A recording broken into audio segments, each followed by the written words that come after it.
Tallahassee, Florida, July 24th, 2020. A girlfriend and her baby get dragged into a murder getaway drive from Florida to Alabama. Members of the Tallahassee Police Department are dispatched to University Courtyard Apartments. Upon arrival, officers locate a 2006 white Honda Accord bearing an Alabama license plate. The white Honda Accord is crashed into a black Kia Sport utility vehicle bearing a Florida license plate. The white Honda contains an adult male seated in the driver's seat of the vehicle.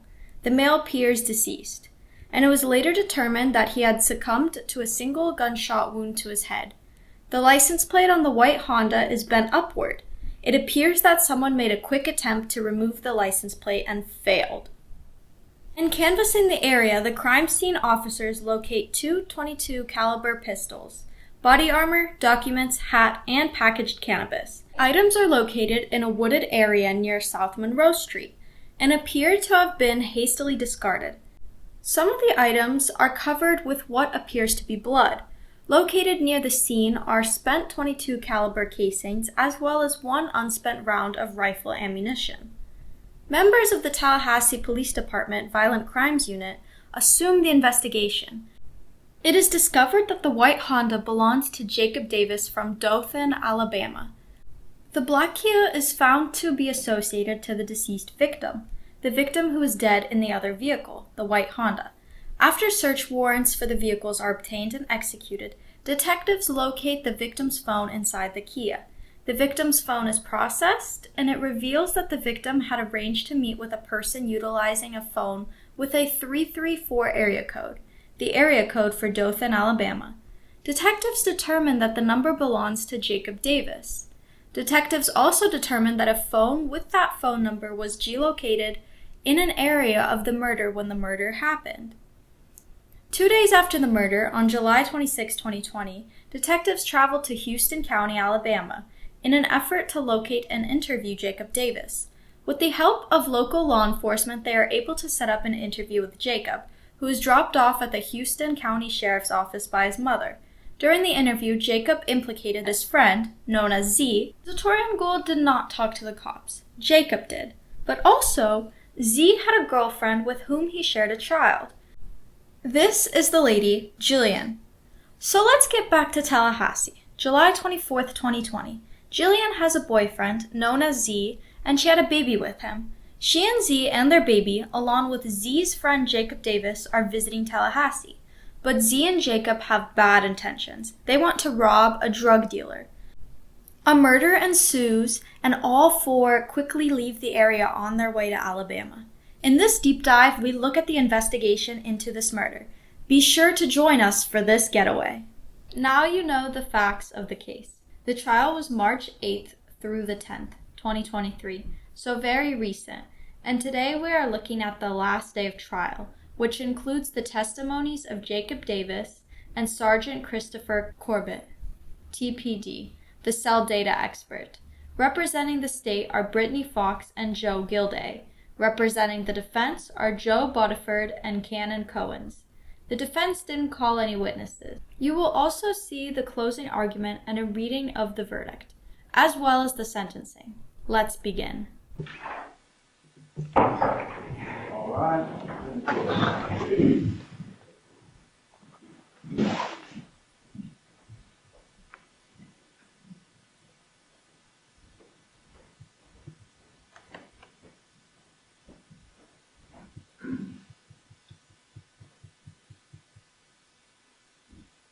All right, be seated, please. State, you may call your next witness. All right, good morning, Mr. Davis. Could you please stand, face our clerk to be sworn? Do you solemnly swear or affirm that the testimony you shall give shall be the truth, the whole truth, and nothing but the truth? Yes, ma'am. Have a seat. State when you're ready. Thank you, Judge.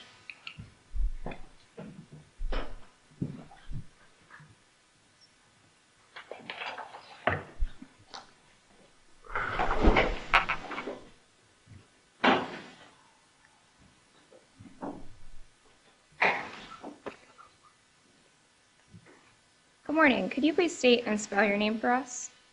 Jacob Davis. How do you spell that? Jacobdavis. All right. Mr. Davis, you're Mr. Gould's co-defendant in this case. Is that correct? Yes, ma'am. All right.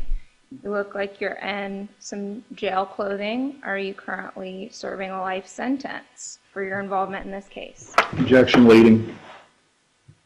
Ruled. You can answer. Yes, ma'am.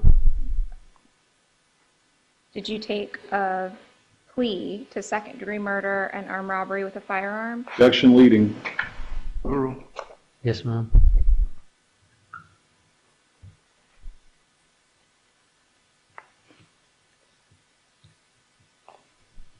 Have you been promised anything in exchange for your testimony today? No, ma'am. Are you hoping for something in exchange for your testimony today? Yes, ma'am. Can you tell the jury what you're hoping for? A reduced sentence. Did you, when you took that plea to life, did you take it knowing you may not get a reduced sentence? Yes, ma'am.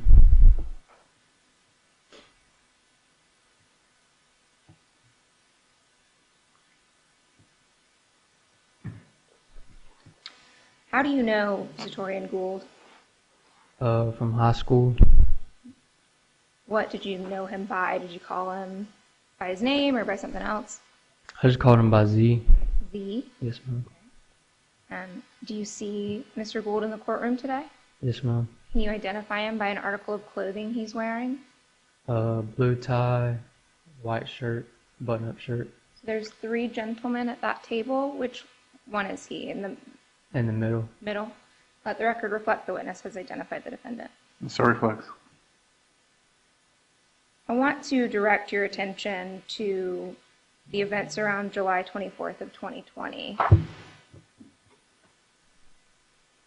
Had you previously, prior to July 24th, made a trip down to Tallahassee with Mr. Gould?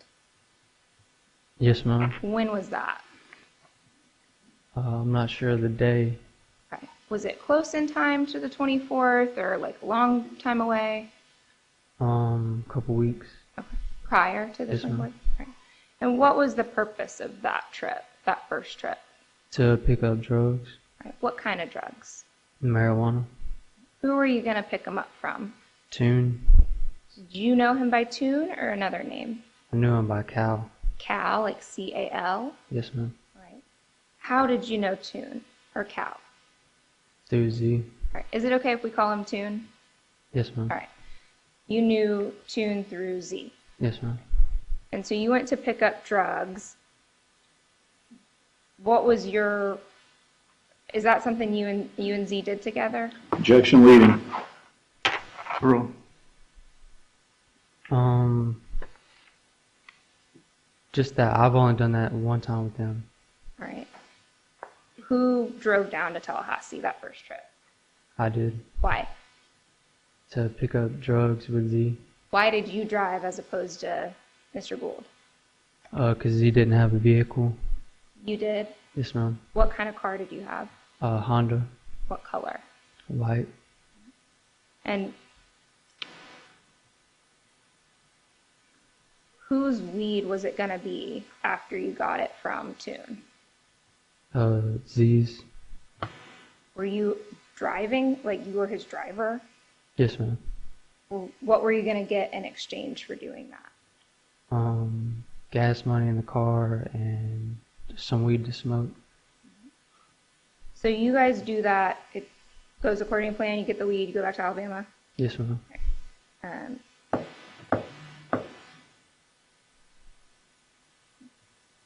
You said a short while later you go back to Tallahassee. Objection leading. You go back to Tallahassee a short while later? Yes, ma'am. All right. So I want to direct your attention to July 24th. Is it okay if I call that the second trip? Yes, ma'am. Is that accurate? Was that the second trip? Yes, ma'am. Okay. So what was the idea behind the second trip to Tallahassee on the 24th? Well, I was just supposed to be dropping Z off, and then I was supposed to be going back home. but it was really late in the day, so I just ended up spending the night. What were you dropping Z off for? To stay the night because Jill and his kid was there. Okay, so were you going there to get drugs again, or some other reason? I was not going to get drugs, no ma'am. All right. Z could have been gone. Objection, speculation. Move to strike. Granted. Did you know why you guys were going down to Tallahassee again that time? No ma'am. Did Z tell you anything? Like, hey, I need to go get drugs from this guy again. Objection leading. Overruled. No ma'am. Okay.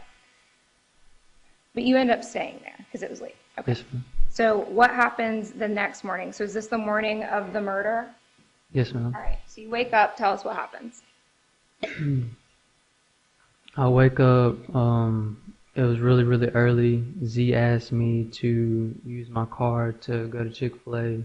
Him and Jill went, and after that, he woke me up and gave me my keys. It was in the afternoon around sometime, and I woke up and we just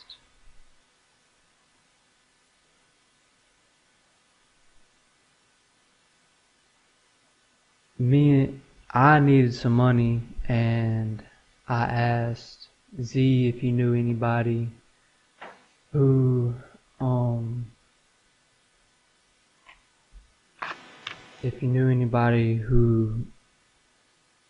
in Florida, and he said no, not really, but he said Jerk does. So I asked him if he could ask Jerk if he knew anybody that we could rob. All right. Are you from Alabama? Yes ma'am. Prior to that other time coming down to Tallahassee with Z, had you ever been to Tallahassee before? No ma'am, that was my first time. Right. So were you familiar with the area? No ma'am. Were you familiar with like anybody you could get weed from? No ma'am. All right. You mentioned someone named Jill. Who was that? That is Z's baby mother. Did she drive down with y'all? No ma'am. All right. How did she wind up there? With her car. Is she from the area? Well, I mean, why was she there? She does have family that lives in Tallahassee. I'm not sure what part. She was there with her separate car. Yes ma'am. All right. And you said that you asked Z to ask Jerk. Who's Jerk? I'm not sure who he is. It's one of Z's friends. All right. And he was at the Airbnb too? Yes ma'am. Okay. And you said you wanted money, and so you said something about you asked you about a robbery? Yes ma'am. Okay. Can you talk to the jury about what your idea was? Well, at first, because it was just me, I just wanted to get him to be able to put the weed in the car so that way I could scale it out on the scale and then just drive away without any harm being done. All right. How does Z get involved in this? Well, because I wasn't familiar with the area and I wasn't familiar with the people who I was associating with, and he knows them and has connections with them. I didn't want to go alone, so I asked him to come. And at first he didn't want to go, but then he came around and we ended up both going. Okay, so you say he came around. What happened? Did something happen to make him come around? I mean, did you force him? No, ma'am. All right, so what changed? I'm not sure. I just know that Jill was in the room So he went in the room and he was speaking with her. I don't know what about, but I don't want to speculate anything. So All right. And so after he came out of the room, what did he say? he just said that he would go with me. All right. Did the plan change from there? Yes, ma'am. How did the plan change? A gun was involved, bulletproof vest. I was to sit in the car and distract Mr. Whitworth. Did you know him as Mr. Whitworth then? I didn't know him at all. Did you know what his name was? No, ma'am. All right. And I was supposed to distract him while Z came around with a gun and pointed a gun in his face. But the gun was to scare him so that way he would not try to run or drive away, or it was just supposed to be a grab and go. All right. Do you remember whose idea it was for Z to have a gun?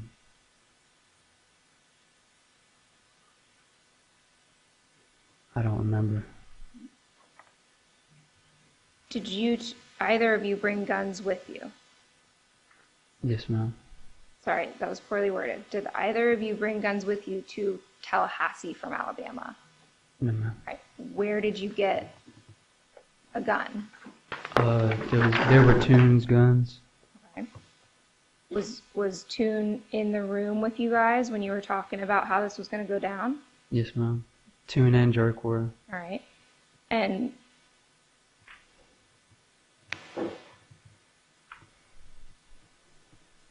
what does pie mean? Somebody that's pie. Sweet. Okay. Were you looking for somebody that was pie to do this deal from? Yes, ma'am. All right. So when you say sweet, can you explain to the jury what you mean in the context of a drug rip? Can you rephrase? So in the context of it, when you're going to go steal drugs from somebody and you're looking for somebody that's pie, what does that mean?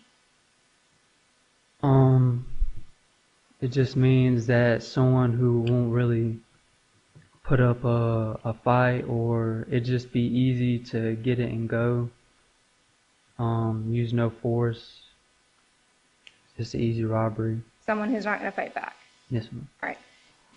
Was that something you specifically asked Jerkins to find?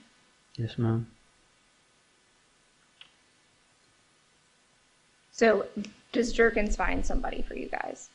Yes, ma'am. All right. And how does that work where he finds somebody at some point? I'm assuming you guys are talking to the guy, right? All right. How does that play out? Well, we're in the car, and because I started driving, Z asked where the play was going to be, and then after that, he hands the phone over to me, and then I text him, and then we end up driving back because Jerk blocked his buddy. And then so I gave Mr. Tyler Whitworth's Jerk's number so that way he could communicate with him. And then we ended up driving back to the location. Okay. So talk to me about Jerk. There's a message that the jury's seen and it's in evidence, and it says, "Call my brother." Who is that referring to? Jerk. Is Jerk your brother? No. All right. Why would you call him that? It was just because we were both white. I mean, I guess we kind of look similar in face. Okay. Can you explain that a little bit more? Why was that relevant to the plan? Well, I didn't really know him, so in order for me to talk to him and everything and make it seem more real that we were actually going to buy the weed, he just used me as like his brother. So Jerk indicated to Mr. Whitworth that it's my brother that needs the lead. Yes, ma'am. All right.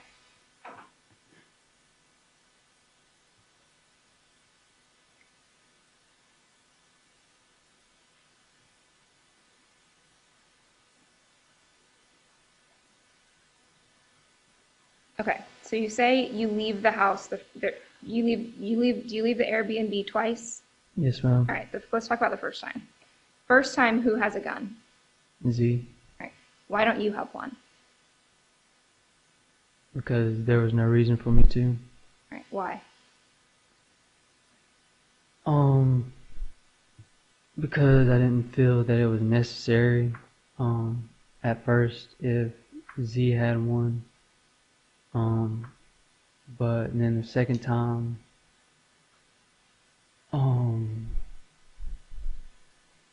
Mr. Tyler Whitworth he said that he was ready for anything.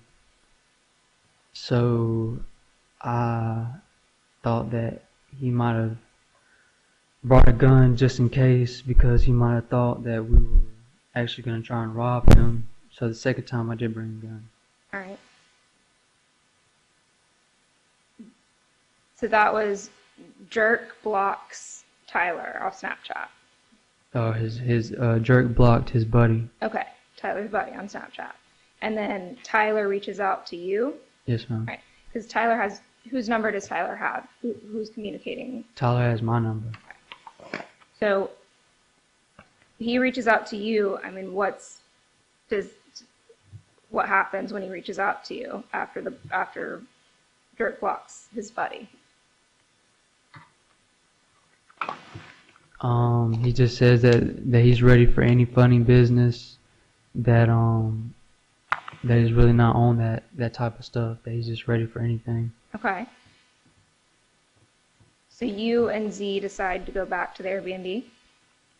Yes, ma'am, because Jerk blocked Tyler's buddy, so he said he didn't really want to do it anymore, and I said I don't understand why you would block him, so I told him to give him so I gave him Jerk's number to call. Jerk said, I really don't want to do it anymore. No, Tyler Whitworth said that. Okay, so Tyler Whitworth was getting spooked. Yes, ma'am. All right, so you guys go back to the house. It's you and Z that go back in the Airbnb? Yes, ma'am. All right, and what's the confrontation? Is it a confrontation with Jerkins? Objection leading. Overrule. No, ma'am. No? Are you mad at him? Are you yelling at him? What are you doing? Objection leading, Your Honor. Overrule.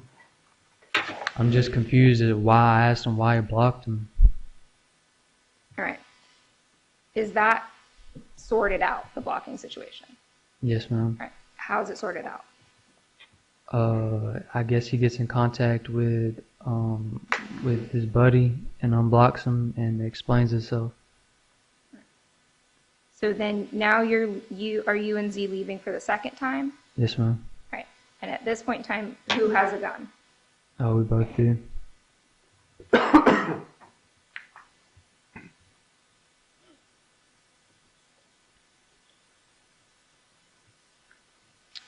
Is Tyler Whitworth somebody you're actually scared of at this point?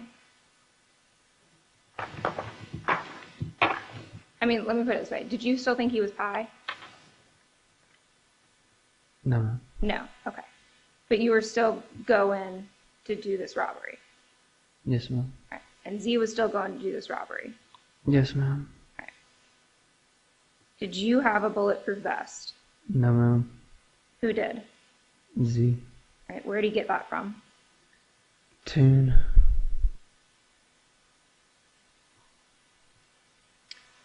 So you guys leave the second time. Do you make it to where you're meeting for the drug buy, or the presumed drug buy? Yes, ma'am.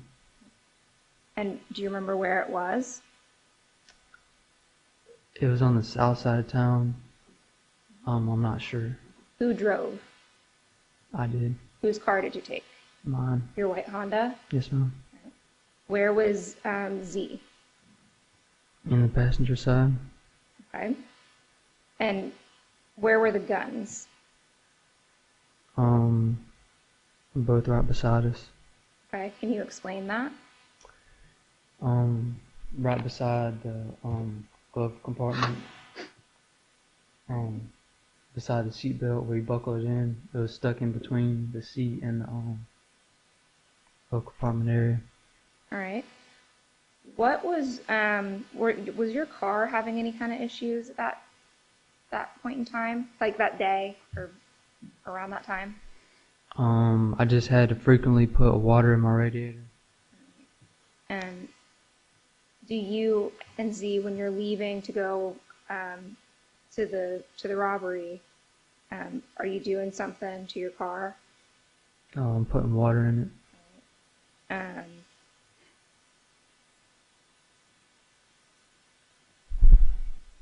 Do you have or did you get some kind of a blanket from inside the Airbnb? Yes, ma'am. And Talk to us about that. yes, ma'am. Whenever I went inside, at first I walked out with the gun behind my back, and then I had to go back in and grab a blanket and wrap it around the gun, and then put it in the car. Why do you have to go back in and wrap it in a blanket? Because there was a camera on the front of the Airbnb. Who pointed that out to you? Zatoriyan or Z.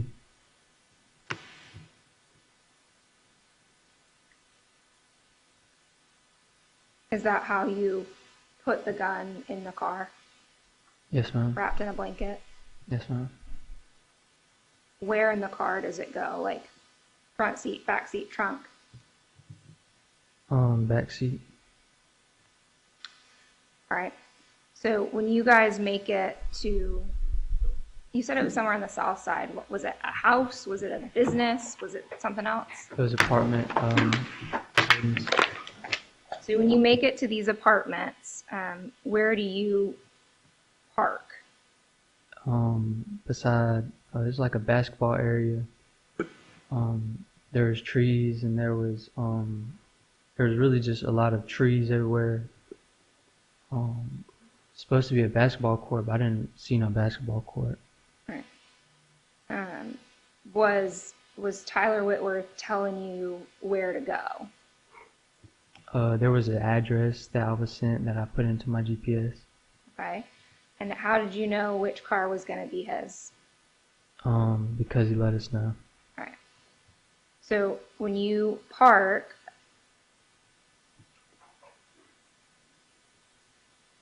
which direction are you parking? Where do you pull in? You say you pull into the basketball court area? Yes, ma'am. All right. Where are you in relation to Tyler Whitworth? Right beside him. All right. Are you nose in, hood out, something else? Objection, Judge Levy. Overruled. Nose is in and his is out. Okay.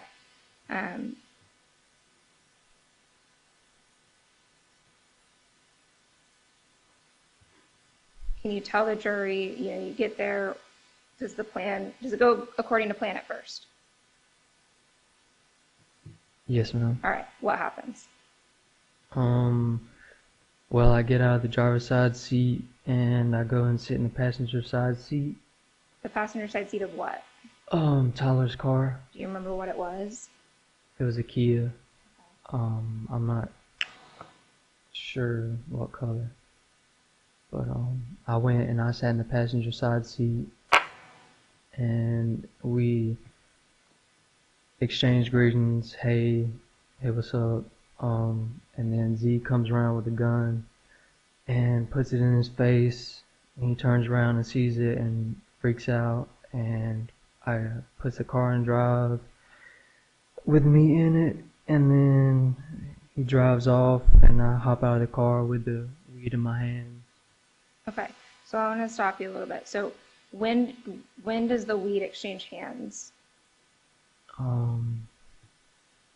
Before Z gets there. All right. Where does Z have this gun in Tyler's face? Like right here. I mean, Okay. it has it Where is Z standing? outside of the car. What Driver's side, passenger side, Driver's side. trunk. Driver's side. Okay. Of whose car? Tyler's. All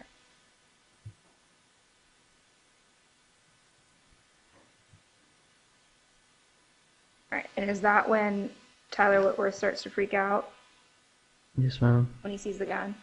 Yes, ma'am. Where was your gun? In the car. So you say he starts to freak out and tries to drive away. Yes, ma'am. All right. What happens from there? Well, I'm still inside the car with the weed in my hands, and he drives off, and he almost runs into a pole. So then Z runs in front of my car, on the passenger side area, still in front of the car. And then so I jumped out of the car, and then he backs up and then turns around and then runs into my car, trying to hit Z. And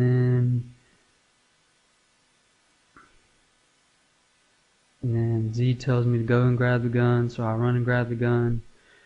And then I run up to the area, to the hill area, and then Z runs up to the hill area. And Tyler is revving the engine and trying to get out, and he couldn't get out on the passenger on the driver's side area because he was blocked in. So he got out of the passenger side and starts running behind his car, and then I start shooting, and then Z starts shooting. Okay. When Tyler Whitworth is, after you get out of the car, you said Z goes to the front of your Honda.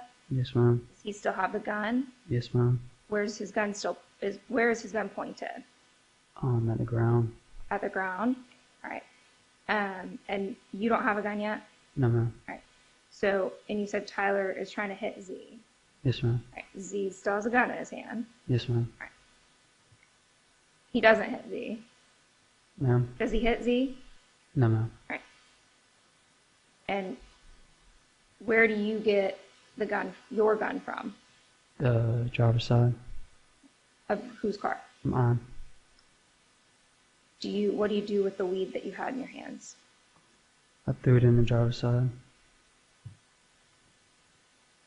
At what point do you and Z make your way up to the hill? After I grabbed the gun. All right. Are you running backs to Mr. Whitworth? Yes, ma'am. So running away.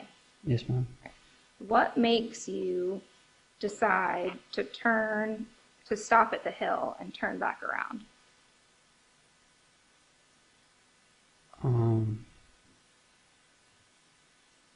I mean, my car, everything was left there. My driver's door was open.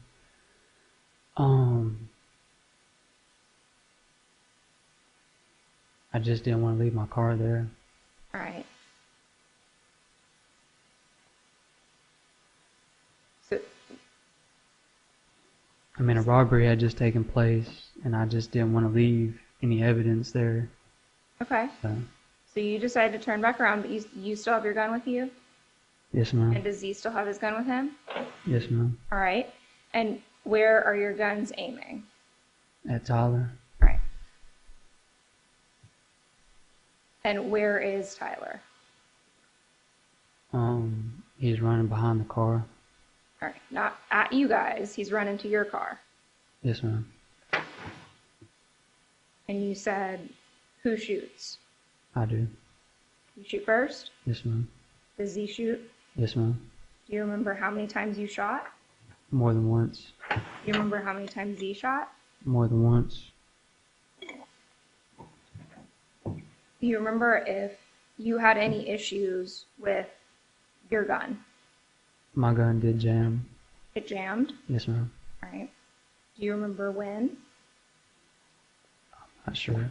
Okay. So when your gun jams, I mean, why do you guys decide to stop shooting and leave? What happens?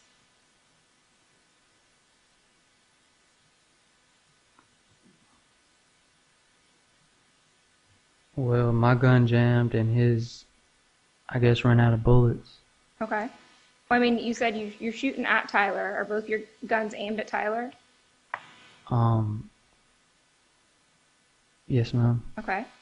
And do you see him get hit? We don't really see him get hit. He screams, All right. and covers his face. Okay. Do you see where is he still standing outside your car when that happens? Yes, ma'am. All right. Do you see where he goes after he screams? No, ma'am. Is that when you guys flee? Yes, ma'am. Where do you run to? There was an abandoned looking warehouse up to the top right. How'd you happen upon that? We just were running, and it was the first thing that we thought that we could just dump all of our stuff at. All right. And you're saying we. Are you guys having discussion? Like, oh my God, what just happened? What do we do? No, ma'am. No. Okay. So you both just kind of decide to run at the same time? Well, Z runs and then I run. All right. And the jury's seen pictures of this wooded area. It's kind of off the beaten track. How do you find it? The abandoned area. Mm-hmm. We were just running and we just seen it and stopped. I mean, there was no discussion or anything. All right. So when you get to that wooded area, what do you do? We toss our guns in the woods. All right. You're saying we. Tell me what each of you do. I mean, well, Z throws his gun and then I throw my gun. All right. At that point in time, did you have your phone? Yes, ma'am. All right. What happens with your phone? I give it to Z Why? so he can call a ride. So he could call for a ride? Yes, ma'am. And what do you do? I run back to try and get my tag and my papers. Like your registration papers My registration papers and the weed. and the weed. Yes, ma'am. All right. And I don't know that I asked you this, but you mentioned like you needed money, so you decided to you wanted to rob somebody for weed. Can you explain to the jury how that would work? Like, you're not stealing money, you're stealing weed, right? What was the plan after you got the weed? We were gonna take it back to Toon, and Toon was gonna buy it. Okay. So you were gonna sell it. Yes, ma'am. All right. Would you get money in exchange for that? Yes, ma'am. With Z, was he gonna get a cut? Yes, ma'am. Did you guys decide who was getting how much? No, ma'am. All right. So you give Z your phone, you run back. When you run back, what do you do? I run back to the car, run back up. Run back to the car. Well, at first I tried to, I got the papers and the weed, and then after that I tried to take my tag off, but it wouldn't work, so I ran back up to the abandoned building. When you get back to your car, is Tyler there? Yes, ma'am. Where is he?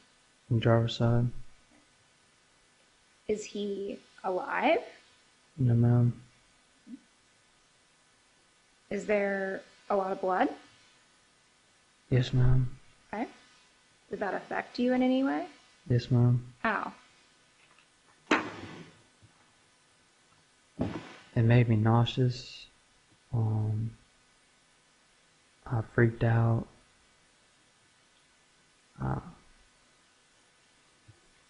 I just didn't know what to think. Did you do anything to call for help? No, ma'am. I didn't have a phone.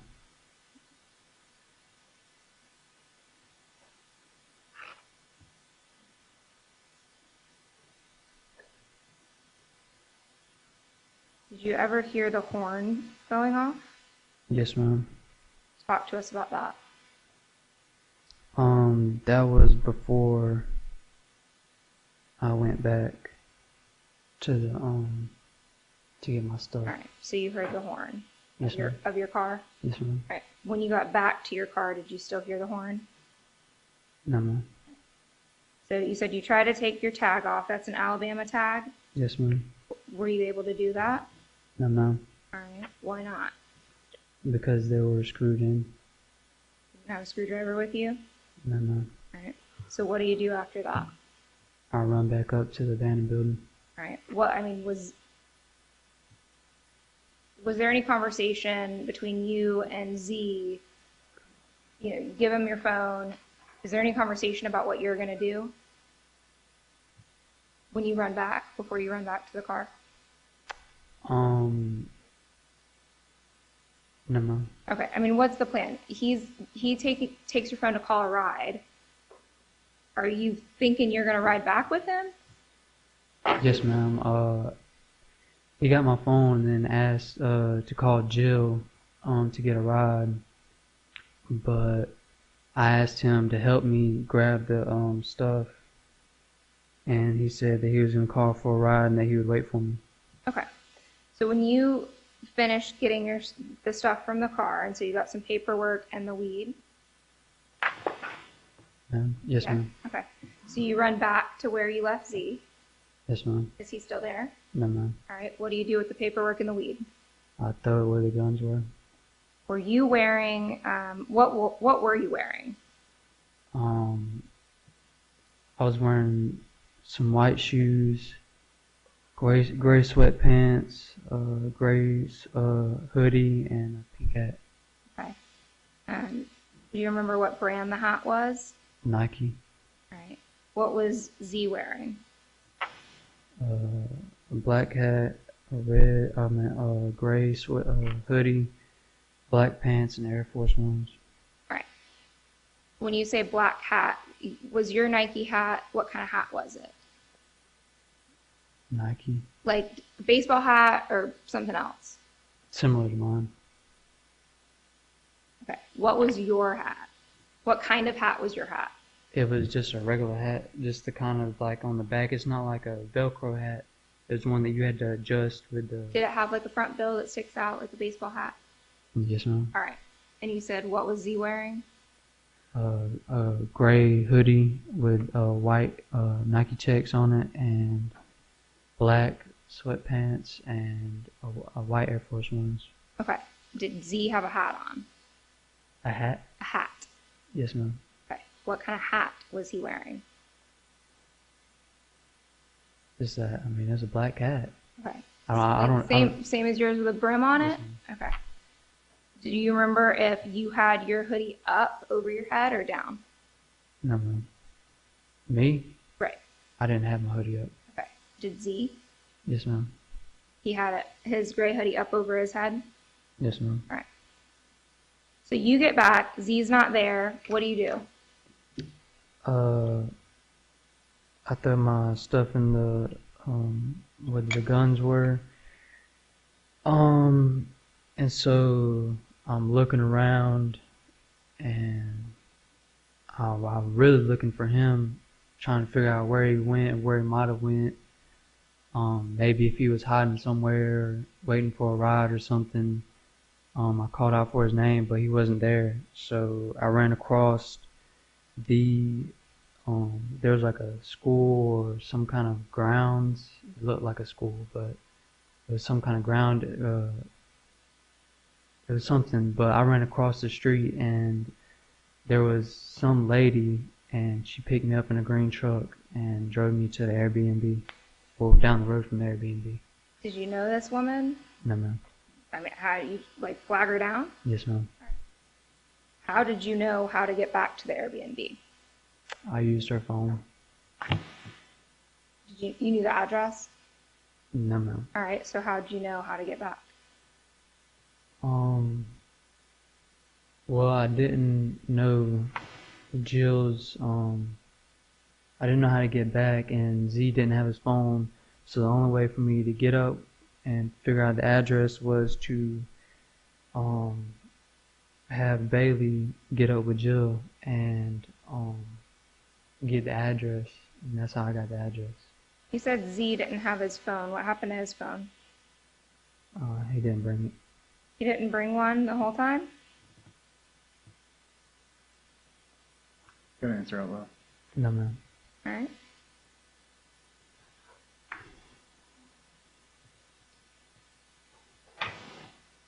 So when you make it back to the Airbnb, Yes, I ma'am. mean, did she drop you off right out the front door or somewhere else? Down the road, and I run down to the Airbnb. Okay. When you get back, is Z already back? Yes, ma'am. Okay. And what is the conversation like? What happens when you get back? He runs out and says, "Bro, I was looking for you." And then I'll go into the house and I say that I had to grab all my stuff. And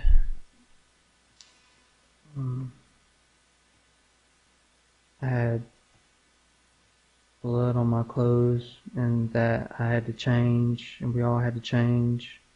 All right. Who tells you you had to change? Tune. So do you guys change? Yes, ma'am. What do you do with the clothes you take off? I gave him to some other dude. He puts them in a bag and goes somewhere. All right. I don't know his name. He was just another guy at the house. Yes, ma'am. Was he a black guy or a white guy? A black guy. All right. So you guys change. Do you and Z talk about what happened? I don't remember. Okay. Just besides that he was looking for me and that I left, or he left and then I had to grab my stuff. Okay. So your car is still at the scene of a murder. Yes, ma'am. How are you gonna get home? With Z and Jill. So Jill still has her car there. Yes, ma'am. So who rides back to Alabama? Me, Z, and Jill. And who drives? Z. Z drives back in Jill's car? Yes, ma'am. All right. Is there any conversation on the way back to Alabama about what happened?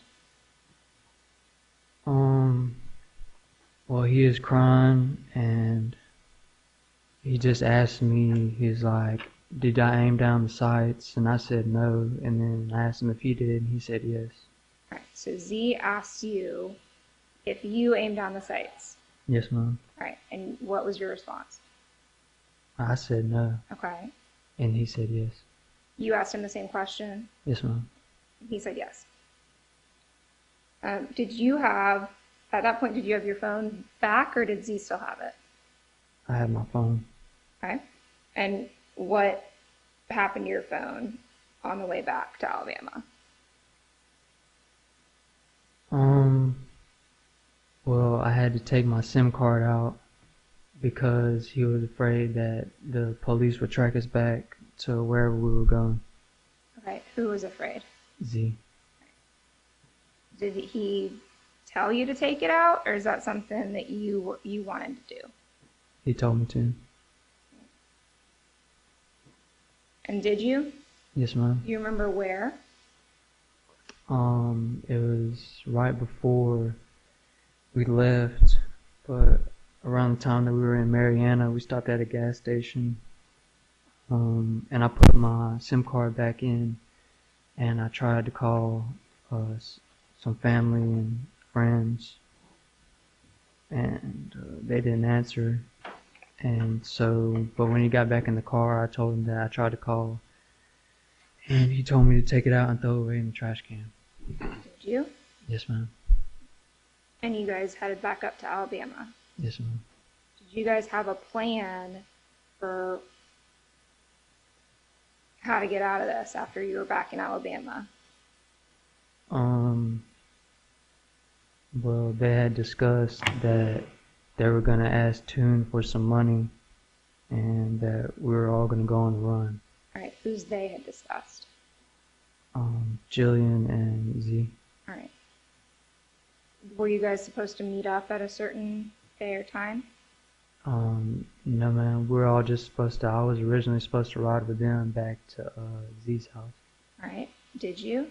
No, ma'am. Why? Because I didn't want to. I wanted to go see my family. All right, so did they drop you off somewhere? Yes, ma'am. Okay, and Z was still driving? Yes, ma'am. All right, where did he drop you off? My grandma's. Where is that? What city? We don't need the address. It's Taylor, but it's Dothan. Dothan, Alabama? Yes, ma'am. All right. And where did Z live? In Enterprise, Is that about how far away from each other is that? 45 minutes. All right. So he drops you off and keeps driving.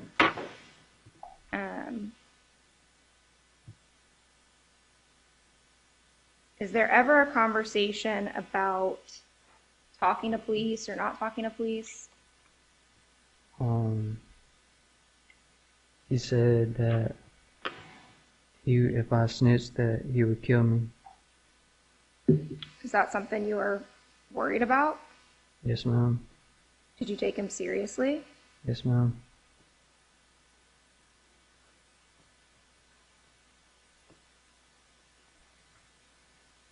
Did you tell him you wouldn't snitch? Yes, ma'am. Did you snitch? Yes, ma'am.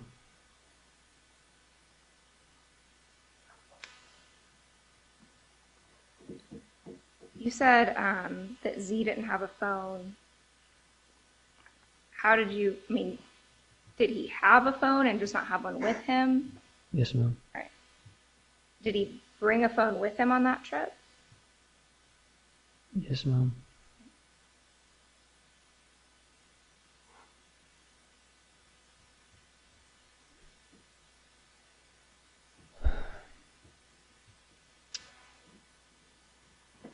Do you end up 2 days later talking to some investigators from the Tallahassee Police Department? Yes, ma'am. Do they haul you in handcuffs? No, ma'am. How did that come about that you walked into a police station to talk to them? Well, my stepdad is law enforcement, and they got in contact with him, and well, apparently they knew that I was over at his house, and so they told me that I need to come and talk to them. So I turned myself in. All right. Were you under arrest at that point? No, ma'am. All right. So they didn't put you in handcuffs? No, ma'am. Did they read you your rights? Yes, ma'am.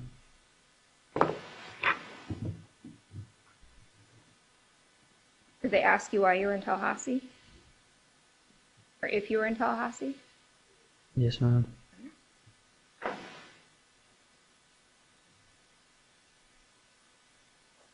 Were you truthful with them during this first interview?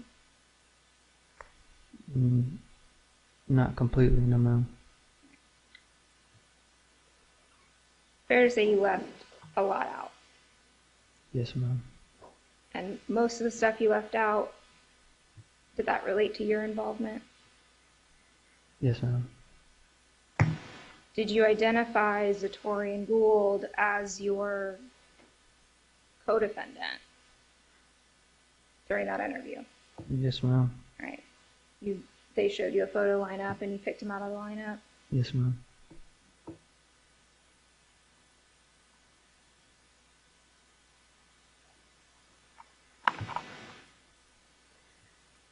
After that interview, they put you in handcuffs then? Yes, ma'am. All right. So they arrested you for murder at that point. Yes, ma'am.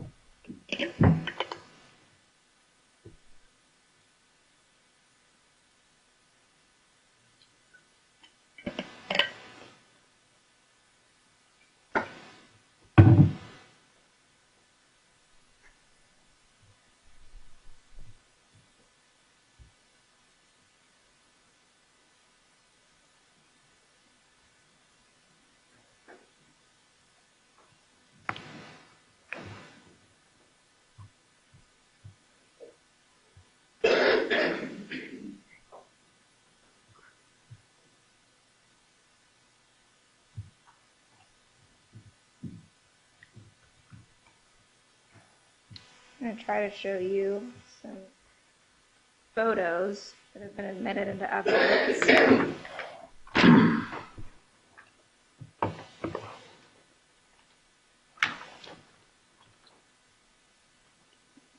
Should come up on your screen right there.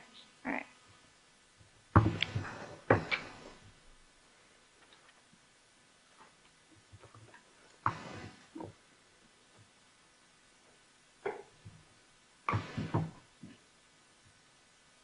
I'm publishing 3A. You see it okay? Yes, ma'am. All right. Does this look familiar? Yes, ma'am. We see 2 cars in this picture. Which one's yours? The white one. You talked about a grassy area that you guys ran to. Do you see it pictured in this photo? Yes, ma'am. Can you point out? I think there's a cursor or mouse. Can you point out where you and Zatoriyan ran? Right here. Were you guys standing right next to each other? Was one person lower, one person higher? He was up around this area, and I was more like over here. This area. Which direction did you run? Up to the right, up over here, behind the goal. And when you and Zatoriyan started shooting at Tyler, where was Tyler? Can you show with your cursor? He was running back behind this area and running over here. Do you remember where he was when you saw him grab his face and scream? In front In front of? my driver's side seat.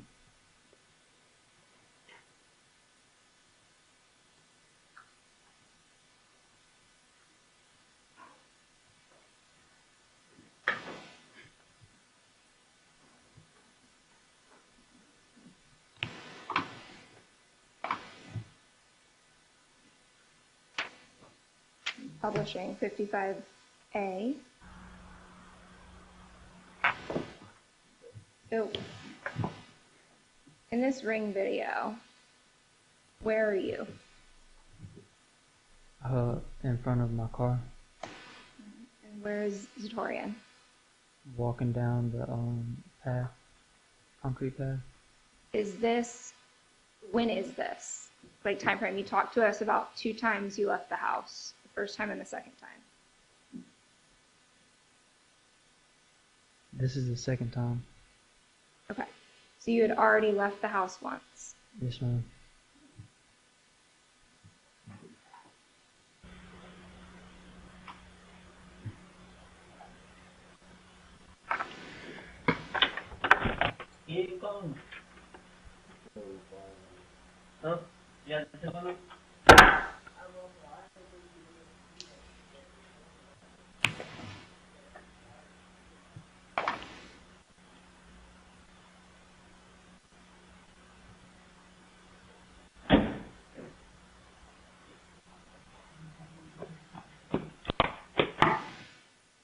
That's you?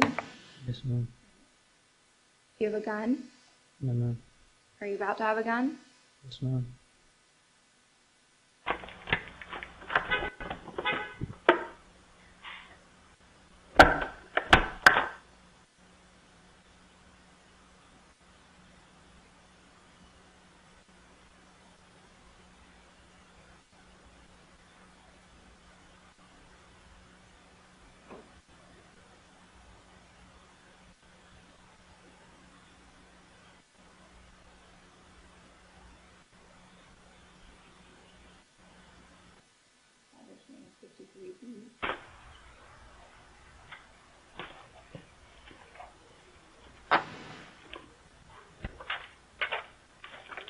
Hey, Dirk. Hey, you got like a gallon of water? Yeah, 'cause my coolant, my water reservoir thing got nothing in there. That bitch overheating.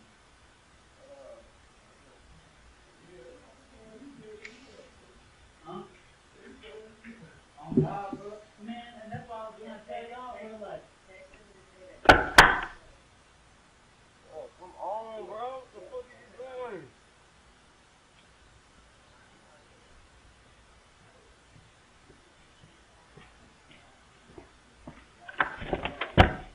bro. Come on, bro.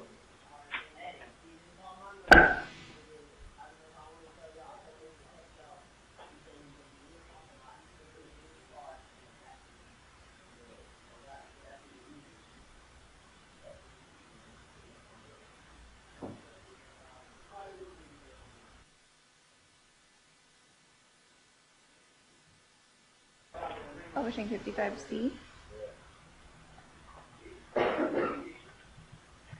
You tripping, bro. It's a whole camera right here, bro. You walk with the gun, bro. Come on, bro. Blanket.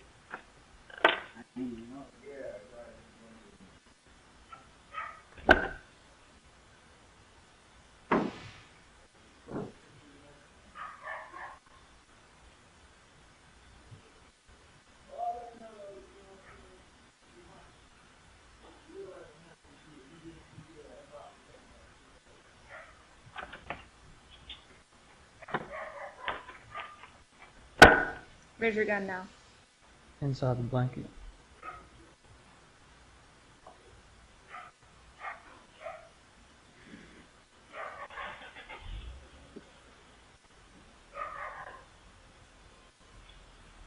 What are you doing with it? Put it in the back seat. So does the gun start in the back seat? Yes, ma'am. When does it come up to the driver's side?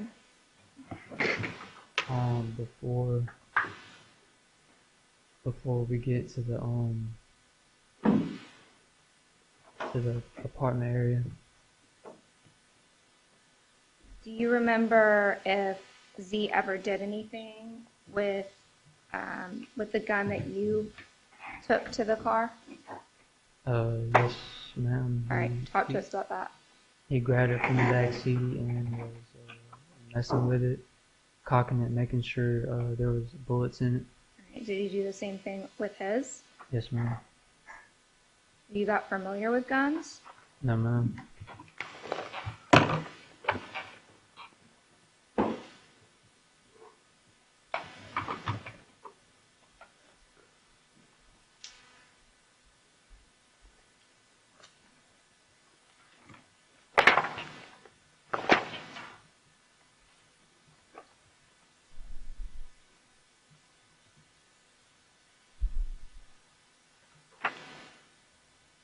Publishing 53.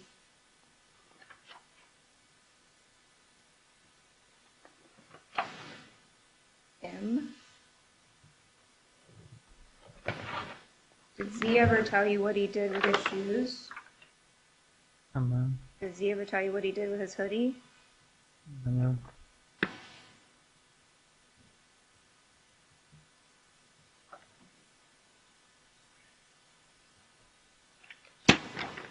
How many phones does Z have in his hand?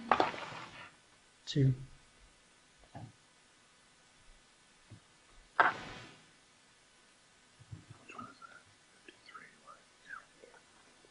You just had one phone that you gave to Z? Yes, ma'am.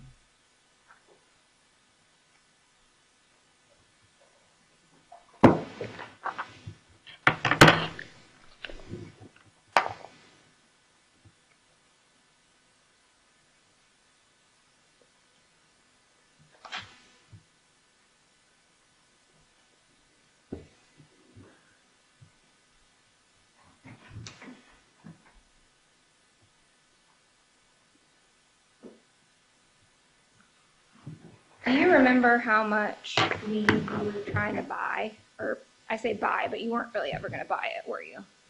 No, ma'am. Okay. How much weed were you trying to steal? Half a pound. Half a pound.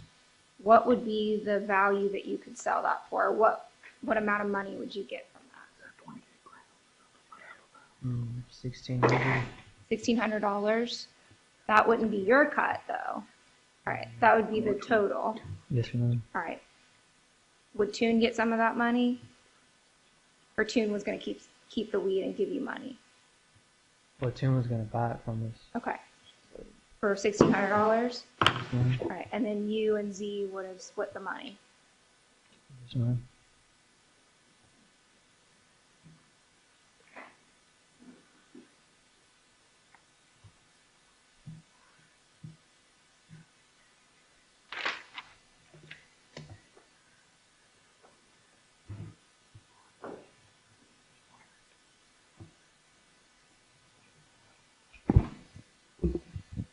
I don't have anything further at this time.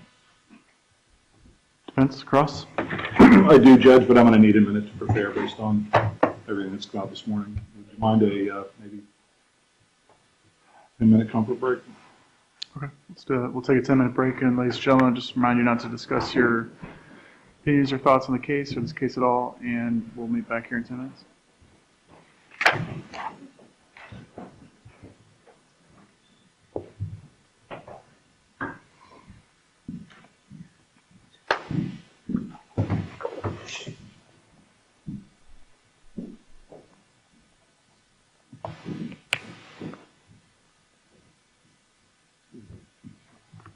All right, be seated, please. Anything for the record? All right, we're off the record. Thank you, Your Honor.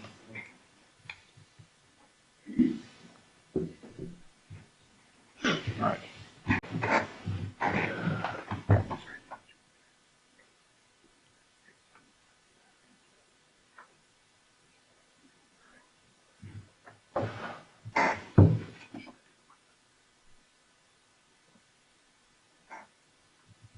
I don't have any other questions for this guy. State and your redirect.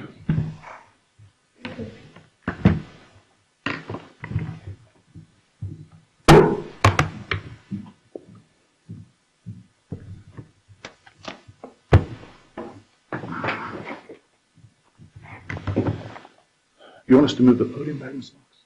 Fine.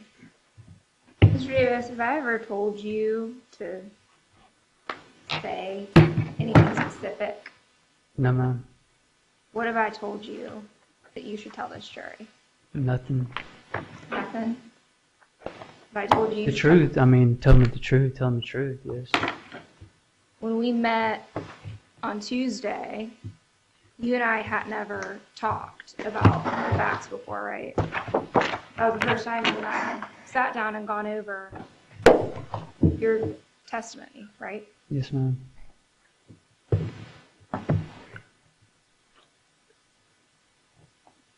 What did I tell you I wanted to hear from you?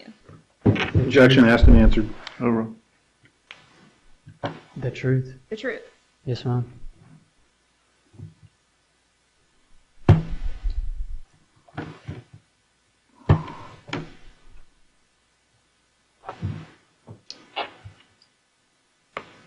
The original idea that you came up with, what was that idea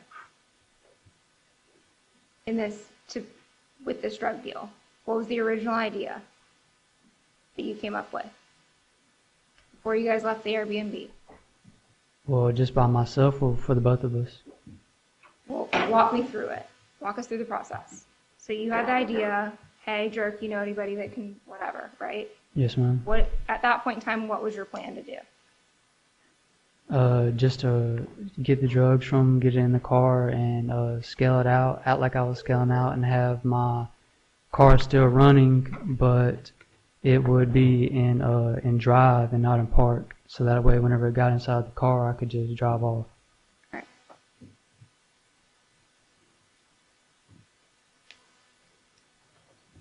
When you're trying to buy, you said how much did you guys end up trying to get from him? Half of a pound. Do people usually hand over half a pound of weed into somebody else's car and let them weigh it? No, not typically. All right. So were you trying to see if anybody wanted to go with you? Yes, ma'am. All right, why? It would just be easier to get that much with someone else. Because you'd have to have somebody in Tyler's car. Yes, ma'am. All right. And someone on the outside, so that way he wouldn't be able to get away. All right.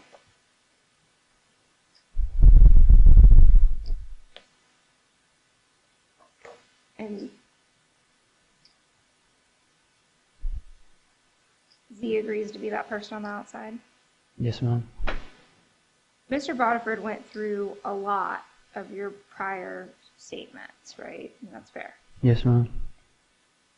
Even in that first statement with law enforcement, I mean, you weren't getting any deals then, right? No, ma'am.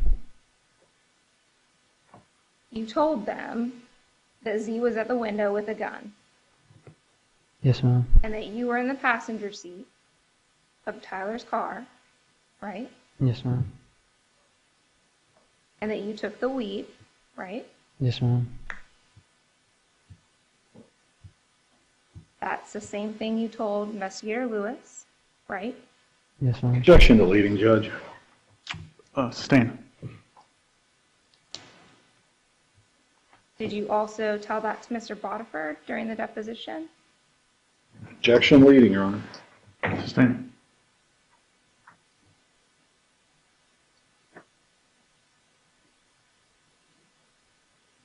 Have you ever wavered about Z being the one at the window with a gun? No, ma'am. Have you ever wavered about you being in the passenger seat taking the weed? No, ma'am.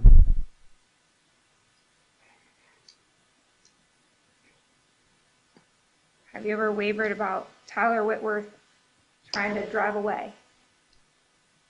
No, ma'am.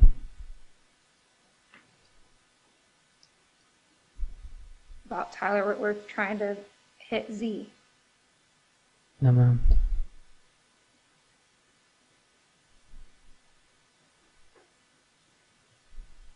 About you and Z both shooting at him? Have you ever wavered about that? I did say that I didn't shoot Okay. before.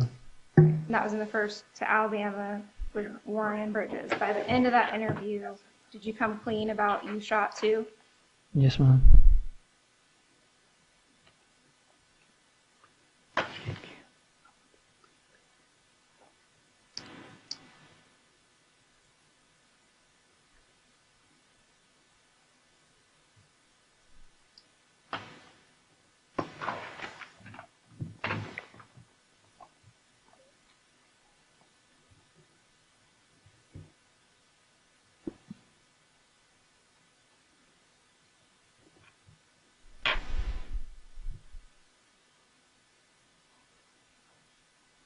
Where did you and Z run?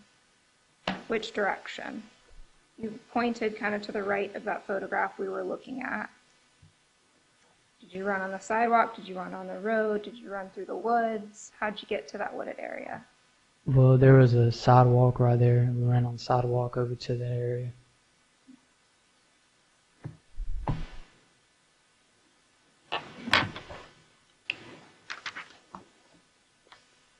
Have you had a conversation with your attorney about not being subpoenaed by the state for your testimony today? Did you talk to him about that? How we haven't given you any kind of subpoena? Objection beyond the scope. Overruled. I haven't. I didn't give you, you weren't ever served with a trial subpoena from the state of Florida to be here today, were you? No, ma'am. That means anything you say under oath can be used against you later if needed, right? Yes, ma'am.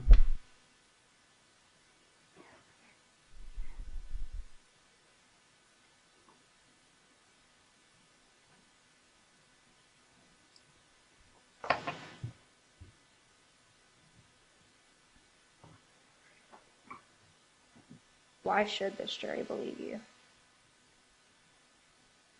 I have said a lot of things that are incriminating, not only for Z, but to myself.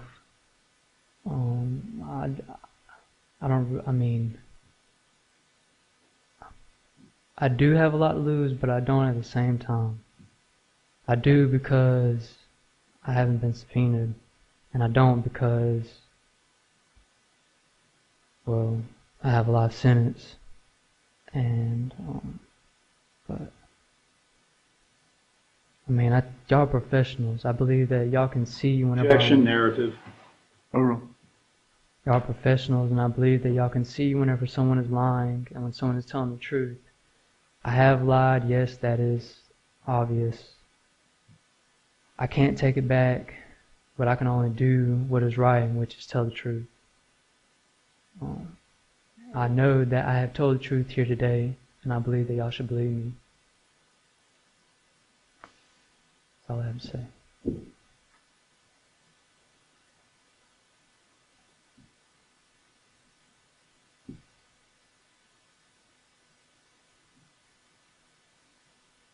If Zatoriyan hadn't agreed to go with you, would you have gone alone? No. Did anyone other than Zatoriyan go with you too? Go with you? No, ma'am.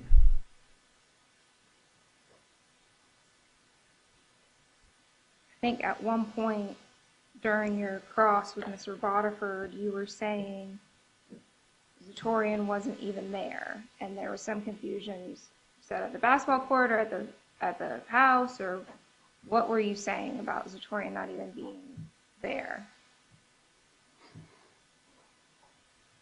Repeat it one more time. Do you remember when Mr. Bodiford was asking you some questions and you answered him? Zatoriyan wasn't there. I think it was about his phone. Zatoriyan wasn't even there. Yes, ma'am. Right. What were you talking about, Zatoriyan not being there? Where? You're asking where he was? When you said Zatoriyan wasn't there, what were you talking about? When Zatoriyan wasn't where? Was Zatoriyan at the basketball court? Yes. All right. Did you guys get separated at some point? Yes, ma'am. Whenever he got the ride and left. I don't know where he went. I just know that from speaking and figuring out new evidence that he actually didn't get a ride from Jill like he told me, but that he had got a ride from 3 dudes. And Okay, but you didn't know that at the time. no, ma'am. Right. You just knew what he told you. Yes, ma'am. Right. So he lied to you too. Yes, ma'am.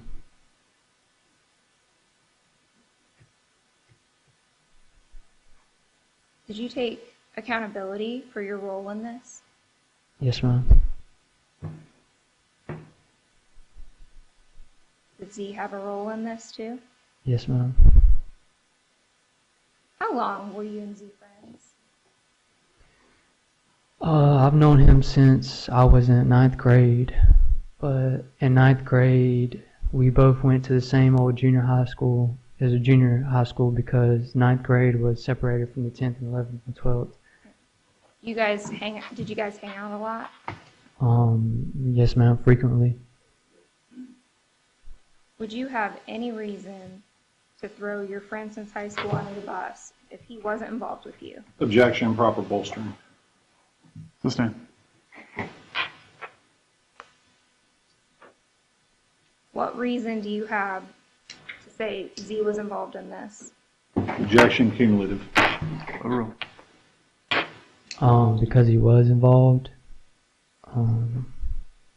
He was there. The evidence, shows that he was there. I was just basically here to say the things that were in the middle, the things that y'all didn't understand.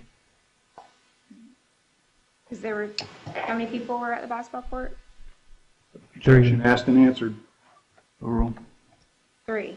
Yes, ma'am. You, Z, and Tyler Whitworth. Yes, ma'am. What happened to Tyler Whitworth? He died Why? because of a gunshot. Who was shooting those guns? Me and Z. So he's not here to tell us what happened. No, ma'am. I don't have anything else. All right, so let's take a break. We have one more witness we want to try to get through before lunch. And just remind the jurors not to discuss their testimony, anybody's testimony or the case at all, and we'll Go bathroom. reconvene in a moment.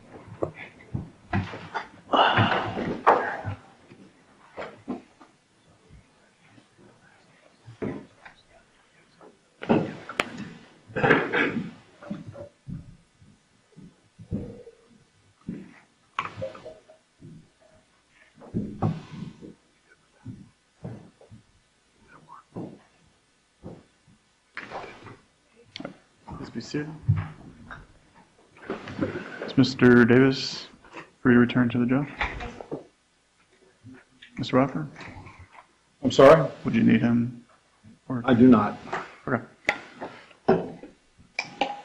And anything before we go off the record? How long of a break did you say? I don't think the jury can take a break less than 15 minutes, so there's only the one bathroom in there. So, whatever, 10 or 15. Very good. Nothing further for right now. All right, that's off the record. All right.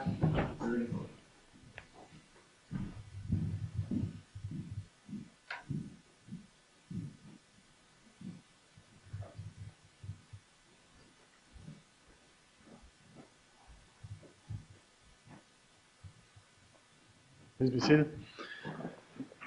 State your next witness. State Call Attorney Chris Corbitt.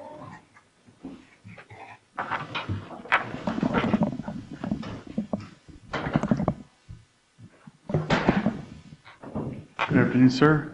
Can you stand and face our clerk to be sworn?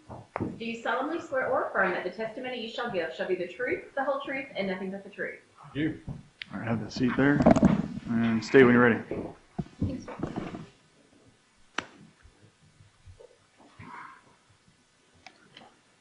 Good afternoon.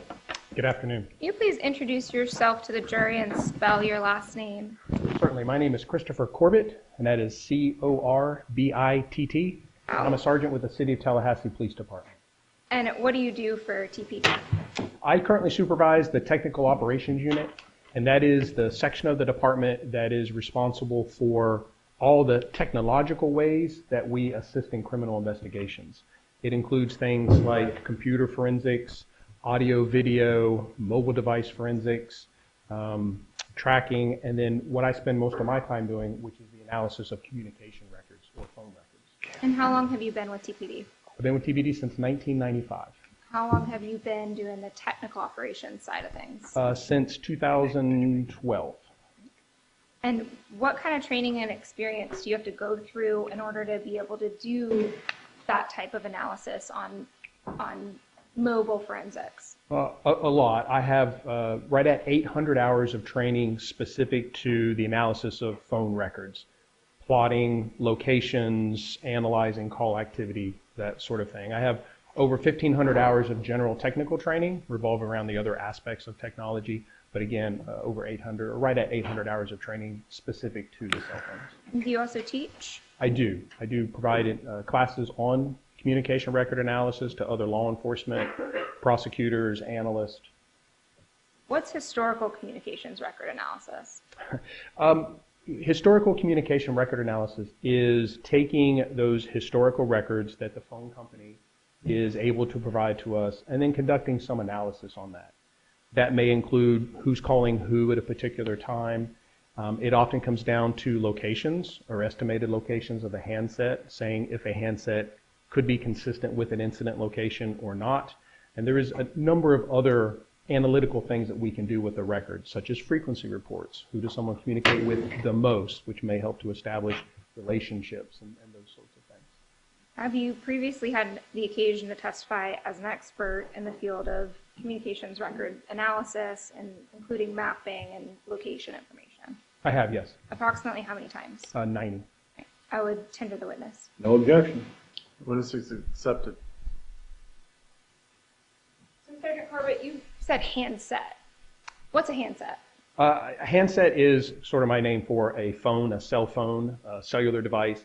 But in reality, it could be a tablet. It could be anything that connects to the cellular network. But most of the time, we're talking about cell phones or handsets. All right. And you mentioned that cell phone companies, your data comes from the cell phone providers. If I were to either receive a call or make a call right here in the courthouse on my phone, what would happen with the records? Each carrier is a little different for what records they keep. But generally, for any event that your handset has, such as a voice call or a text message or perhaps a data session, then that is logged or recorded with the phone company. So they record the date and the time of that event, some information such as if you were receiving a call, who the person or the phone number that was calling in, the duration of the call, and they would usually record the cell site that the handset was communicating with for that particular event. And those will be the things that we would expect to see in the call detail records. And are those call records by the cell phone providers, are they kept in the normal course of business? They are, yes. And they're kept by an automated system? Yes. And how do, in a course of investigation, how do you obtain those records? The investigator or another member assisting with the investigation will prepare a legal demand, a search warrant, or a court order. That's generally provided to myself or my section. We submit that to the carriers. Some of them have portals where we can submit things online. Some of them are simply emailed or faxed in. And then those records are returned to us electronically. When they send back a record, are they called call detail records? Call detail records is sort of a general term for a number of different reports or forms that we may get back. It can include subscriber information, a number of sub-reports about data sessions or engineering reports or all sorts of different things. We generally call those call detail records. Can you sometimes get the actual content of text messages from those phone orders? You can, yes. All right. What are the likelihood of getting those? It's unlikely. There's only one carrier that currently, the carrier itself, that retains text message content. And they only do that for a very short period of time. And what's that provider? Verizon. Okay. And how short of a window is it? Generally 5 to 10 days. If you're within that 5 to 10 day window, are you guaranteed to get messages? No, you're not. All right. So in this case, I think, did you review some records? And from one handset on Verizon, we got texts, and from another, we didn't. That's correct. Right. Even though both were in that 5 to 10 day window? Yes. And again, the carrier would only retain carrier-based text messaging. So if you're using your cell phone and the native text messaging app to communicate through Verizon or AT&T, those are only text messages that the carrier would see. If you're primarily texting on WhatsApp or Facebook Messenger or some other platform, those are not seen by the carrier at all. So again, it can be the time frame. They are called kind of first in, first out, in that they're only retained until they get shuffled out. So we may lose them because of the time, or there may not be carrier-based text messages to recover. What records did you review for anticipation of your presentation today? A number of records, multiple reports for each of 4 different cell phone numbers. Okay. Can you walk us through, well, I'll just do this. Did you prepare a presentation of your analysis in this case that'll aid the jury in their understanding? I did, yes. All right. Judge, I would move 60A through B into evidence. A is going to be the printed version. B is the PowerPoint. No legal objection, Your Honor. Those are admitted. So if we can start by taking a look at your presentation. Can you tell us what were the numbers that you looked at, the phone numbers? Certainly. There were 4 different cell phone numbers that were identified as of interest in this investigation, and those are listed here.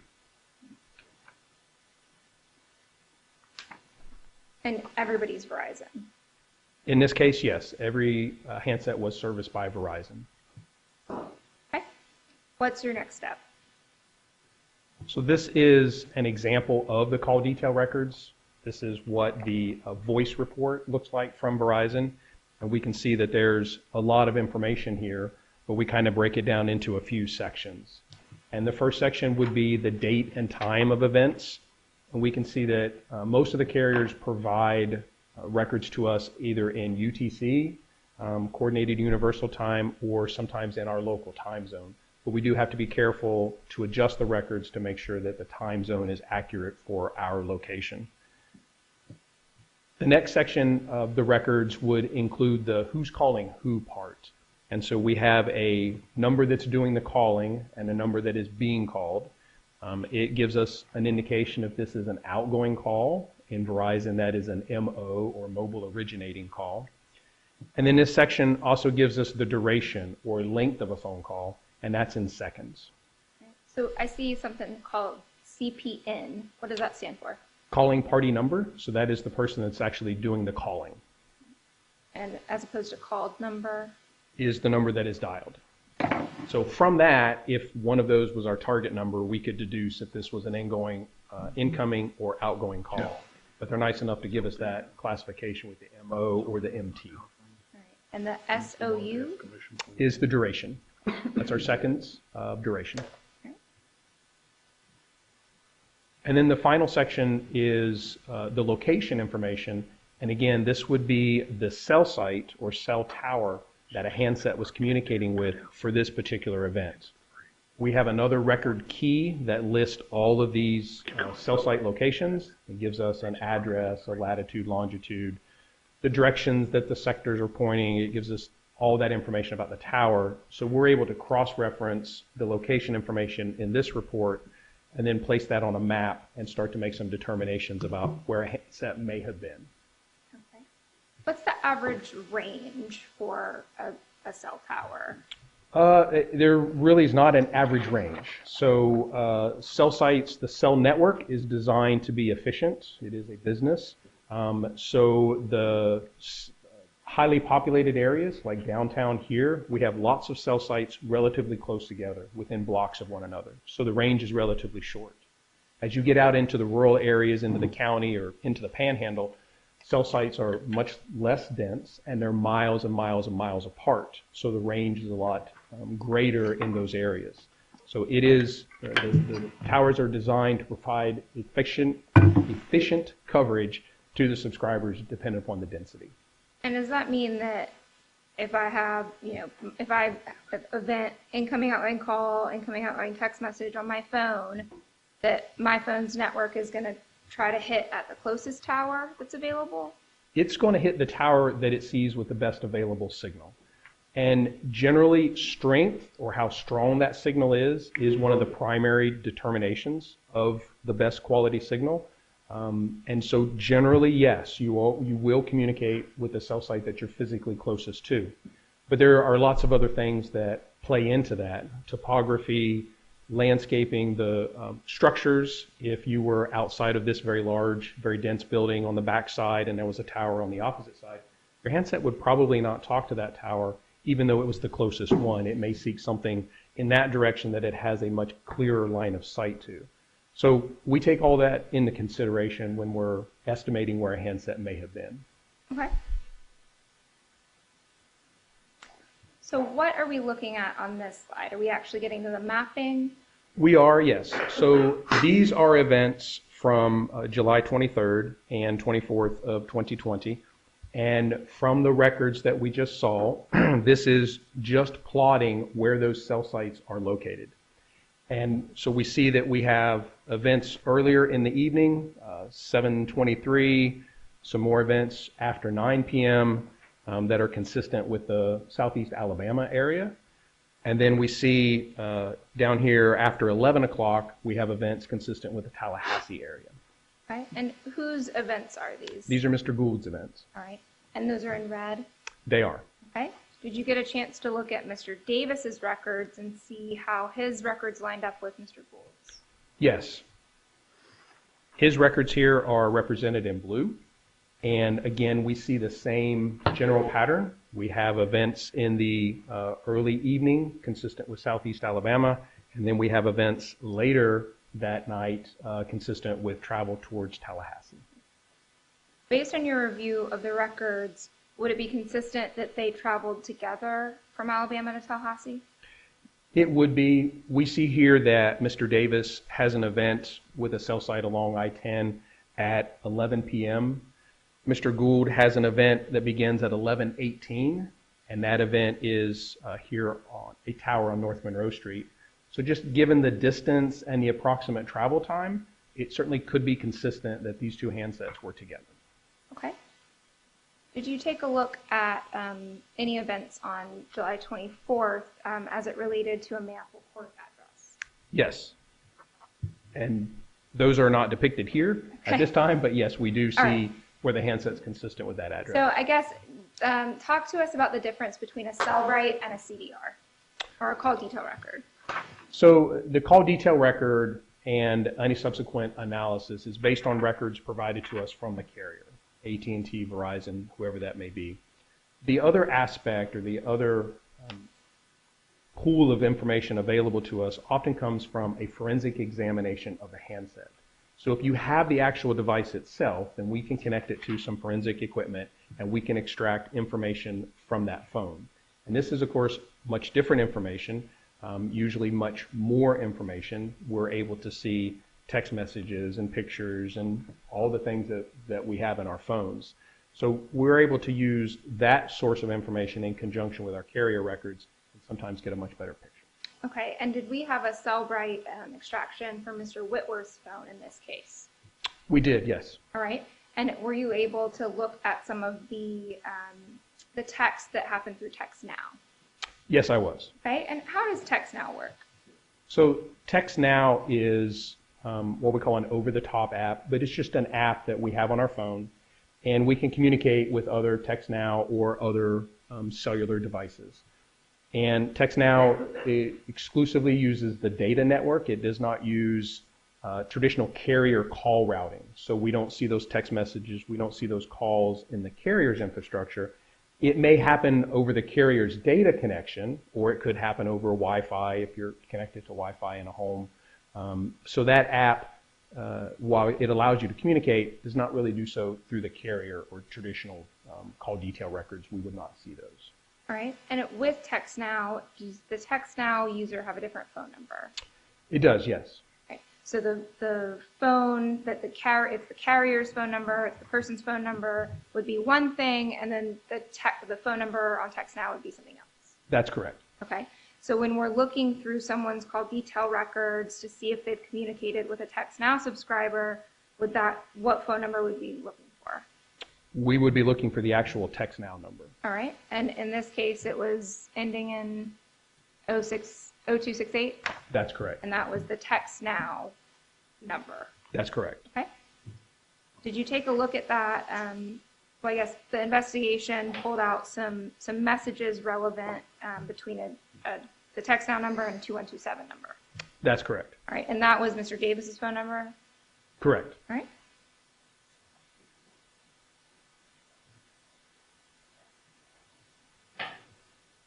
And do you have a way of making these reports a little bit more readable in the terms of texting? Yes, and you had asked earlier what Cellbrite is. Cellbrite is just a commercial forensic software program, one of many that we use. And it takes that extracted data and produces a report for us and allows us to search through that data a little easier. It's still somewhat cumbersome to go through some of the stuff, so we will often convert those into something that's a little easier to follow when we're looking at messaging threads. Okay.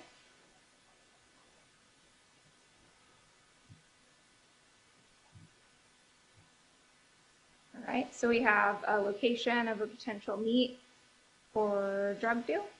That's correct. All right. And we can run through it. And a 1999 number is mentioned. And you get records for that phone number? Yes. And is that the phone number that was being used by Jacob Jerkins? It was, yes. Right. And you said that TextNow, you can communicate via phone as well as messages? Yes. So we see a missed call through the app from the 2127 number? That's correct. Okay.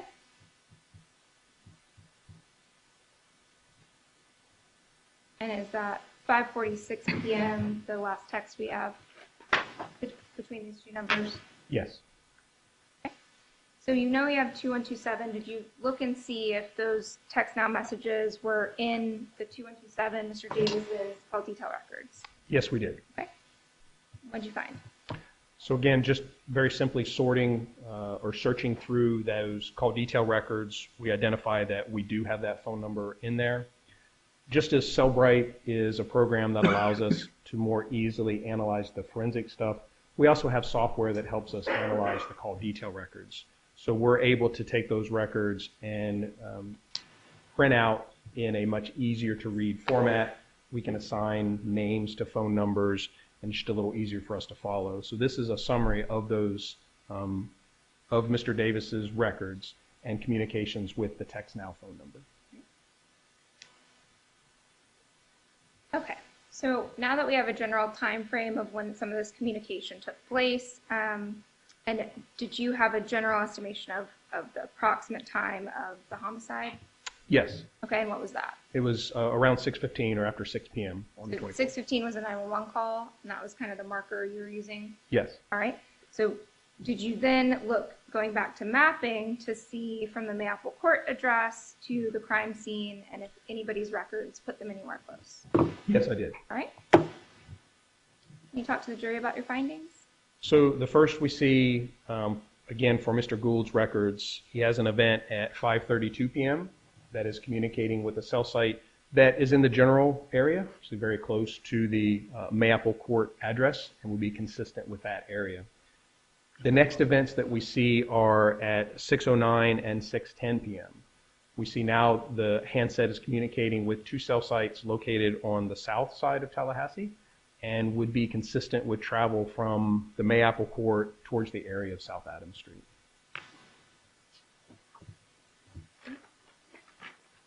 In a case like this, do you try to corroborate your records with other evidence in the case to see if it matches up? Yes, All right. And did you use the ring video in this case to try to establish a timeline? it did, yes. Okay.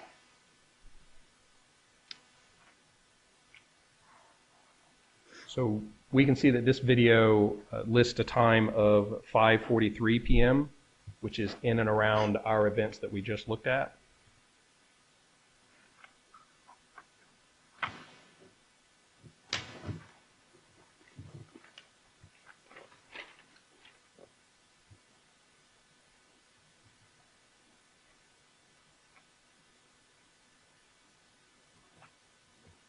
Is your volume turned on? I believe that would be on your side. Okay. Yours isn't muted. I'll fix that.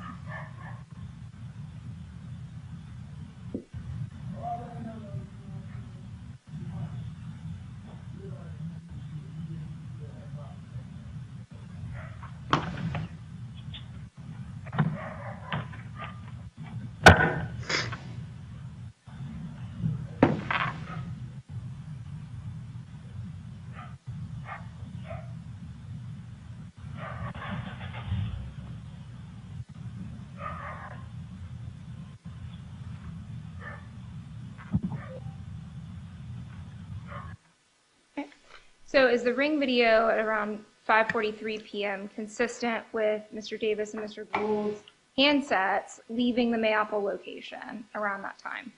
Yes. Did you look at Mr. Gould's locations for that approximate time of the homicide between 6 o'clock and 6:15?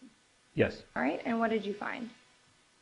So in addition to just looking at the cell site or the cell tower, we also know that our cell sites are most often broken down into multiple sides or sectors, and that means they have antennas that are facing different directions. When we look in the call detail records, not only do we see the actual cell site location, but we are also usually given the sector or side of the cell site that the handset was using for that particular event. So we will plot those on the map as well to make sure that the side of the tower the handset was on is also consistent with our incident location. So here, the large red arrows represent the sectors that Mr. Gould's handset was using for those two events. The smaller black arrows represent the other sectors of those cell sites. Both of these here have 3 different sectors, and again, the handset is using the one with the large red arrow. Right. And are those locations consistent with a person holding that handset being at 3025 South Adams Street? It is, yes. Right. Did you compare that to Mr. Davis's records and see if you could see if he was in the same area or somewhere else? Yes. Again, looking around the time frame of the incident, Mr. Davis also has events. We see the times there is 6:08 and 6:15 p.m., but his handset, again, is using the same cell sites and the same sectors as Mr. Gould's. All right. Would you expect that? I would expect that, yes. Okay. Both because they're both Verizon phones and if they were together? They're both Verizon phones. They're both together. There may be situations where 2 phones in the same place could use different cell sites. That's always possible. But generally, depend upon the make and model of the phone, the technology within the phone, all of those sorts of things, I would expect to see them on the same cell sites and sectors. Okay, and did we also get call detail records for Tyler Whitworth? We did, yes. And did you use that as obviously, I mean, it's a homicide. We know he was found murdered in a vehicle at this address, and his Correct. handset was present on scene with him, right? Correct. Okay. Did you use that as almost a control to see are Davis and Gould matching up with where Whitworth's phone is? Yes. Right? And what did you find? So again, we see that Mr. Whitworth has events on his handset, 603, 604, 611. There are obviously more events, but these are the ones that are in the same time frame as the events for Mr. Gould and Mr. Davis. We see that Mr. Whitworth's phone is communicating with the same cell site and the same sector as the other two handsets. And let me ask you something about, because the 617 event. Do events include, so say I'm not using my phone right now, it's just sitting there. I don't make a call, can there still be an event? Yes. Okay, and how would that be possible? A variety of things. It could be an incoming event. You may be receiving an incoming phone call that reaches the handset that also produces a record. It could be the data sessions. Our phones are always in the background, checking Facebook and all those kind of things. So they're almost constantly in contact with the network. And depending upon the carrier, we see records of those events. Okay. For these records specifically for Mr. Gould, did you look and see what type of events it was? For Mr. Gould, these are voice events. Okay, meaning either an incoming call or an outgoing call. That's correct. Okay. So 617, we know Mr. Whitworth has already been murdered. That was likely an incoming event. Well, Mr. Whitworth's events could be, sorry, I believe you asked about Mr. Gould's events or voice calls. Mr. Whitworth's events are a variety of events. They come from a slightly different report, and so they could be data sessions as well. Okay. And Mr. Davis's events, did you take a look at those? Are those voice calls, incoming calls, outgoing calls? Those are also from the different reports, so they could be a variety of events. Okay.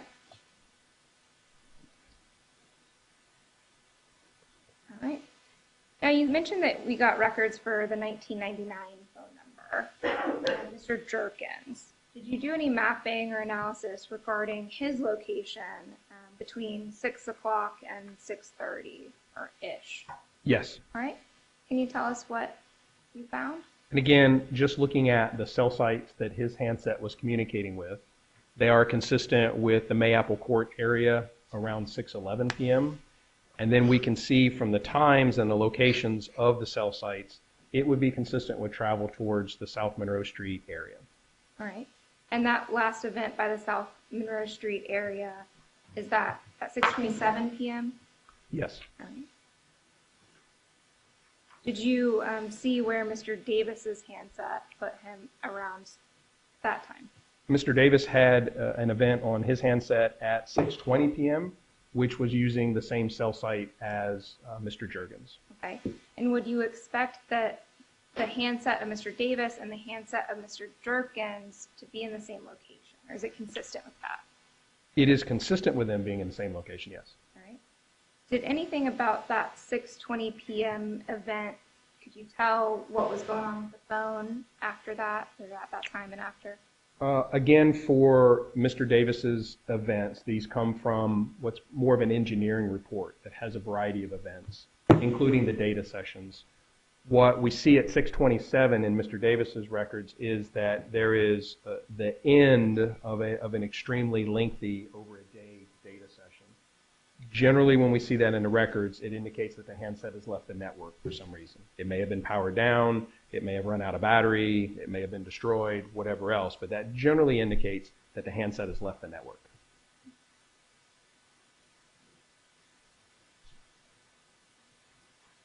Right. And did you look at Mr. Gould's records in this time frame as well? Yes, we see the next events for Mr. Juergens, again, becoming consistent with the Mayapple Court area. The next event that we have for Mr. Gould's handset would be at 6:41, an event that begins at 6:41. And again, it is communicating with one of the same cell sites as Mr. Juergens. Okay. And what about Mr. Davis? Mr. Davis doesn't have an event in this time frame. His next event is a little after 7. Okay. And then, so I think we look back at the ring video. Yes. And are we at about 6:42 p.m.? Yes. I was delivering puppies.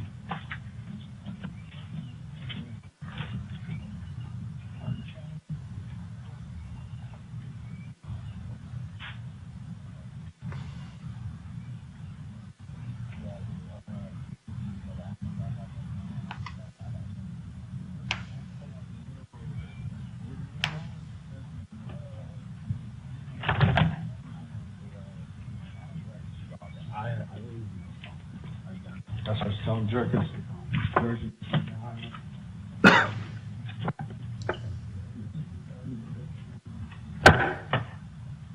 And were you able to review a screenshot of Mr. Gould walking back into the house? Yes. He had two phones in his hand. It appears he does, yes. Would it have been consistent if Mr. Gould, Mr. Jerkins, and Mr. Davis's handset traveled back from the South Monroe Street area to the Mayapple Drive in one vehicle? The records will be consistent with that, yes. All right. Now we're looking at ring video from 6:56. That's correct. Bro, I'm calling for you, bro. What's up? Where you at? What's going on? You got something on? Yo, what? What's up? I'm here. I'm gonna go. Y'all gonna go right now. What's going on? DD's here. Hey. You got all that blood on your shit. Bro, bro, I had to go get my insurance out the goddamn glove box, cuz, bro. My damn tag is in my name, bro.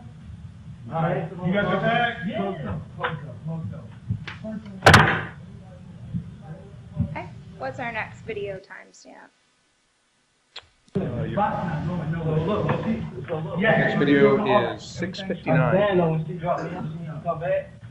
Nah, she need to be with you for a while. She need to be with you for a couple days. So what? 2 days. Can we see people packing up to leave? She not staying with me. Yes. She can come back if she wants to. That's fine. So what? They can come from Florida to Alabama? I mean, take on. Damn.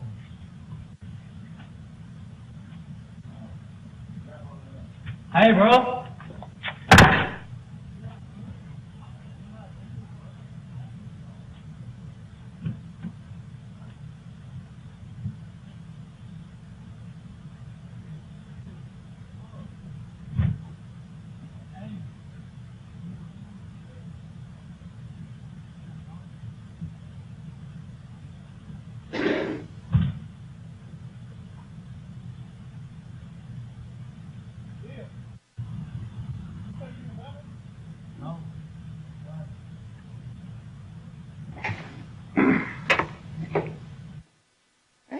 Did you take a look at Mr. Gould and Mr. Davis's records for the hours after 7 o'clock range and after?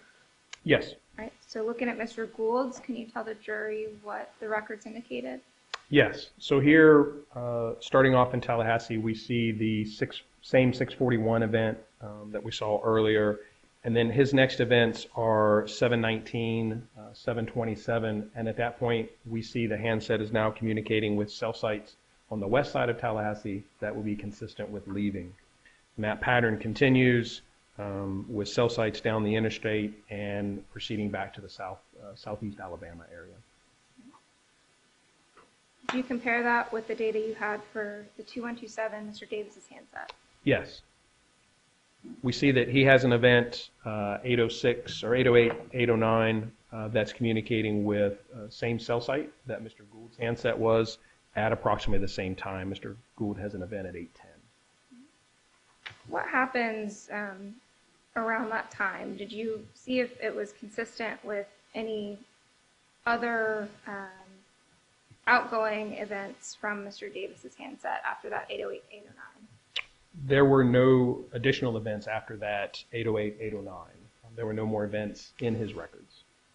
Okay. If someone takes out their SIM card, what would that do to a phone?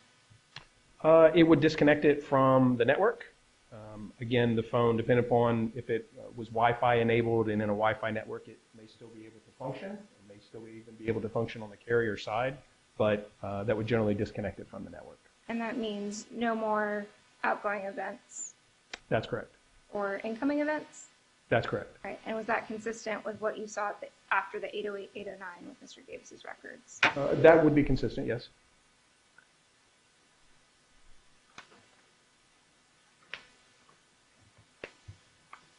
Nothing further. Any cross? Yes, please, Judge. Sergeant Corbitt, what does SIM stand for? Subscriber identity module? Okay, and that's the little chip thing on the bottom. Yes. You like that technical term? Yes, that's a good one. All right, so can I get you to go back to the start of your presentation here, if you would? I want to ask you some questions about some of these things. Maybe not that far. Let's go forward to the first map application.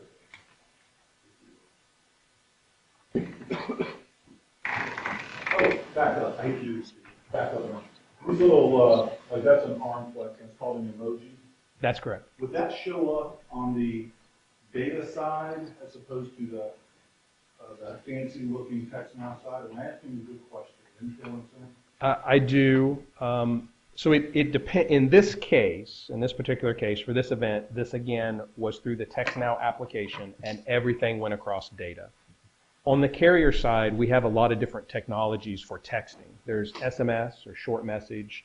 We have MMS, which came afterwards, where you were able to send pictures and short videos. And now we have what's called RCS, or rich content. And so those technologies work on different layers of the network. So if this were a carrier-based text message, it would be on the data side. But again, not necessarily applicable here because this is through the TextNow app. I'm trying to understand. This is pulled from TextNow via the cell rifle. This is from the forensic examination of the handset, and that handset had the TextNow app on it, and there were TextNow messages saved on that handset. So when we did the forensic examination, we were able to view those text messages, and that's what's represented here. Okay, so you actually pulled this from the app, not from any sort of cell rifle. This is from the app on the phone. The reason I'm asking, and let me show you why I'm curious about this. State's Exhibit 52D. I'll hand you this and ask you to take a look at it. May I first, Judge? Man.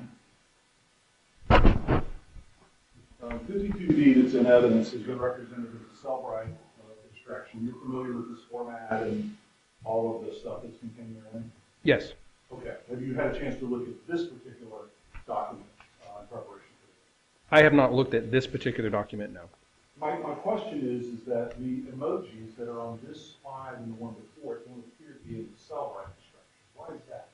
It depends on where. So let me clarify one other thing. All of this came from the forensic examination of the handset.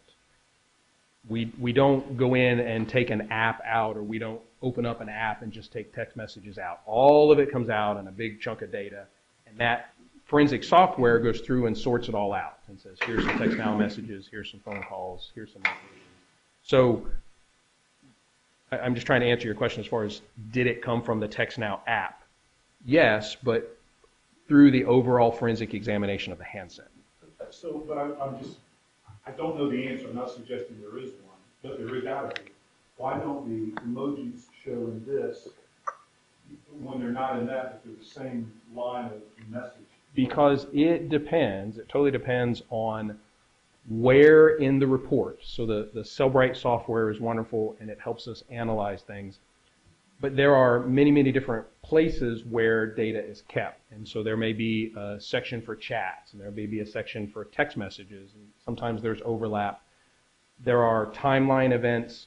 And so depending upon exactly where in the phone this particular report was generated from, it may not have the emojis that are in it. They're represented as special characters, so you may not see those in one section. So let me ask you this, not to interrupt, are there essentially two packages or packets of the same data? There can be multiple. And so again, depending upon where sometimes things like a picture may be stored in your photo gallery. If you received it via text message, then it's also stored in your text messages folder. And if it was a picture that you took and sent to someone else, then it's going to be in your camera folder. So that same picture could be on your device in multiple different places, depending upon how or what exactly you did with it. There's also going to be thumbnails because your apps want to represent a small picture for you. So it's going to make copies of it and it's going to put them in different places. So so some of the information can be represented in multiple places. And again, it may be in a slightly different format in the multiple places. This thing we're looking at, is this, I know you put it in some kind of software that, so you didn't type this up, this is spitting out however it came out. This was, so I asked for another report, so this would be a PDF copy. I asked for a different version of these text messages so that I could just copy and paste the actual text content out of them. And that goes into what's called an HTML page, which is just a web page that allows me to do some animations and to format this in what we all think is a more traditional text messaging format. Okay. I am not in any way suggesting that you alter what's there from there. Just curious that there's emojis that aren't somewhere else. I can certainly give you the actual report similar to this that I pulled that information from. Okay. Is there anything that's in this was Gilmore's work, right? Cell rifle? Investigator Dillmore is the person who did the forensic extraction. Okay. As far as the generating the individual reports, those were done by a variety of people. Okay. And then this one's by you. I did not. On the big screen. Yeah, I did not do pull the actual report. I just took from that report and created this demonstrative. Okay. I've just been curious about that for a very long time. All right. So now, keep going. Keep going. Keep going, please. All right. Let's stop here. This is what is labeled for the record in red down at the bottom left. Gould, open parentheses, 4607, close parentheses, cell site location. Do you agree? Yes. Okay. Now, try to understand this. An event occurred at 6:09 p.m. You agree? Yes. Do you know the duration of that? Not off the top of my head. I recall it being just a few seconds, but we have the records here. I could tell you exactly. So it's not like it just tells you this is where I was. It will be on that site for the duration, and you'll know it was there for a minute, 2 minutes, 5 minutes, or whatever. The handset with that connection. For these particular events, for the voice events, we are provided with one cell site location. And that is supposed to be the beginning cell site. So this would be, so that time would generally represent the beginning of a phone call.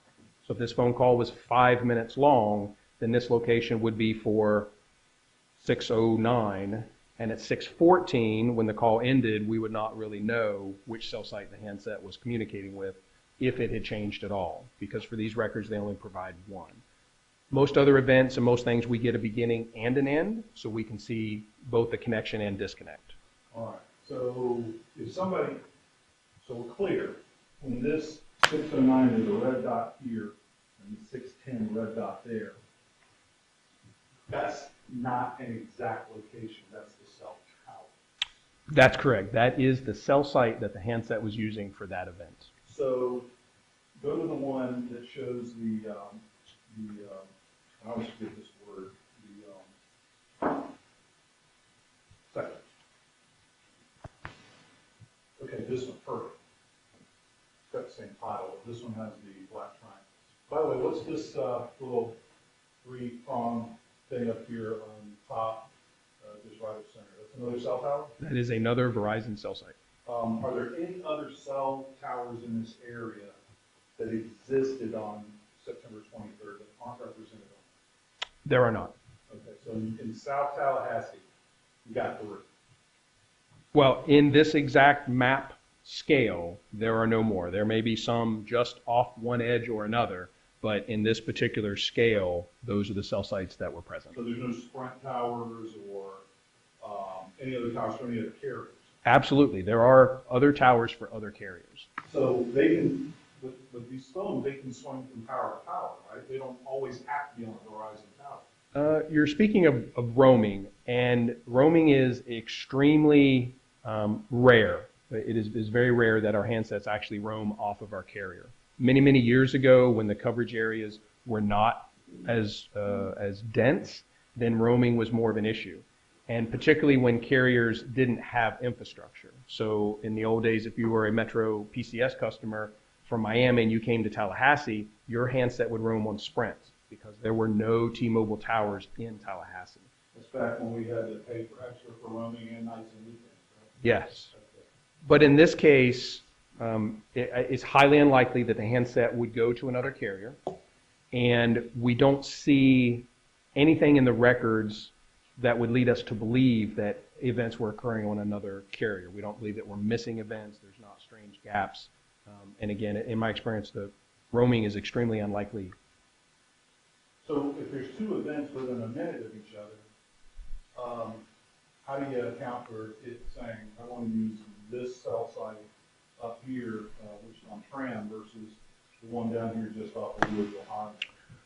As I mentioned earlier, there are a number of factors that go into which particular cell site and sector a handset chooses. We talked about signal strength and proximity, how close we were is one of the primary factors.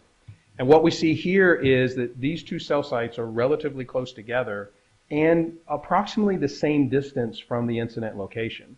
So there's a high probability that the handset saw both of those with pretty equivalent signal strength and clarity. And so the handset would have been making very minute decisions about which one of those to use if it was seeing them almost equally. Does call load play into that? The network, how busy the network is, play into which tower takes the call? It can, yes. Right. All right. So now let's just get down into some other stuff. You've got an arrow pointing, say, from 609 straight up. That does not mean that the handset was in a direct line with the arrow, right, with the sector. That's correct. Is there any way you could draw a cone based on your expertise of where all that cone could have been in there? I could draw an approximate. So each of our... Why didn't you do that for us? I'm sorry? Why didn't you do that? Because representing coverage area, representing sector changes is inaccurate, to be honest. So the best practices for us in mapping cell phone records is to map the cell site and the sector, period. We show the orientation, we show the direction that that sector is oriented. But as there is obviously overlap from one cell site to another, and the exact coverage area or exactly where that line would be changes, and it's extremely difficult to estimate, which is why when we do historical analysis, we say that yes, this location is included in the coverage area of the cell site or not. We don't say specifically where a handset is with this type of information. Let me stop you right there. Okay. You can't say where the handset's at, period, end of discussion. I cannot say exactly where the handset is All right, at. good. Do the one that pulls out higher, if you would. No, not that one, the one that's bigger coverage area, maybe one before it. You've got this one? Hang on. There you go. All right. So, are there any other Verizon towers up this area? There are, yes. Okay. Why didn't you map them for us so we could see? In this case, for this, we were simply showing travel. The cell site was up here, and then we're communicating with cell sites down here. So you didn't see any other events all the way down Monroe or any out on Appalachia Parkway, any of that? That's correct. Okay. But looking at this yellow flag here, you can't tell us that at the time either one of these events occurred that that person, or the handset, if you will, was in the location of the yellow flag. The yellow flags just say that's where the incident occurred, right? That is correct. The yellow flag is to mark where the incident was in relation to where those cell sites are. Okay. So the handset may not have even been in the parking lot where this incident occurred. Yeah, I cannot say exactly where the handset was. Could it have been more north or south or east or west of where the flag is It could, yes. at. Okay. How far, say west, could it have been? I would expect, well, we would have to go back to the more detailed map, and then, again, we don't do, hey, what's the coverage area of the cell site? How big could it be? How small could it be? We take an address and we say, yes, we believe this is within the coverage area, or it's not. We include and exclude. So we could look at some other locations and include or exclude them. Well, how about this, though, cell range? Ms. Fox asked you about the range. You said there's no average. On these two cell towers, what's the range on? Again, not a definitive answer to that. There is going to be overlap with the adjacent cell sites. So we would expect the effective coverage area of that cell site to be into the next cell site coverage area, again, so that there's overlap. Okay. But there are conditions where handsets will communicate with cell sites even beyond those. Okay, let's go to the map that has the blue and the red and the green on it. Can you do that? There you go.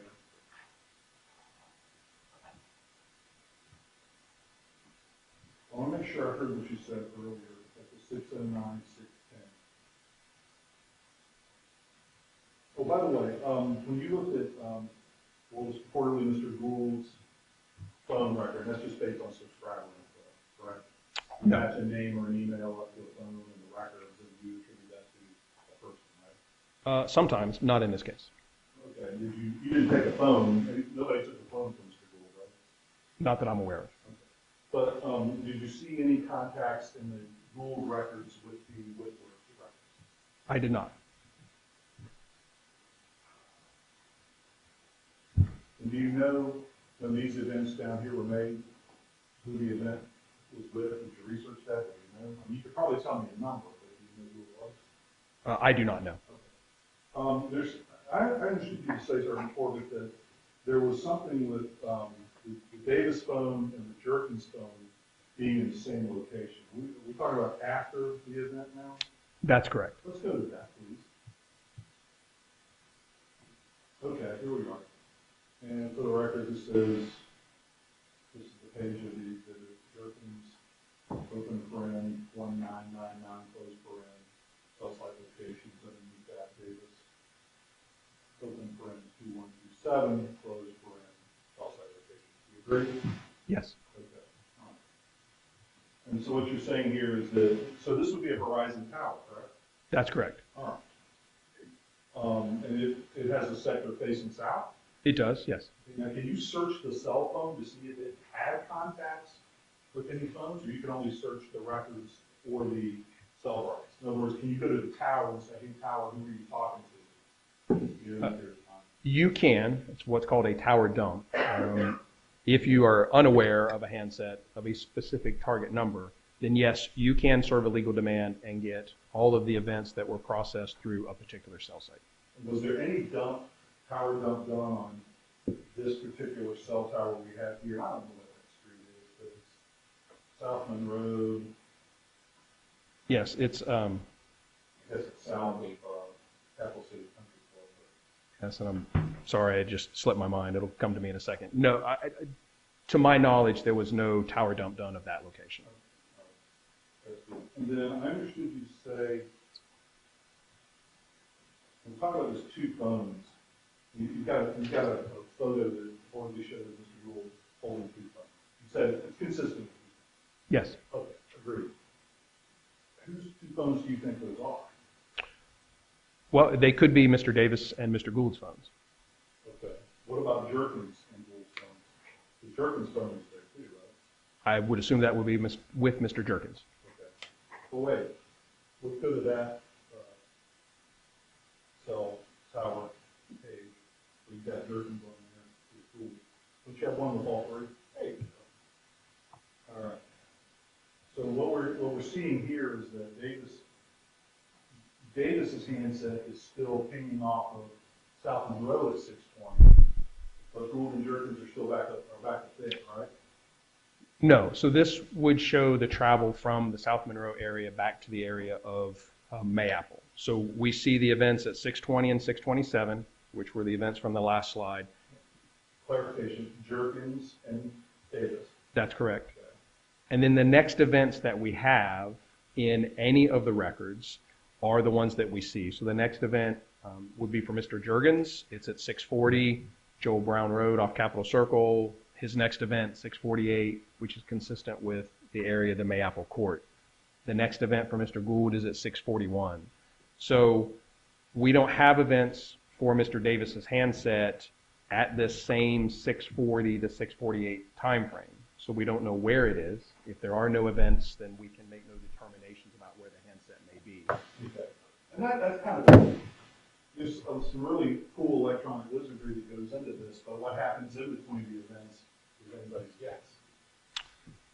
Correct. I think that just looking at distance and time, you can make some estimations about what a handset may have been doing. If in 30 minutes it goes from one side of town to the other, I think we can draw a conclusion that it was traveling from one side to the other. But again, if there are not events, then we don't have anything to make that estimation determination. Okay. And I just wanted to. Matt?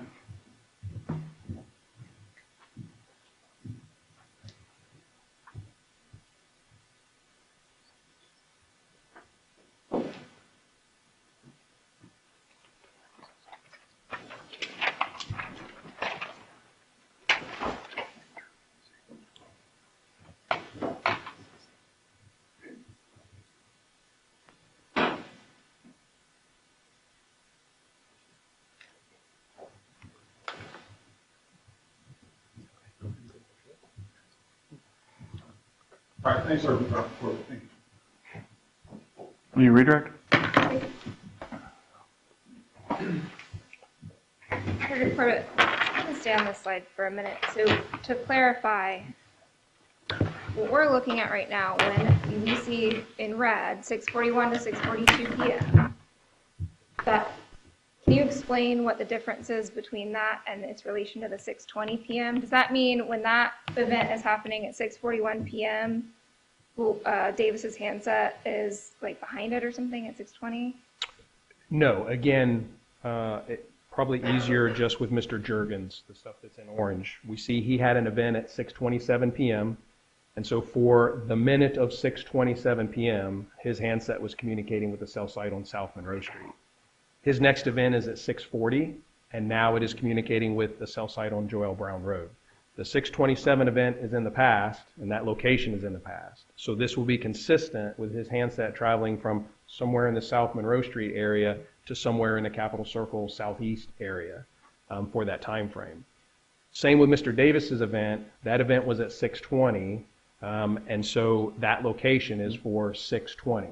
At 6:40, we have no locations for that handset, so we do not know where it is. And you said that I think you said 6:27, there's an event consistent with potentially that Davis's handset powering down. That's correct. All right. You were talking about how, Mr. Bodiford said, well, you can't say where a handset's at. Okay, that's all you can say. Say no more. What were you going to say to explain that? Well, again, no, I cannot say exactly where a handset is, but we do look at the incident location and its proximity to the cell sites and sectors. We look at the other cell sites that are around it, and whether they're depicted on the map or not, that certainly goes into our analysis. We make sure that our understanding that the coverage area of one cell site is going to ease into the other. We're going to make sure that that location is well within the coverage area of a particular cell site. All that goes into account. But no, there is not, with these records, we cannot say exactly where a handset is. Okay, and would you mind going back to the slide around the 3025 South Adams Street location around the 6:15? That's fine, that works. Are you able to exclude these three handsets from being in other locations based on this data? Yes, I could exclude them from a number of locations. Could you exclude them from the Mayapple Court address? Yes, I would exclude them from that address. And you said each of these is consistent with someone at 3025 South Adams Street It is, yes. Does Gould's handset, does it have outgoing events? It does, yes. Okay. Are the 609 and 610 events, are those incoming or outgoing? I don't recall. We can certainly look real quick and I can tell you. Okay. We'll have to.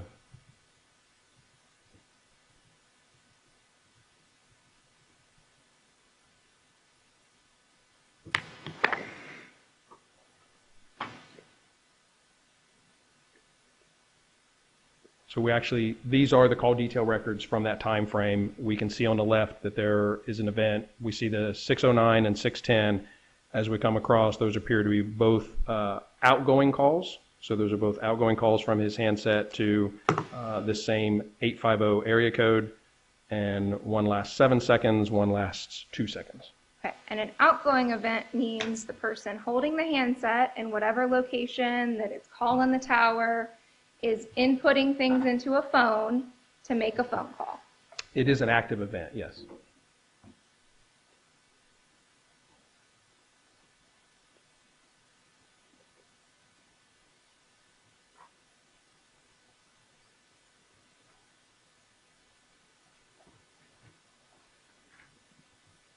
Nothing further, thank you. All right, thanks, Steve. So let's go to break for lunch. We'll try to break for an hour, and we'll get started back at 2:15, sorry. Please don't discuss any testimony at the time, and we'll see you back then.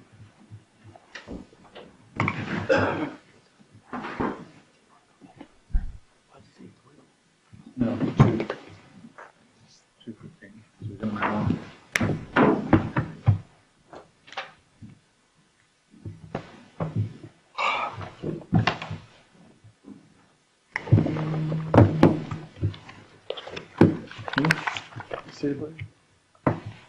Anything for the record before we go? No, Your Honor. No, sir. I don't have any more witnesses, so they would rest. We want to. I should have done that earlier, sorry. Okay. I can do it again in front of the jury, but if we want to proceed with any motions, we can. Right. Are there any motions? Judge, I'm going to need to make them when we come back. It won't take long. Can I approach the clerk, please? Yep. How much time do we have left in the jury instruction? 10 minutes, maybe. I'm going to give them an hour and a half. Is that fine? The jury. All right, so we'll be out there.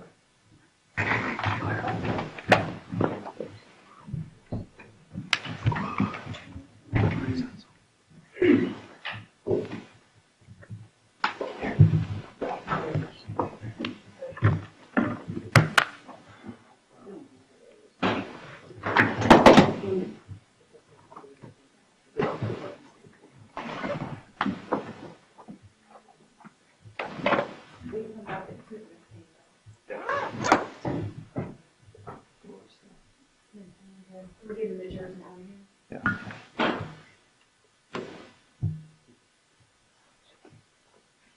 So we're back at 2:15, Judge? Yes, sir. Yeah. That's right.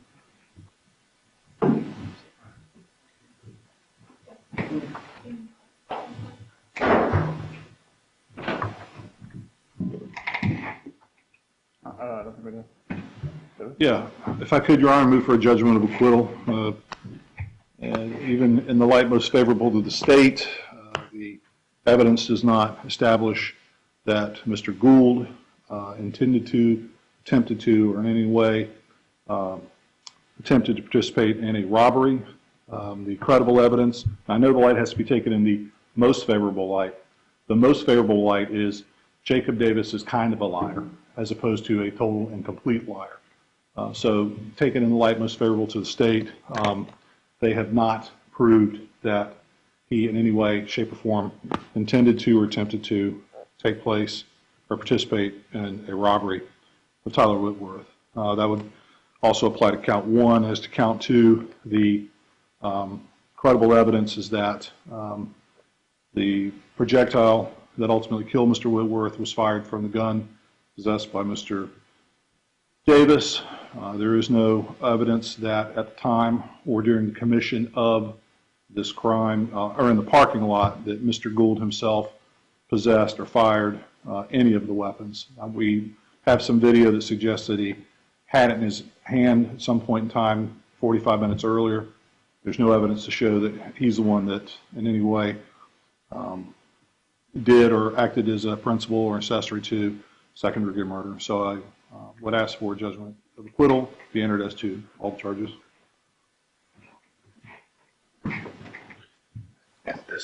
Being like Mr. Gould, the state proved a prima facie case of all the elements of each count as charged in the indictment. The defense is asking you to impart your own judgment on the credibility of witnesses, but at JOA stage, the court is not to make determinations on credibility. If it's something for credibility, that's left solely up to the jury to resolve.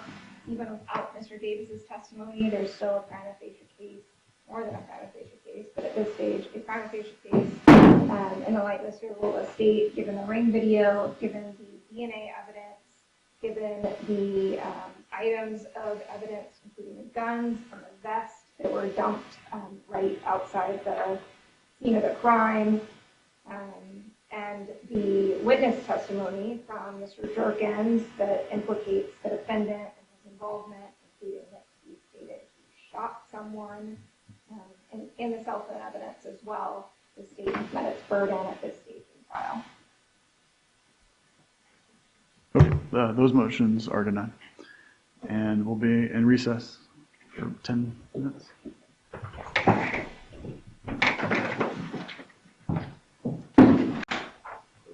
All rise. What did I say? All right, please be seated.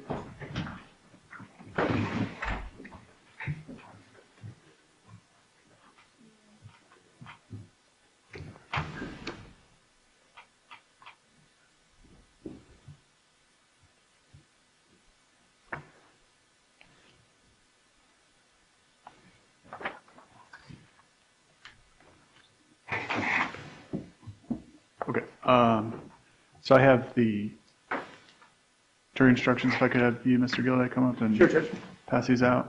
And on top of that, there's the stipulations.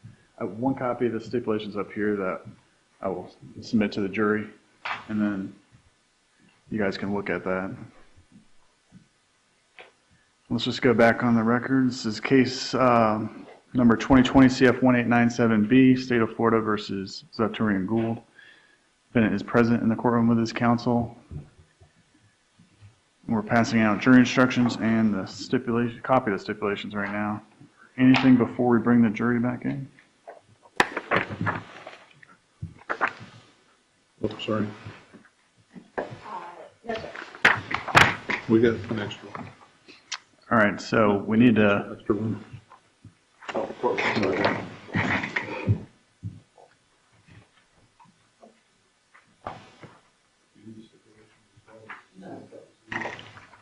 Y'all just tips. all right, and so we'll start with state any more witnesses and go from there, I think. All right. All right.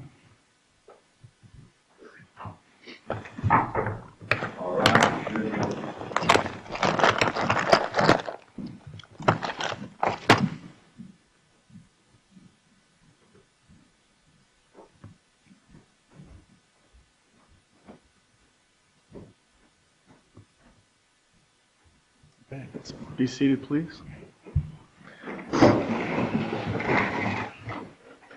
State, do you have any more witnesses? No, sir. The state rests. Defense? The defense rests. All right, so, ladies and gentlemen, so you've heard all the evidence in this case. I'm going to now have the bailiff pass out the jury instructions. We're going to read the jury instructions together, so when you get them, you can stay on that first page.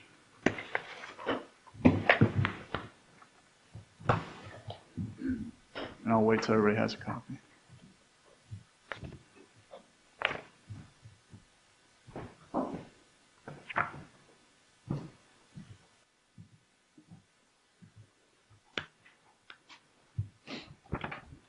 Okay, so if you could just follow along with me. Introduction to final instructions. Members of the jury, I thank you for your attention during this trial. Please pay attention to the instructions I am about to give you. Statement of charge. Zatoriyan Gould, the defendant in the case, has been accused with 1 count of first-degree felony murder, 1 count of second-degree murder, and 1 count of armed robbery with firearm. Introduction to homicide. Zatoriyan Gould is accused of first-degree felony murder in count 1 and second-degree murder in count 2. First-degree felony murder and second-degree murder both include the lesser crimes of manslaughter, all of which are unlawful. However, a killing that was excusable or that was committed by the justifiable use of deadly force is lawful. If you find Tyler Whitworth was killed by Zatoriyan Gould, you will then consider the circumstances surrounding the killing in deciding if the killing was first-degree felony murder, second-degree murder, or manslaughter, or whether the killing was excusable or resulted from justifiable use of deadly force. Justifiable homicide. The killing of a human being is justifiable homicide and lawful if necessarily done while resisting an attempt to commit a felony upon the defendant or to commit a felony in any dwelling house in which the defendant was at the time of the killing. Excusable homicide. The killing of a human being is excusable and therefore lawful under any one of the following 3 circumstances. 1. When the killing is committed by accident and misfortune and doing any lawful act by lawful means with usual ordinary caution and without any unlawful intent. Or 2, when the killing occurs by accident and misfortune in the heat of passion upon any sudden and sufficient provocation. Or 3, when the killing is committed by accident and misfortune resulting from a sudden combat if a dangerous weapon is not used and the killing is not done in a cruel or unusual manner. Dangerous weapon is any weapon that, taking into account the manner in which it is used, is likely to produce death or great bodily harm. I now instruct you on the circumstances that must be proved before Zatoriyan Gould may be found guilty of first-degree felony murder, second-degree murder, or a lesser-included crime. Count 1, felony murder, first degree. To prove the crime of first-degree felony murder, the state must prove the following 3 elements beyond a reasonable doubt. 1. Tyler Whitworth is dead. 2. A. While engaged in the commission of a robbery, Zatoriyan Gould or Jacob Davis caused the death of Tyler Whitworth. Or B. While engaged in the attempt to commit a robbery, Zatoriyan Gould or Jacob Davis caused the death of Tyler Whitworth. Or C. While escaping from the immediate scene after committing or attempting to commit a robbery, Zatoriyan Gould or Jacob Davis caused the death of Tyler Whitworth. And 3. Zatoriyan Gould was the person who actually killed Tyler Whitworth, or Tyler Whitworth was killed by a person other than Zatoriyan Gould, but both Zatoriyan Gould and the person who killed Tyler Whitworth were principals in the commission of a robbery. In order to convict the defendant of first-degree felony murder, it is not necessary for the state to prove that the defendant had a premeditated design or intent to kill. A robbery is defined for you in count 3 below. What it means to be principals is defined later in these instructions. An attempted robbery is where the defendant did some act toward committing the crime of robbery that went beyond just thinking or talking about it, and he would have committed the crime except that someone prevented him from committing the crime or he failed. When there are lesser included crimes, in considering the evidence, you should consider the possibility that although the evidence may not convince you that the defendant committed the main crime of which he is accused, there may be evidence that he committed other acts that would constitute a lesser included crime. Therefore, if you decide that the main accusation has not been proved beyond a reasonable doubt, you will next need to decide if the defendant is guilty of any lesser included crime. The lesser crime indicated in the definition of first-degree felony murder is manslaughter. Manslaughter. To prove the crime of manslaughter, the state must prove the following 2 elements beyond a reasonable doubt. 1. Tyler Whitworth is dead. 2. Zatoriyan Gould intentionally committed an act or acts that caused the death of Tyler Whitworth. Zatoriyan Gould intentionally procured an act that caused the death of Tyler Whitworth. Or the death of Tyler Whitworth was caused by the culpable negligence of Zatoriyan Gould. To procure means to persuade, induce, prevail upon, or cause a person to do something.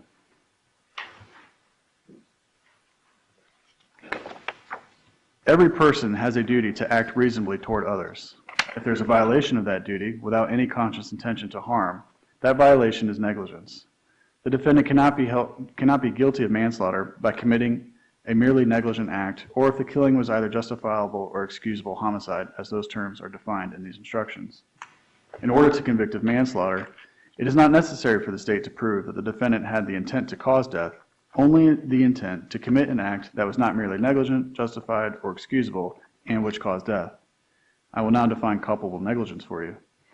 As I have said, every person has a duty to act reasonably toward others. If there is a violation of that duty without any conscious intention to harm, that violation is negligence. But culpable negligence is more than a failure to use ordinary care toward others. In order for negligence to be culpable, it must be gross and flagrant. Culpable negligence is a course of conduct showing reckless disregard for human life or of the safety of persons exposed to its dangerous effects, or such an entire want of care as to raise a presumption of conscious indifference to consequences, or which shows wantonness or recklessness, or a grossly careless disregard for the safety and welfare of the public, or such an indifference to the rights of others as is equivalent to an intentional violation of such rights. The negligent act or omission must have been committed with an utter disregard for the safety of others. Culpable negligence is consciously doing an act or following a course of conduct that the defendant must have known or reasonably should have known was likely to cause death or great bodily injury. Count 2, second-degree murder. To prove the crime of second-degree murder, the state must prove the following three elements beyond a reasonable doubt. 1, Tyler Whitworth is dead. 2, the death was caused by the criminal act of Zatoriyan Gould. 3, there was an unlawful killing of Tyler Whitworth by an act eminently dangerous to another and demonstrating a depraved mind without regard for human life. An act includes a series of related actions arising from and performed pursuant to a single design or purpose.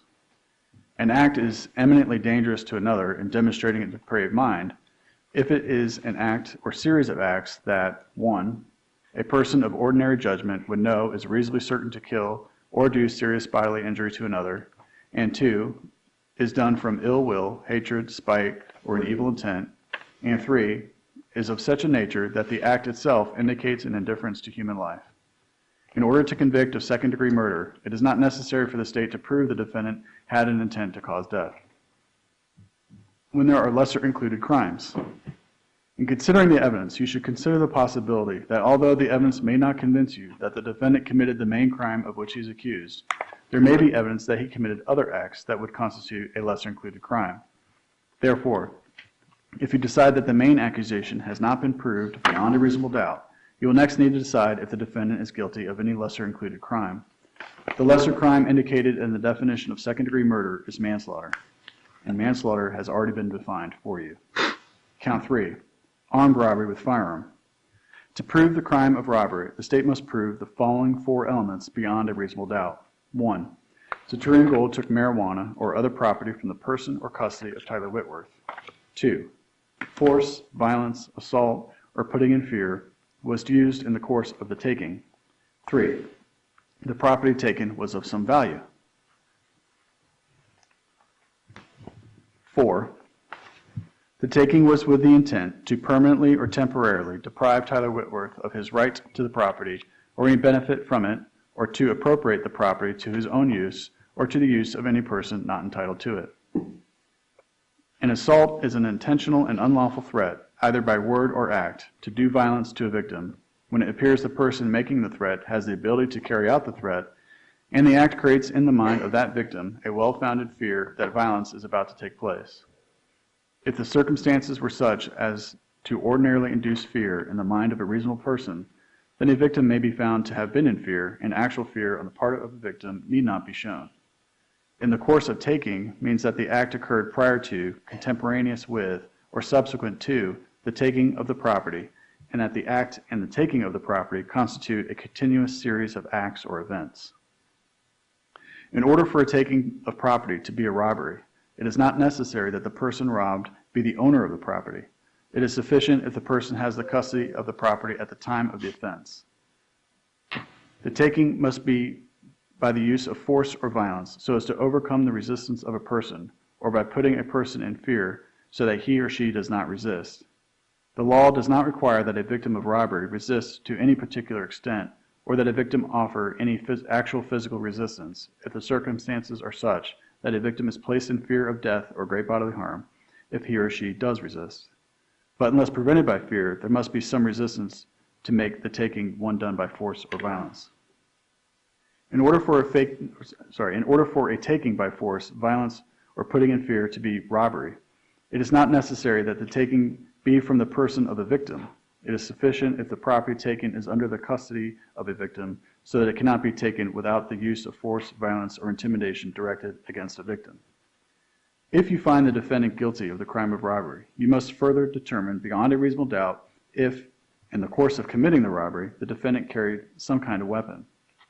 An act is in the course of committing the robbery if it occurs in an attempt to commit the robbery or in flight after the attempt or commission. If you find the defendant carried a firearm in the course of committing the robbery, you should find him guilty of robbery with a firearm. A firearm means any weapon which is designed to, or may readily be converted to, expel a projectile by the action of an explosive. When there are lesser included crimes. In considering the evidence, you should consider the possibility that although the evidence may not convince you that the defendant committed the main crime of which he is accused, there may be evidence that he committed other acts that would constitute a lesser included crime. Therefore, if you decide that the main accusation has not been proved beyond a reasonable doubt, you will next need to decide if the defendant is guilty of any lesser included crime. The lesser crime indicated in the definition of robbery is assault and theft. Assault. To prove the crime of assault, the state must prove the following three elements beyond a reasonable doubt. 1. Zatoriyan Gould intentionally and unlawfully threatened, either by word or act, to do violence to Tyler Whitworth. 2. At the time, Zatoriyan Gould appeared to have the ability to carry out the threat. 3. The act of Zatoriyan Gould created in the mind of Tyler Whitworth a well-founded fear that violence was about to take place. Theft. To prove the crime of theft, the state must prove the following two elements beyond a reasonable doubt. 1. Zatoriyan Gould knowingly and unlawfully obtained or used the marijuana or other property of Tyler Whitworth. 2. He did so with intent to either temporarily or permanently deprive Tyler Whitworth of his right to the property or any benefit from it, or appropriate the property of Tyler Whitworth to his own use or to the use of any person not entitled to it. Obtains or uses means any manner of taking or exercising control over property. Property means anything of value and includes tangible or intangible personal property, including rights, privileges, interests, and claims. Value means the market value of the property at the time and place of the offense, or if that value cannot be satisfactorily ascertained, the cost of replacement of the property within a reasonable time after the offense. If the exact value of the property cannot be ascertained, you should attempt to determine a minimum value. If you cannot determine the minimum value, you must find the value is less than $100. Possession and discharge of a firearm causing death. If you find that Zatoriyan Gould committed second-degree murder or armed robbery, and you also find beyond a reasonable doubt that during the commission of the crime he actually possessed a firearm, you should find the defendant guilty of murder with actual possession of a firearm. If you find that Zatoriyan Gould committed second-degree murder or armed robbery, and you also find beyond a reasonable doubt that during the commission of the crime he discharged a firearm, you should find the defendant guilty of, so both of these last paragraphs, they said murder. It'd be either guilty of that crime instead of murder with actual possession, and in the second paragraph, discharge. And so if you have that pen with you, you just change murder to that crime. And so the last sentence of the first paragraph, last sentence of the second paragraph, really last line of it, and then similarly with the last line of that third paragraph. So it should read on the second paragraph, he discharged a firearm. You should find the defendant guilty of that crime with discharge of a firearm. And finally, the third paragraph. If you find that Zatoriyan Gould committed second-degree murder or armed robbery, and you also find beyond a reasonable doubt that during the commission of the crime he discharged a firearm, and in doing so caused the death of Tyler Whitworth, you should find the defendant guilty of that crime with discharge of a firearm causing death. A firearm is legally defined as any weapon, including a starter gun, which is designed to or may readily be converted to expel a projectile by the action of an explosive, the frame or receiver of any such weapon, any firearm muffler or firearm silencer, any destructive device, or any machine gun. To actually possess a firearm means that the defendant A, carried a firearm on his person, or B, had a firearm within immediate physical reach with ready access with the intent to use the firearm during the commission of the crime. Aggravation of crime by using a weapon. If you find that Zatoriyan Gould committed second-degree murder or the lesser-included crime of manslaughter, and you also find beyond a reasonable doubt that during the commission of the crime, he personally carried, displayed, used, threatened to use, or attempted to use a weapon or firearm, you should find him guilty of second-degree murder with a weapon or firearm, or the lesser-included crime of manslaughter with a weapon or firearm. A weapon is defined as 1, any object readily capable of inflicting bodily harm if used in the ordinary manner contemplated by its design and construction, or 2, any other object that was used to inflict bodily harm. A firearm has already been defined for you. If you find that Zatoriyan Gould committed second-degree murder or the lesser-included crime of manslaughter, but you are not convinced beyond a reasonable doubt that during the commission of the crime he personally carried, displayed, or used a weapon, then you should find him guilty only of second-degree murder or the lesser-included crime of manslaughter. Principles. If the defendant helps another person or persons commit or attempt to commit a crime or crimes, the defendant is a principal and must be treated as if he had done all the things the other person or persons did if 1, the defendant had a conscious intent that the criminal act be done, and 2, the defendant did some act or said some word which was intended to and which did incite, cause, encourage, assist, or advise the other person or persons to actually commit or attempt to commit the crime or crimes. To be a principal, the defendant does not have to be present when the crime is committed or attempted. Independent act. If you find that any of the crimes alleged were in fact committed, an issue in this case is whether the crimes were an independent act of a person other than the defendant. An independent act occurs when a person other than the defendant commits or attempts to commit a crime. 1, which the defendant did not intend to occur, and 2, in which the defendant did not participate, and 3, which was outside of and not reasonably foreseeable consequence of the common design or unlawful act contemplated by the defendant. If you find the defendant was not present when the alleged crimes occurred, that in and of itself does not establish that the crimes were an independent act of another. If you find that any of the crimes were an independent act of another, then you should find the defendant not guilty of whatever crimes were an independent act of another. Plea of not guilty, reasonable doubt, and burden of proof. The defendant has entered a plea of not guilty. This means you must presume or believe the defendant is innocent. The presumption stays with the defendant as to each material allegation in the indictment through each stage of the trial unless it has been overcome by the evidence to the exclusion of and beyond a reasonable doubt. To overcome the defendant's presumption of innocence, the state has the burden of proving the crime with which the defendant is charged was committed, and the defendant is the person who committed the crime. The defendant is not required to present evidence or prove anything. Whenever the words reasonable doubt are used, you must consider the following. A reasonable doubt is not a mere possible doubt, a speculative, imaginary, or forced doubt. Such a doubt must not influence you to return a verdict of not guilty if you have an abiding conviction of guilt. On the other hand, if, after carefully considering, comparing, and weighing all the evidence, there is not an abiding conviction of guilt, or, if having a conviction, it is one which is not stable, but one which wavers and vacillates, then the charge is not proved beyond every reasonable doubt. And you must find the defendant not guilty because the doubt is reasonable.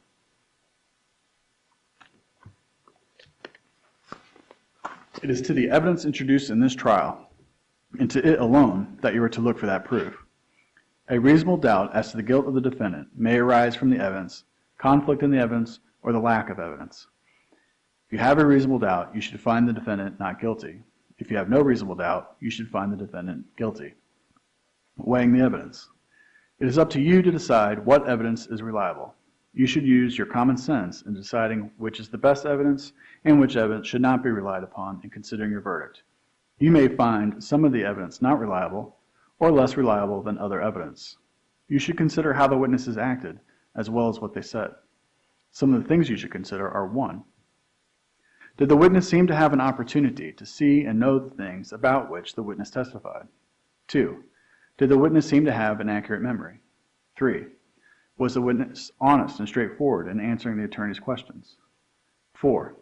Did the witness have some interest in how the case should be decided? 5. Does the witness's testimony agree with the other testimony and other evidence in the case? 6. Has the witness been offered or received any money, preferred treatment, or other benefit in order to get the witness to testify? 7. Had any pressure or threat been used against the witness that affected the truth of the witness's testimony? 8. Did the witness at some other time make a statement that is inconsistent with the testimony he or she gave in court? 9. Has the witness been convicted of a felony? Whether the state has met its burden of proof does not depend upon the number of witnesses it has called or upon the number of exhibits it has offered, but instead upon the nature and quality of the evidence presented. It is entirely proper for a lawyer to talk to a witness about what testimony the witness would give if called to the courtroom. The witness should not be discredited by talking to a lawyer about the witness's testimony. You may rely upon your own conclusion about the credibility of any witness. A juror may believe or disbelieve all or any part of the evidence or the testimony of any witness. Law enforcement witness. The fact that a witness is employed in law enforcement does not mean that his or her testimony deserves more or less consideration than that of any other witness. Expert witness. Expert witnesses are like other witnesses with one exception. The law permits an expert witness to give his or her opinion. However, an expert's opinion is reliable only when given on a subject about which you believe him or her to be an expert. Like other witnesses, you may believe or disbelieve all or any part of any expert's testimony. Prior inconsistent statement as impeachment. The evidence that a witness may have made a prior statement that is inconsistent with his or her testimony in court should be considered only for the purpose of weighing the credibility of the witness's testimony and should not be considered as evidence or proof of the truth of the prior statement or for any other purpose. Stipulations. When the parties agree that certain facts are true, that is called a stipulation of fact. You must accept stipulated facts as having been proven. However, the significance of these facts, as with all facts, is for you to decide. In this case, the stipulated facts that you must accept are true are included in the stipulations submitted in this case. And just for the jury's situational work, there could be a copy of the stipulations that will go back to the jury room for you. On page 13. Accomplices and informants. You must consider the testimony of some witnesses with more caution than others. For example, a witness who claims to have helped the defendant commit a crime or hopes to gain more favorable treatment in his own case may have a reason to make a false statement in order to strike a good bargain with the state. This is particularly true when there is no other evidence tending to agree with what the witness says about the defendant. Thus, while a witness of that kind may be entirely truthful when testifying, you should consider his testimony with more caution than the testimony of other witnesses. However, if the testimony of such witness convinces you beyond a reasonable doubt of the defendant's guilt, or the other evidence in the case does so, then you should find the defendant guilty. Defendant not testifying. The Constitution requires the state to prove its accusations against the defendant. It is not necessary for the defendant to disprove anything, nor is the defendant required to prove his innocence. It is up to the state to prove the defendant's guilt by evidence. The defendant exercised a fundamental right by choosing not to be a witness in this case. You must not view this as an admission of guilt or be influenced in any way by his decision. No juror should ever be concerned that the defendant did or did not take the witness stand to give testimony in the case. Rules for deliberation. There are some general rules that apply to your discussion. You must follow these rules in order to return a lawful verdict. 1. You must follow the law as it is set out in these instructions. If you fail to follow the law, your verdict will be a miscarriage of justice. There is no reason for failing to follow the law in this case. All of us are depending upon you to make a wise and legal decision in this matter. 2. This case must be decided only upon the evidence that you have heard from the testimony of the witnesses and have seen in the form of the exhibits and evidence and these instructions. 3. This case must not be decided for or against anyone because you feel sorry for anyone or are angry at anyone. 4. Remember, the lawyers are not on trial. Your feelings about them should not influence your decision in this case. 5. Your duty is to determine if the defendant has been proven guilty or not in accord with the law. It is the judge's job to determine a proper sentence if the defendant is found guilty. 6. Whatever verdict you render must be unanimous. That is, each juror must agree to the same verdict. 7. Your verdict should not be influenced by feelings of prejudice, bias, or sympathy. Your verdict must be based on the evidence and on the law contained in these instructions. Cautionary instruction. Deciding a verdict is exclusively your job. I cannot participate in that decision in any way. Please disregard anything I may have said or done that made you think I preferred one verdict over another. Verdict.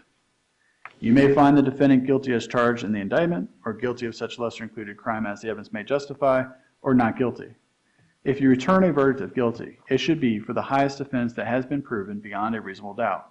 If you find that no offense has been proven beyond a reasonable doubt, then, of course, your verdict must be not guilty.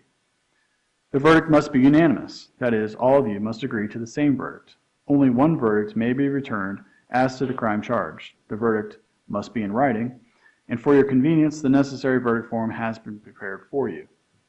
It is as follows. So you do not have a copy of the verdict form. There's only going to be one that's going back, so I'd just like to go over that a little bit with you right now. The verdict form is 3 pages. On each page is each count. So the first page has the case caption similar to what's on the front of your jury instructions, and it says verdict. We, the jury, find as follows as to count 1 in the indictment, first-degree felony murder of Tyler Whitworth. There are 3 options for count 1, A, B, and C. A is the defendant is guilty of first-degree felony murder. Below that, it says, if the defendant is not guilty of the main charge, then proceed to the lesser included offenses. B are the lesser included offenses, and that says the defendant is guilty of manslaughter. Now, if you find him guilty of manslaughter, then you must answer the following question. During the commission of the crime, did the defendant personally carry, display, use, threaten to, or attempt to use a firearm? That's a yes or no question. And if it's not A or B, your last option is C. The defendant is not guilty as to count 1. Page 2 is count 2. Count 2 says, we, the jury, find as follows as to count 2 in the indictment, second-degree murder of Tyler Whitworth. Again, there's 3 options, A, B, and C. A is the main charge. The defendant is guilty as charged. If you find the defendant guilty, you must then answer the following questions. During the commission of the crime, did the defendant do any of the following? Check all that apply. There are 4 options there. You can check any of those options or none of those options. Below that, it says, if the defendant is not guilty of the main charge, then proceed to the lesser included offense. B, the defendant is guilty of manslaughter. It's the same question as the lesser included in the count 1. It's a yes or no question there. Below that, it says, if the defendant is not guilty of the main charge or any lesser included offenses, then proceed to not guilty. And C is the defendant is not guilty as to count 2. The last page is count 3. We, the jury, find as follows as to count 3 in the indictment, armed robbery with a firearm of Tyler Whitworth. There's A is the defendant is guilty of robbery. And if you find the defendant guilty of robbery, then you must answer the following questions. During the commission of the crime, did the defendant do any of the following? Check all apply. There are, again, 4 options there. You can check all or none, or any combination thereof. You don't have to check. It's not all or none. You can check 1 or 2, 3, or 4. If the defendant is not guilty of the main charge, then proceed to the lesser included offense. B, the defendant is guilty of petty theft. C, the defendant is guilty of assault. Those are all for the lessers. And then if the defendant is not guilty of the main charge or any lesser included offenses, then proceed to not guilty. D there is the defendant is not guilty as to count 3. So that is the verdict form, and you'll get one of those to go back with you. So that brings us back to page 14, legally interlocking counts. Counts 1 and 3 are linked in that the crime charged in count 3 is an essential element of the crime charged in count 1. You should first consider the evidence applicable to the charge of robbery. If you find the crime of robbery has not been proven beyond a reasonable doubt, you must find the defendant not guilty on both counts 1 and 3. If, on the other hand, you find that the crime of robbery has been proven beyond a reasonable doubt, you must then consider the evidence applicable to count 1. A guilty verdict on count 3 does not require a guilty verdict on count 1. You should find the defendant guilty on count 1 only if you find all the elements of that crime, including the essential elements of robbery contained in count 3, were proven beyond a reasonable doubt. Single defendant, multiple counts. A separate crime is charged in each count of the indictment, and although they have been tried together, each crime and the evidence applicable to it must be considered separately, and a separate verdict returned as to each. A finding of guilty or not guilty as to one crime must not affect your verdict as to the other crime charged, except as explained in the instruction for legally interlocking counts. Closing argument. Both the state and the defense have now rested their case. The attorneys now will present their final arguments. Please remember that what the attorneys say is not evidence or your instruction on the law. However, do listen closely to their arguments. They are intended to aid you in understanding the case. Each side will have equal time, but the state is entitled to divide this time between an opening argument and a rebuttal argument after the defense has given its closing argument. So state, you may now give your closing argument. Court, including counsel. Good afternoon, everybody.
The computer is deciding to work or not. I'm going to start the way I started, and that's by saying thank you to each and every one of you. I know it's been a long week. I know a lot has been thrown at you. I know that you haven't been able to talk about it with anyone, so thank you. We're at the end of a very long process, and we are asking for your attention for a little bit longer. So I get, because I have the burden as the state of Florida, I get to talk to you twice, like the judge just said. I get to talk to you now, Mr. Bodiford will talk to you, and then I get to come back up. So my first opportunity to speak with you, I want to go over a couple of the instructions. And these instructions that you have, that you'll get to take back with you, so feel free to mark them up, do whatever you want to do with them, are the law. And this is the only law applicable to this case. This is not a self-defense case, and you won't find that in your instructions. So because felony murder and robbery are a little bit, there's a weird instruction I want to go over, and that is listed on page 14, legally interlocking counts, and it goes over to page 15. And I'm sure you can tell all of these instructions were written by lawyers because a lot of them just don't make any rational sense. So, legally interlocking counts. All this means is to commit a felony murder, the whole idea behind felony murder is you decide to commit a dangerous felony like robbery, and in the process, somebody dies. So in order to commit a felony murder, you had to have committed a robbery. That's what these instructions mean by interlocking. So you cannot have a felony murder without a robbery or a kidnapping or whatever that violent offense is. And in this case, it's a robbery. So if you find, typically the instructions encourage you to go from the top to the bottom, from the highest offense to the lowest offense, and decide what's been proven beyond a reasonable doubt. But in this case, because we have felony murder, you need to start at the robbery count. Because if you are all in unanimous agreement, individually and collectively as jurors, that the state has not met its burden beyond a reasonable doubt to the elements of robbery, then there is no felony murder. Does that make sense? So you start with robbery. Now, robbery has a couple of questions, but at its basic form, it's those four elements. There are a couple of additional questions that you'll be asked about on the verdict form and that are included in the instructions, and that involves weapons. You don't have to have a weapon to commit a robbery. If you do, that's also illegal, but you don't have to have one. You can rob someone without a weapon. So if you guys go back there, and I don't know that this is going to be disputed, I think it's pretty well established that we have 2 firearms in this case. But if you guys go back there and you aren't unanimous as to whether there was a weapon or a firearm involved, but you all agree there was a robbery, you still go forward to felony murder. The weapon isn't the end-all be-all. It's whether there was a robbery or not, all right? If you decide there was a robbery, then you go on to the question, did it involve a weapon? Still with me? Okay.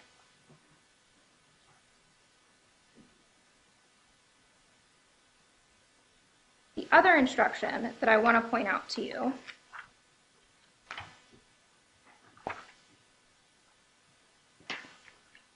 is on page 9, and that's principles. And we've talked about this in jury selection on Monday. But if the defendant, Zatoriyan Gould, helped another person, in this case, Jacob Davis, commit or attempt to commit a crime, Zatoriyan Gould is a principal, and he has to be treated as if he had done all of the things Jacob Davis did, right? And vice versa. But Zatoriyan Gould is the one on trial, not Jacob Davis. If you find that Zatoriyan Gould is a principal, that he aided, encouraged, assisted in the commission of Jacob Davis's crimes, Zatoriyan Gould is on the hook for everything Jacob Davis did. And the same would be true if Jacob Davis was on trial. He'd be on the hook for everything Zatoriyan Gould did, because they're principals. So when it says in the elements of each crime,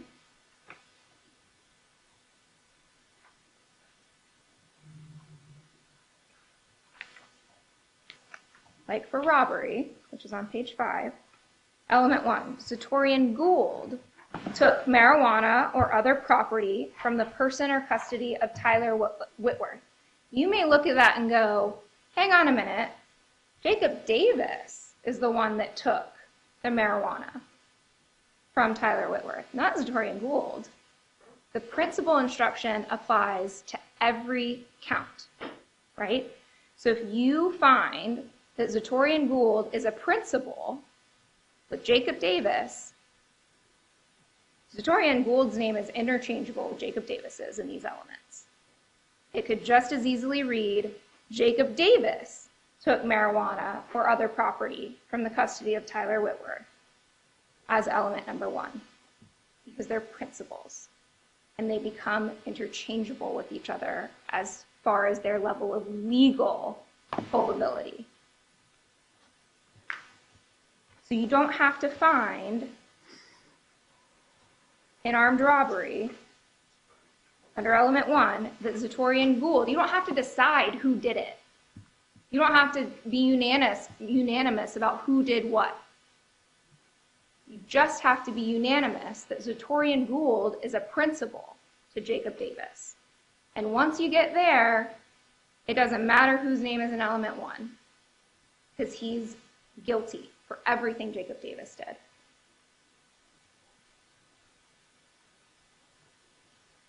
Now, the exception to that is if it was an independent act of Jacob Davis. And that's on page 10. I don't believe there's any evidence that Jacob Davis was acting alone, that Zatoriyan Gould was not involved.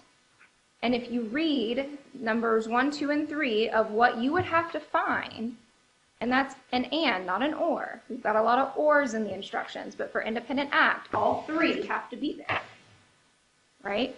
You've got to find that Zatoriyan Gould didn't intend for this to occur, which is the robbery, right? Either robbery or second-degree murder. He didn't intend for that to occur, that he didn't participate in it. And I think number 3 is really the key one in independent act. It has to be outside of and not a reasonably foreseeable consequence of the common design or unlawful act contemplated by the defendant. So you don't get to say, well, we just brought guns to go rip this guy off. I couldn't have foreseen that he would have gotten shot, right? You don't get to say that because it is foreseeable. When you take a loaded gun to go forcibly take drugs from someone, it is a reasonably foreseeable consequence that the gun's gonna go off.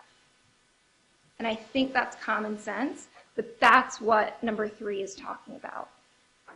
It has to be completely outside of a reasonably foreseeable consequence of what the common design was.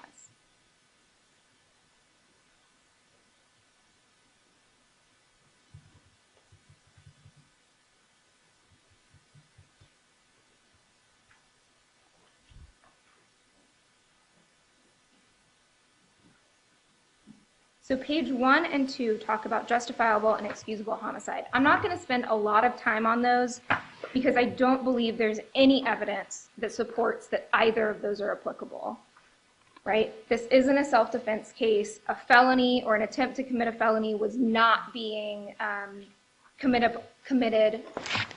No one was committing a felony upon Zatoriyan Gould, right? He's not the victim. And they weren't in a house. Right? So dwelling house isn't even applicable to this factual situation. And under excusable on number 2, which is, I'm sorry, not number 2, page 2, at the top of page 2, you'll notice a common thread in excusable homicide, right? A lot of accidents and misfortunes to make it excusable.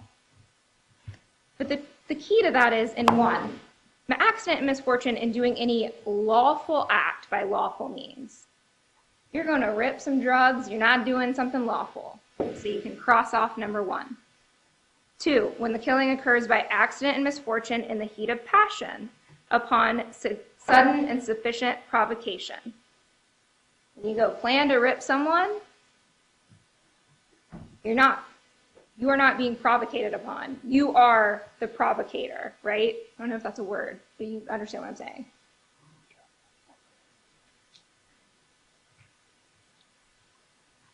Number 3, when the killing is committed by accident and misfortune resulting from sudden combat, if a dangerous weapon is not used. Again, cross that off. Firearm was used. That's a dangerous weapon. Number 3 doesn't apply.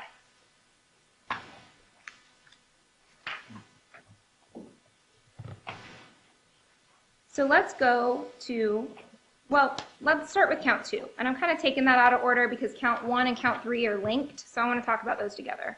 Count 2 is second-degree murder. And like we talked about in jury selection, there are different ways to commit crimes, right? There are different ways to murder someone legally. There are different types of homicide. Second-degree murder is a type of that homicide. Premeditated murder is another type of murder that we don't have before us, right? Premeditated murder is when there's a conscious intent to kill someone and you act upon that. We don't have that here. He's not charged with that. None of the types of murder he's charged with require an intent to kill, right? That's not an element of any of these crimes, an intent to kill. Second-degree murder, the first element, I don't believe there's going to be any contention on. Tyler Whitworth is dead. We know that. The death was caused by the criminal act of Zatoriyan Gould.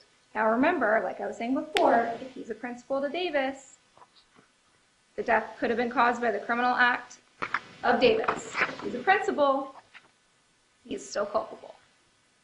And number 3, there was an unlawful killing of Tyler Whitworth by an act eminently dangerous to another and demonstrating a depraved mind without regard for human life. Great. Thank you, lawyers, for writing it like that, because it's real confusing, I understand. But it's defined for you on page 5. An eminently dangerous to another and demonstrating a depraved mind is something that, then these are 3 ands, and you can read through them. But think about what was done to Tyler Whitworth in this case, right?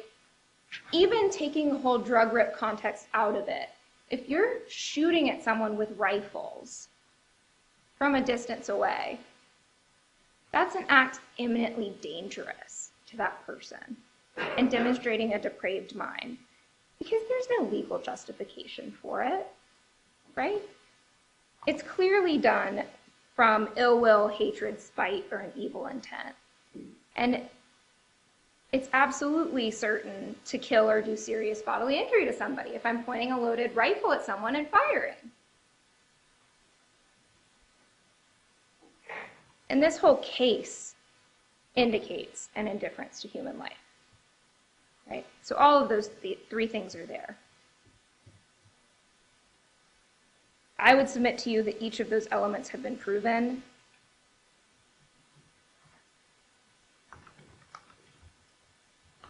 But then you get into the robbery.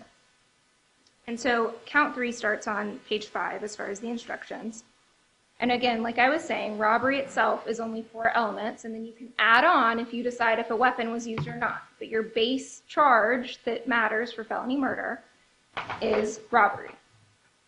So element 1, Zatoriyan Gould took marijuana or other property from the person or custody of Tyler Whitworth.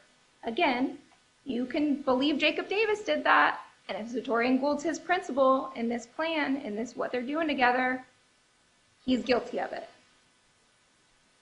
Force, violence, assault, or putting in fear was used in the course of the taking.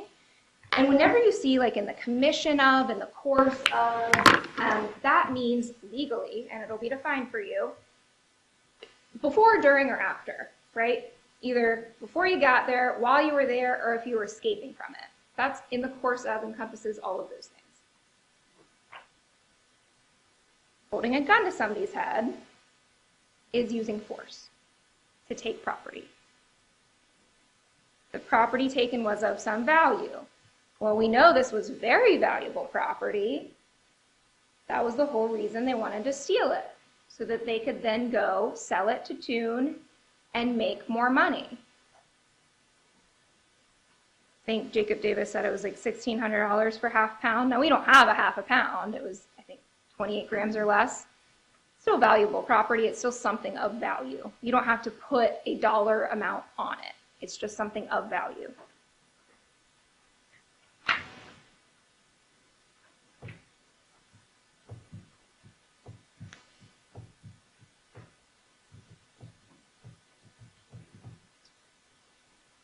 At the bottom of page 6 is where the weapons questions start. So you'll get through counts 1 through 4, and you'll decide individually and collectively, have I proven, has the evidence, which is the form of exhibits and the testimony that has been drilled into your head for 3 days, has that proven to you beyond a reasonable doubt these 4 elements? Zatoriyan Gould or Jacob Davis took marijuana or other property from Tyler Whitworth. They used force, violence, putting in fear to do it. It was of some value, and that it was with the intent basically to take it away from him, right? To permanently or temporarily deprive him of that, right? They wanted it from themselves. That's what elements we're talking about. And they did that.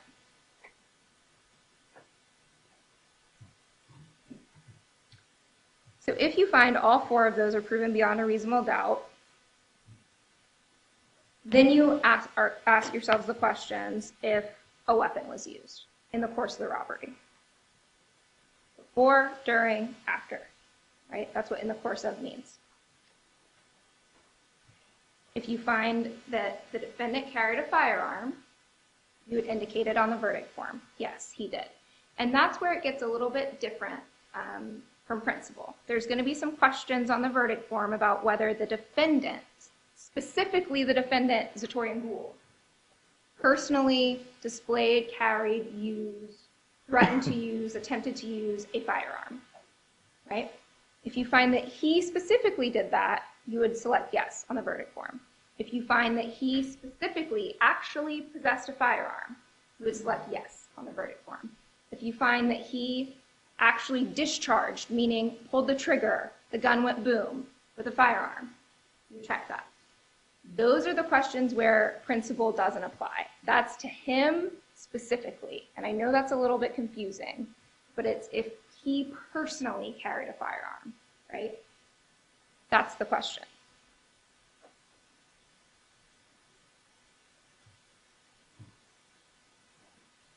So, my suggestion is you start at robbery. And if you find a robbery's been committed, you go to page 2, which is felony murder. Again, I don't believe there's any dispute over element 1. We know Mr. Whitworth is dead. And 2 has 3 options, and they're all ors. So under 2, you can believe, you guys don't have to agree. As long as you agree that element 2 has been proven, one of you can think it was engaged in the attempt to commit a robbery, another can think it was while escaping from the immediate scene, someone can think it's all 3. As long as you all agree that at least one of those has been proven in element 2, that's sufficient. So it's either while engaged in the commission of a robbery, while engaged in the attempt to commit a robbery, or while escaping from the immediate scene after committing or attempting to commit a robbery. Zatoriyan Gould or Jacob Davis caused the death of Tyler Whitworth. So I kind of combined all of those into one. So they're essentially the same, except for they were engaged in a robbery, or engaged in an attempt to commit a robbery, or they were escaping from the scene of a robbery or attempted robbery. And one of them caused the death of Tyler Whitworth. So that's how element 2 works. For element 3, Zatoriyan Gould is the person who actually killed Tyler Whitworth, or Tyler Whitworth was killed by a person other than Zatoriyan Gould, but he and the person who killed Tyler Whitworth were principals in the commission of a robbery. All right. Element 3. Either Zatoriyan Gould killed him or Jacob Davis killed him. You don't have to agree who did. I don't have to prove who did. If either one of them killed him, element 3 has been proven. Does that make sense? Okay. It's very wordy, but element 3 is actually very simple. Some of you can believe Zatoriyan Gould is the one who fired the fatal shot. Others might believe Jacob Davis fired the fatal shot. You don't have to agree. You only have to agree that either one of them did. And I don't have to prove to you which one did, as long as I have proved one of them did. Okay? Good.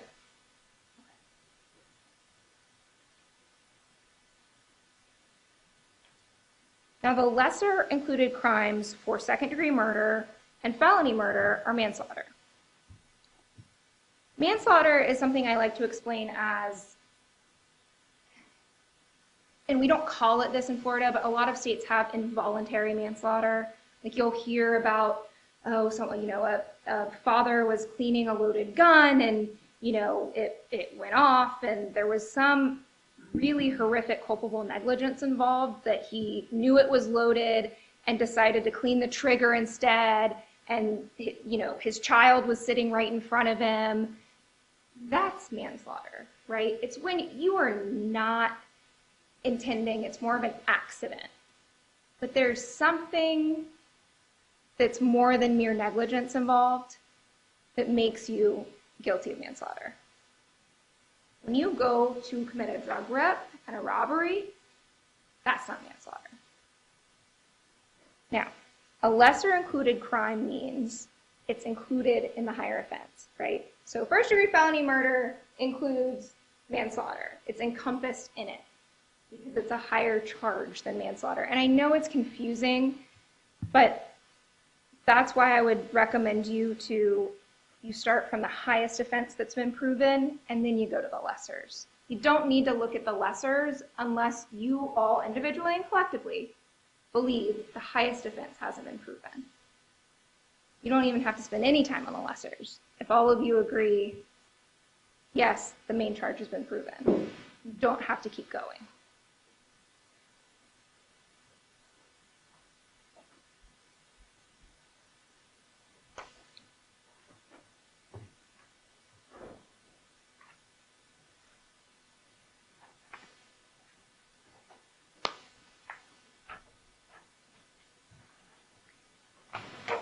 So you hear a lot about the state's burden, and the judge read it to you at the beginning of jury selection. It's also in your instructions on page 10. A reasonable doubt is not a possible doubt, a speculative doubt, an imaginary doubt, a forced doubt.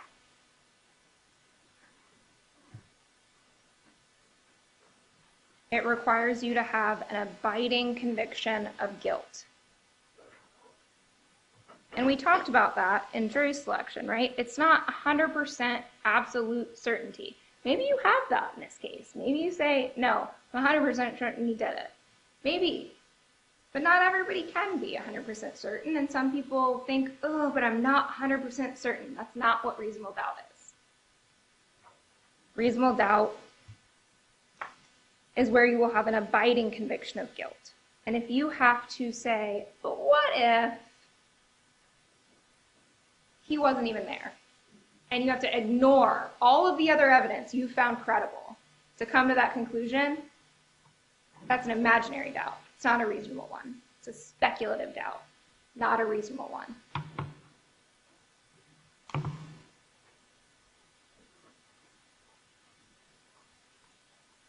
And weighing the evidence on page 11 is going to be a really important piece for you guys to continue to go back and look at. At the end of the day, though, if you look at page 12, sorry to make you flip immediately again, at the top of page 12, there's a really important instruction that's only a couple sentences. You may rely upon your own conclusion about the credibility of any witness. A juror may believe or disbelieve all or any part of the evidence or testimony of any witness. If you have found something not credible, throw it out and continue deliberating without it. You believe some of what Jacob Davis said, not all of it, because he has lied a bazillion times. Throw out what you don't believe. You don't believe him at all. Throw him out completely. That's y'all's decision as the finders of fact.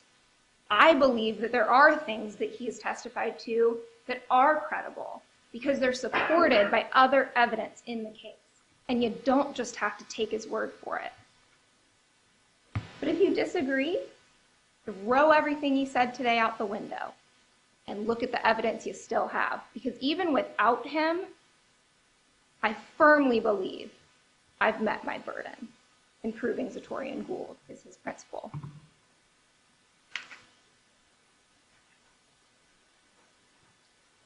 And then if you flip to page 13, you have accomplices and informants. And that's just more of a description of how you should consider Jacob Davis's testimony.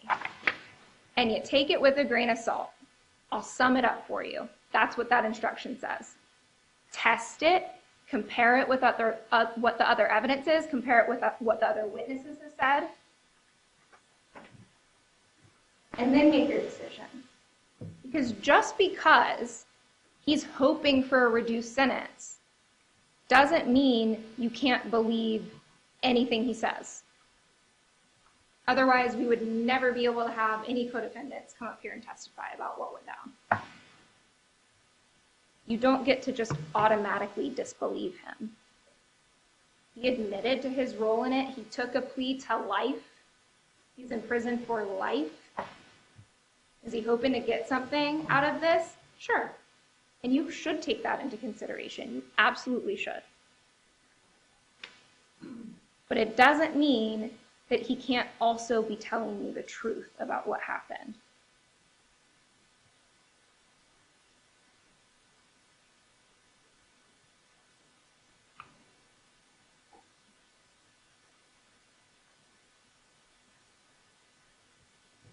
Also think about when Mr. Bodiford comes up here, and I am 100% certain he's going to talk to you about how Jacob Davis shouldn't even be believed about what his name is. I didn't choose Jacob Davis. I didn't choose him as a witness. Certainly wouldn't have been my first choice. Who chose Jacob Davis? Zatoriyan Gould. That's who chose Jacob Davis. Not me.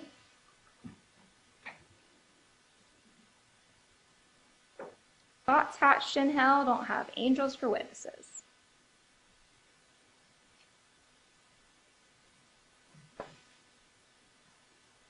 I don't know too many angels that are going to agree or have the idea to do a drug rip. The Zatoriyan Gould knew one, a devil that would, and that was Jacob Davis. They've been friends since high school. They hang out all the time. They travel to Tallahassee together. Jacob takes him down there to get weed from Tune, so Zatoriyan Gould can go sell it in Alabama and make money. And what do we know about Zatoriyan Gould's supply at that particular time of year, right? The date of the homicide, we've got July 24th, 2020. The text messages, Zatoriyan Gould's text messages, are in evidence. All of those exhibits will go back with you except for the firearms. You'll be able to look at them, the ring video, everything. What's he talking about? Like 24, 36, 48 hours before the homicide. How he doesn't have any money and he doesn't have any weed. If you're a drug dealer, you need one or the other, because you need money to buy weed or you need weed to sell. Zatoriyan Gould didn't have either. So when his friend, who drives him to Tallahassee, has this idea, hey, you know anybody we could hit? Maybe he does say no at first. I don't know. Is Jacob Davis telling truth or lying about that? Because Mr. Bodiford wants you to believe that Jacob Davis is up here saying anything I want to hear. And it's an audience of one, is what Mr. Bodiford wants you to believe. You think I want to hear Mr. Davis saying, oh no, it was my idea? Right? If he's catering to what I want to hear, wouldn't he say, oh, it was all Zatoriyan Gould. It was all his idea. I had nothing to do with it. I just went along with it. No, he told you.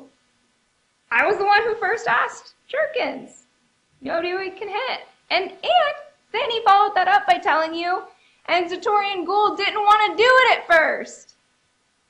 If this guy is sitting here catering to an audience of moi, that's a really bad thing to say, isn't it? He's telling the truth. Even when it doesn't help him. Even when it hurts him, he's telling the truth. Zatoriyan Gould didn't originally want to do this with him. He goes in, he talks to his girlfriend, he comes back out, he's like, all right, do it with you. Because remember what Jacob Davis said, he wasn't going to do it alone. He's not from Tallahassee, he doesn't know me. This is Jerkins, is Zatoriyan Gould's friend, or Tune's friend, not his. He's not going to do it alone. And we know this is a two-person job from the crime scene, right? From the physical evidence, we know this is a two-person job. Needed somebody to make Tyler Whitworth not resist and give them the weed. You can't just have one person standing outside a car with a gun. Give me the weed. What's he going to do? Drive away. You got to have somebody in the car with him to take the weed.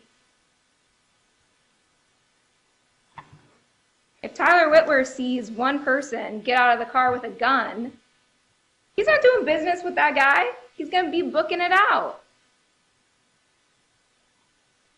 This plan only worked if you had one person to go unarmed into Tyler Whitworth's vehicle, because we know from the text, hop in the passenger, I'm in the Kia, hop in the passenger. And then we need the muscle. We need something to make Tyler Whitworth scared enough that we can take the drugs from him. It has to be a two-person job. So Jacob Davis gets in the passenger seat.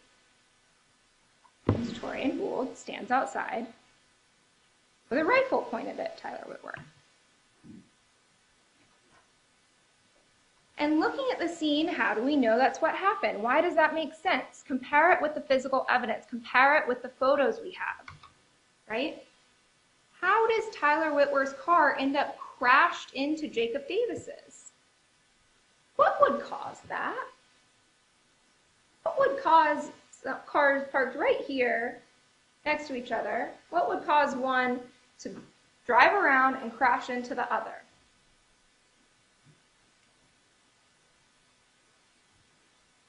Maybe somebody popping out, pointing a gun at your face? That might cause a swift, I need to get out of Dodge moment.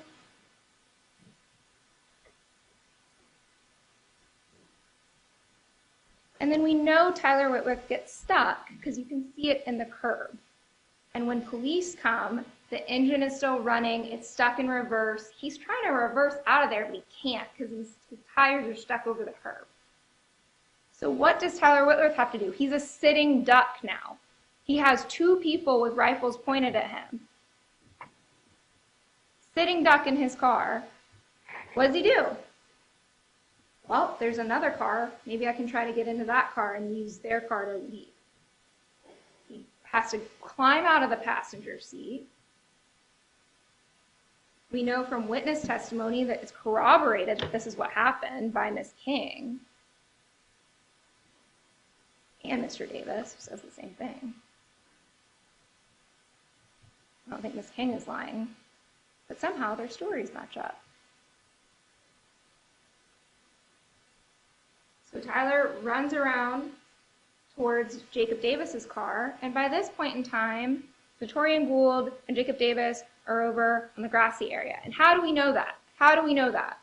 Not from anything Davis said. How do we know that? From the physical evidence. Because when Tyler Whitworth gets to the driver's side of that Honda, each of them fires. Each of them fires at least once. And we know that from the physical evidence on the scene, the shell casings. And where are the shell casings?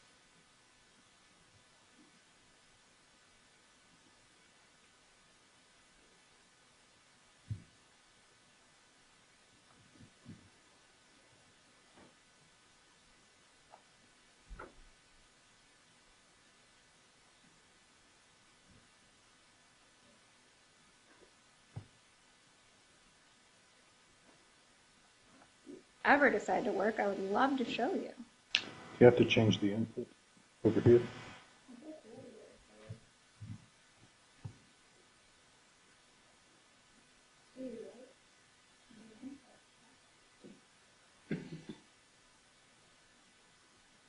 Corbitt comes in here with a beautiful presentation and messes everything up for the rest of us.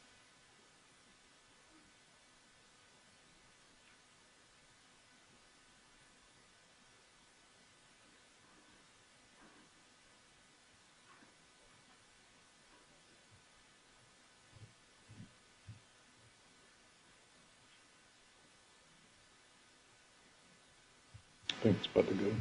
Your screen just blinked, so maybe it's coming. Yeah, Yep. it's just a loose connection.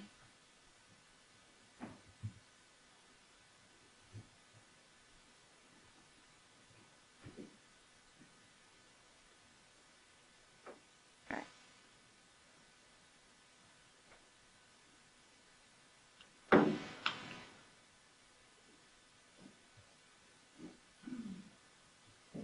So we have the grassy area over here. And remember Ms. King's testimony, because she basically, her viewpoint stops where the grass starts. But we know that's where the shooting took place, because that's where we have our casings. Marker 13 is that 300 live round. Does that have anything to do with this case? I don't know. It's suspiciously close to marker 14. Could it have been in the chamber and Zatoriyan Gould racked the gun to put in a new round? Maybe. Could it have been some from another time? Maybe, right? But what we do know is that the 223 spent casing located around this orange circle was fired from the gun Zatoriyan Gould is seen leaving the Airbnb with. the one with the stickers on the magazine. And that was Jeff Foggy's testimony, the firearms expert. It was identified to that specific firearm.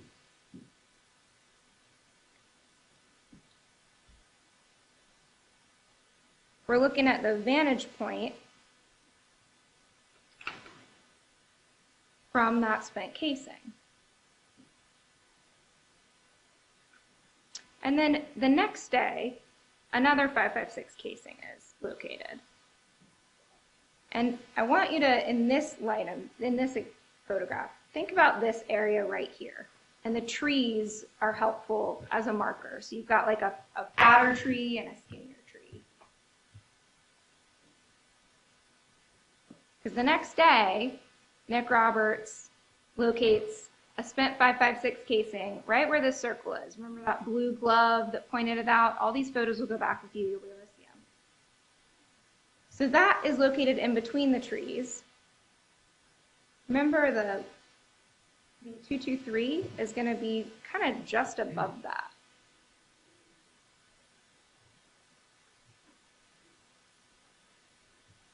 Right? So they're both on the grass. Because what did Jeff Foggy tell you about how firearm ejections work? It's usually out and to the right.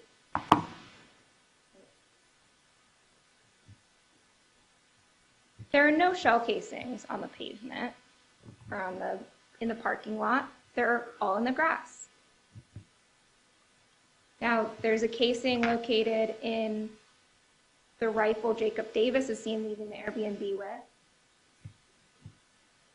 And he told you his gun jammed, right? Which is corroborated by the physical evidence. Jeff Foggy fired that firearm and said, yeah, you have to manually rack the next round because it had an ejection issue.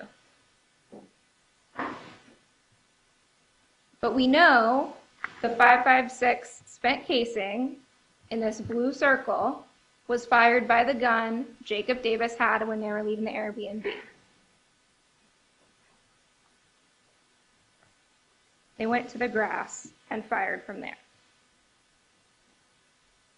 And that would be the vantage point from that spent casing. So let's talk about the woods. What other physical evidence do we have that matches up that these two guys did a robbery and fired shots? Well, we've got the two firearms that were used, conveniently located just a few blocks away in this ravine. The brutal arms with the spent casing inside, that's over here on the right. The American Tactical is circled in yellow. What's next to that American Tactical circled in orange? That bulletproof vest. We know that the weed was actually taken forcefully from Tyler Whitworth because here it is in the ravine with all the other evidence of this crime.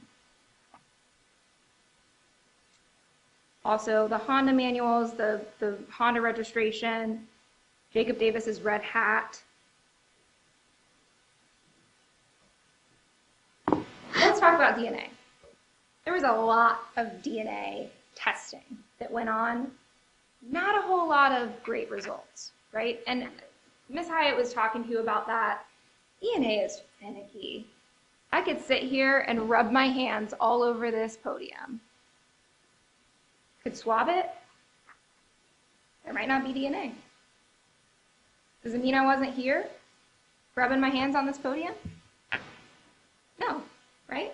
Got a courtroom full of witnesses. I'm on digital, I'm on camera. Even if I'm excluded from that swab. You guys all see me with your own eyes.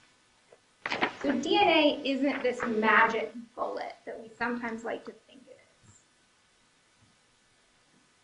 But it can be helpful. So, on the American Tactical, this is the Gould gun. Whose DNA is on that gun? Gould's. On the grip. Everything else is pretty much inconclusive other than Tyler Whitworth's DNA, is excluded from the grip in the magazine, and Davis's is excluded from the magazine. For the firearm that Davis had in the video, not really helpful at all. Gould was excluded. Everything else was inconclusive or not interpretable. The vest, not interpretable, or an insufficient amount of DNA. The Nike hat, though, that was a match for Davis, right?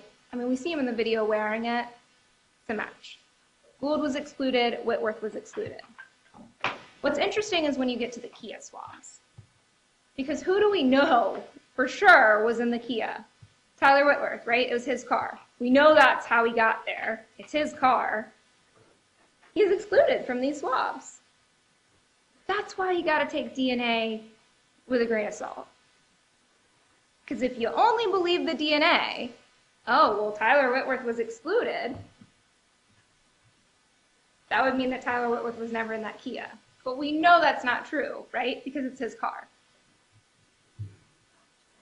And Hyatt told you just because someone is excluded from a swab doesn't mean they weren't there. It just means they weren't there in that sample, or like in this case, maybe somebody else crawled over the passenger seat. Maybe Davis got into the passenger seat, right? He was excluded too. But so was Whitworth, and we know Whitworth is in there. So just because Davis is excluded doesn't mean he wasn't there. We know Whitworth had to crawl over the passenger seat to get out, and that's not from Davis, that's from Miss King, right? She sees him getting out, crawling out of the Kia passenger seat. Because he has to, because the cars are crashed. You can't open the driver door of that Kia.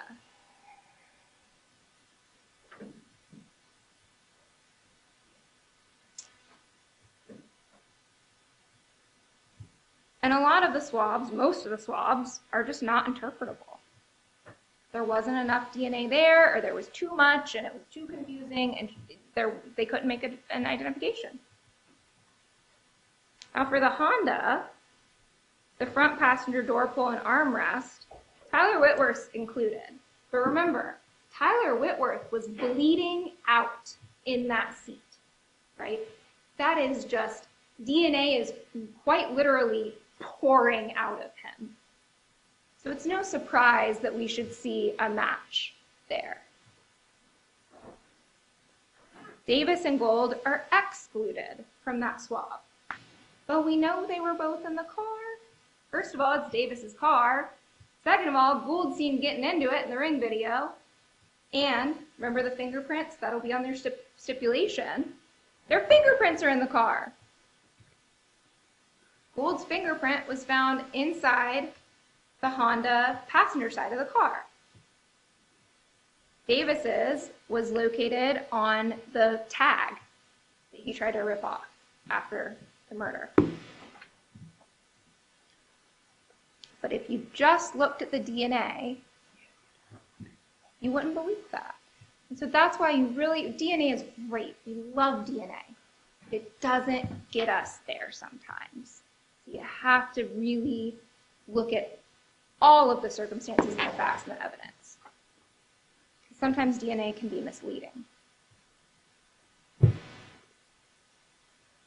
And remember Sergeant Turner, who's first to respond, when he gets there, and his body cam will be back there with you. What's one of the first things he does, right? He goes in, he's checking Whitworth's pulse, he's checking to see if, and then what does he do to the Kia? He has to climb all through that Kia to put it in drive to shut it off, right? Any DNA that may have been there is getting all brushed around by him. So there's a lot of factors you have to understand about why Tyler Whitworth is excluded from the swabs of his own vehicle. That's weird, right? That's a weird thing to think about.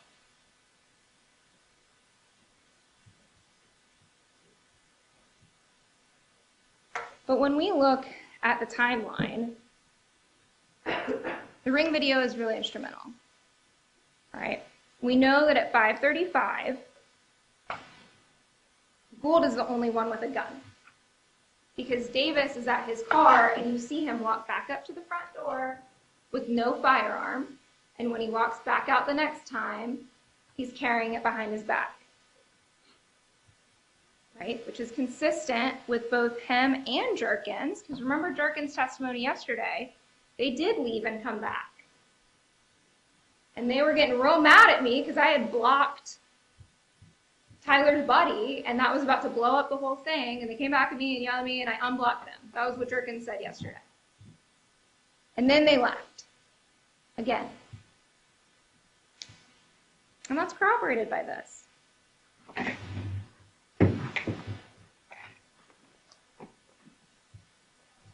And what do we know about, who the ringleader in this is, who, Gould's not participating in this at all,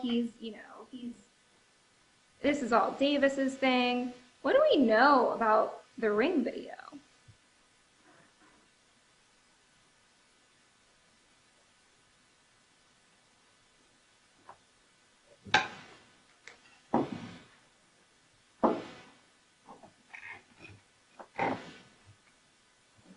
Volume is off. Give me a minute.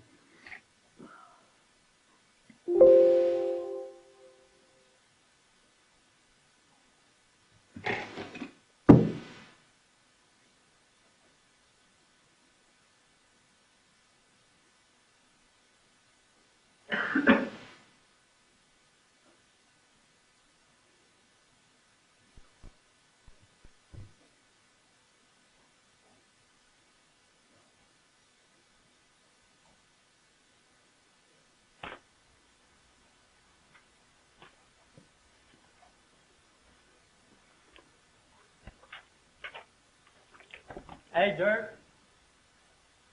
Hey, you got like a gallon of water? Yeah, 'cause my water reservoir ain't got nothing in it. That's what we need.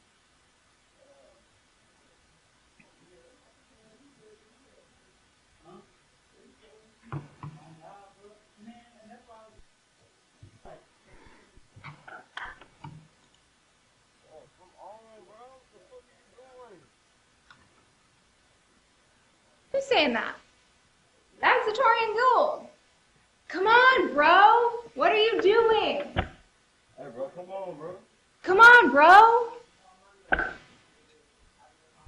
He's telling Davis to hurry up and come on. They got a robbery to get to.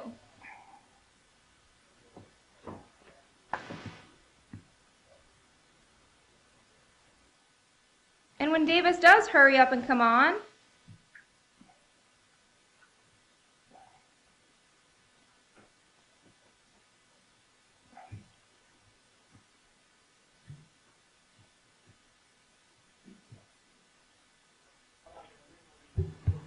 carrying the gun in a really stupid way.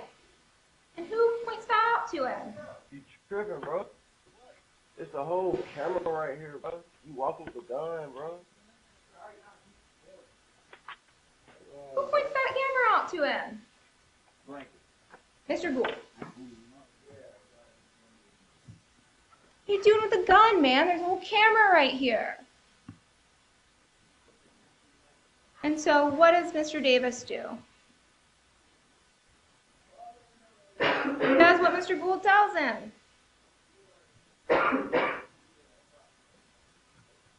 Goes and gets a blanket, covers the gun up, and takes it to the car like that. They're in this together.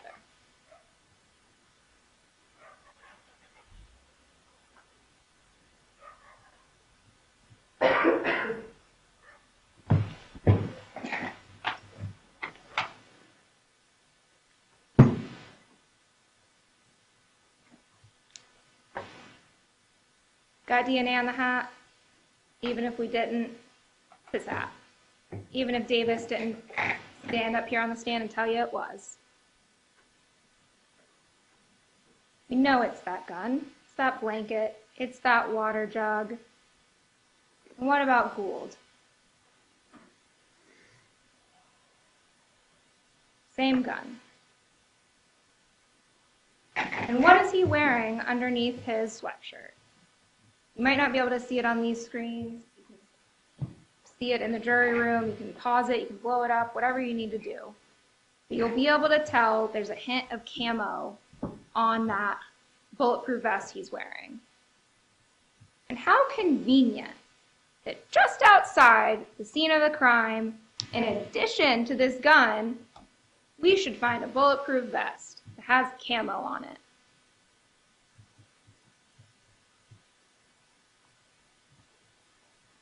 And this picture on the left is important because remember what LaKendrick Chandler said.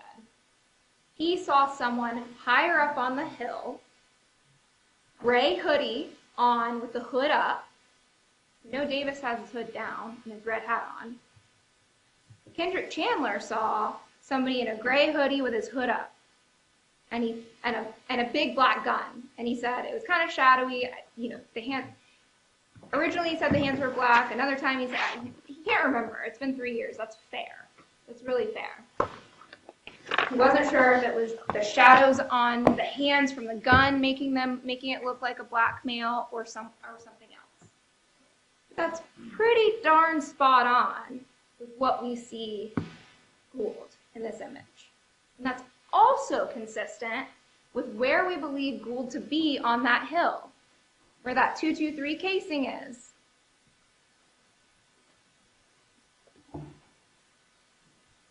So I have a feeling Mr. Potiphar is going to say, but we don't have video of what happens in between the ring cameras, right? Fair, true. We typically don't have criminals with a camera crew following them around, so we get every minute on video, right? What do we have for the in-between times? Well, you heard from Sergeant Corbitt today. We know they leave the ring. We know from the ring that they leave the Mayapple house at around 5:45. What's Gould's phone doing at that time? Where's it headed?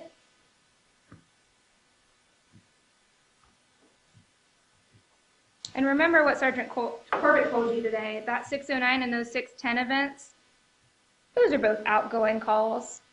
He had his phone with him.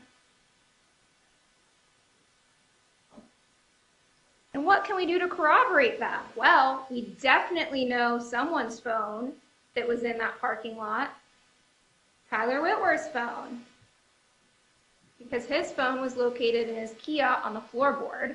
It was recovered, it was extracted. We got the cell records from it too, all Verizon. Gould, Davis, Whitworth, all Verizon. Their cell phones, all using the same tower, around the same times, all consistent with the University Courtyard Apartments at the time of the murder.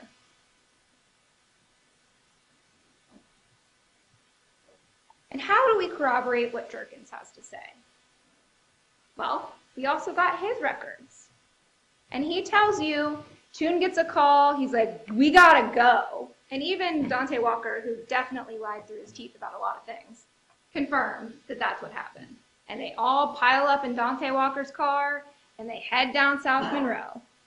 Who else is on South Monroe at that time of day? Just conveniently, Zatoriyan Gould.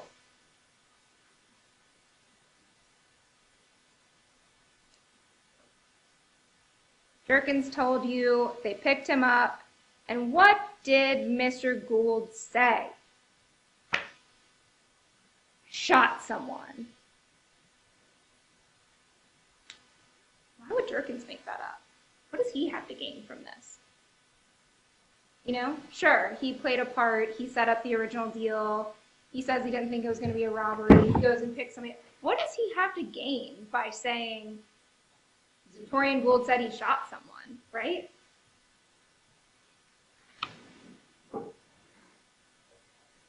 He doesn't even know Zatoriyan Gould.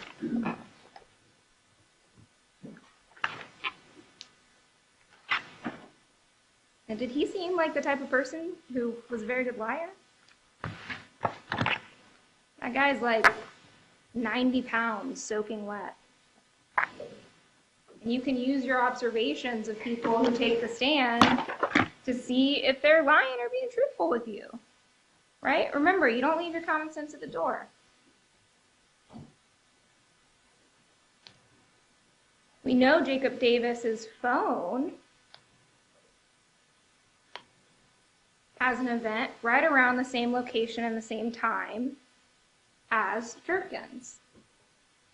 And what did Sergeant Corbitt tell you today about an event that Jacob Davis's handset had at 6:27? It was consistent with being powered down. Who would do that? Who would power down Jacob Davis's phone after fleeing from the scene of a robbery gone wrong?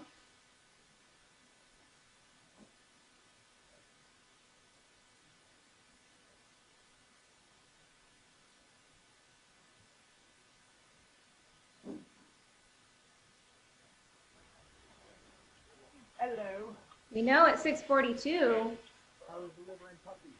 Jacob Davis isn't coming back to that Airbnb. Who is? Gould. Who's he coming back with? Jerkins? Dante Walker? Davis isn't with him.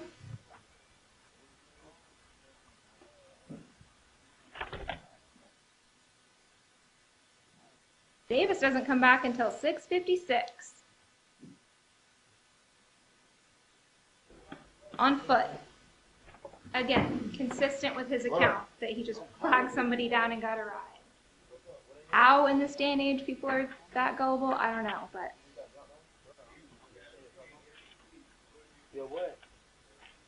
Right? We know Gould's already changed his clothes. All that blood on your shit. Bro, I had to go get my insurance out the goddamn glove box. Does it sound like they're talking like Gould's like, what do you mean? Insurance out the glove box? Ugh, what are you talking about? No, because they were both there together.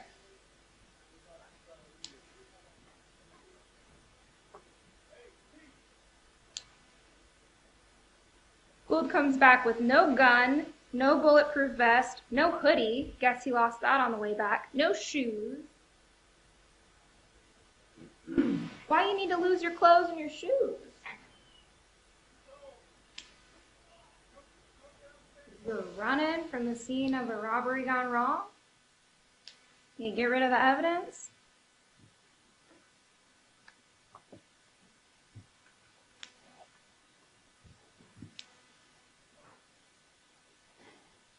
And how many phones does Gould have in his hand when he comes back? 2. And Mr. Davis's phone doesn't power up again until 8:08, 8:09, when they're traveling back to Alabama together. And remember what Sergeant Corbitt told you about that 8:08, 8:09 event. What happens after it? Nothing.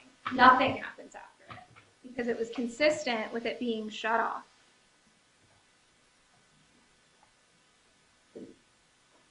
It was consistent with a SIM card having been taken out. Just like Jacob Davis told you. You heard about the circumstances of Jacob Davis's voluntary interview originally before he was under arrest. And yeah, 100% he lied about a lot of things. But the fact that Zatoriyan Gould was his compatriot throughout this whole thing was not a lie.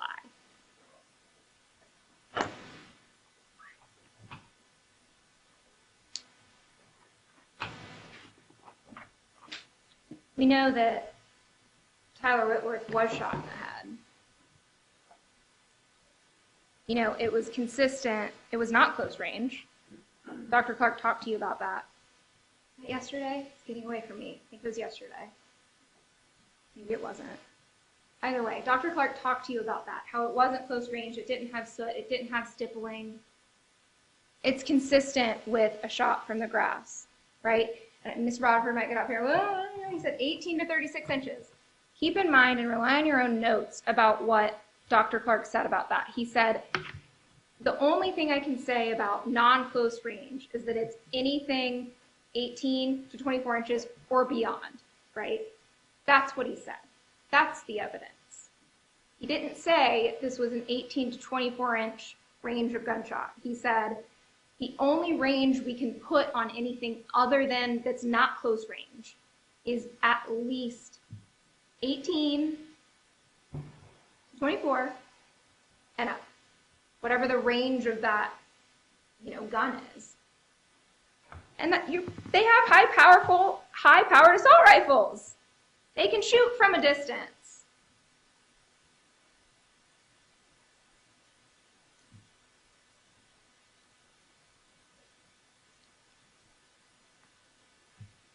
Tyler Whitworth was murdered over a little bit of a week because neither Mr. Davis or Mr. Gould put any kind of value on his life. What they valued was what they could sell. But Tyler Whitworth's life had value.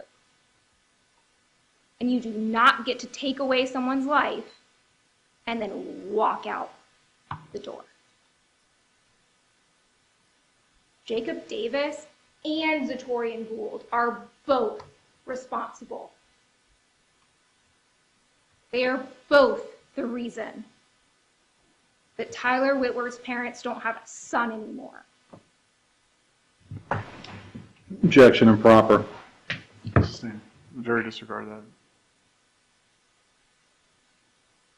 They are both the reason he is no longer walking among us. Objection improper. Overruled. I would ask you to convict Zatoriyan Gould. He is guilty as charged. He committed a robbery with Jacob Davis. It turned into a felony murder when they decided to pull the trigger of their AR-15 pistols. And he is guilty of second-degree murder because it was absolute indifference to human life. Thank you. How's everybody feeling comfort-wise? All right. Vince, you want to give your closing? Yes, Your Honor. Thank you.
When we started the case out, we told you that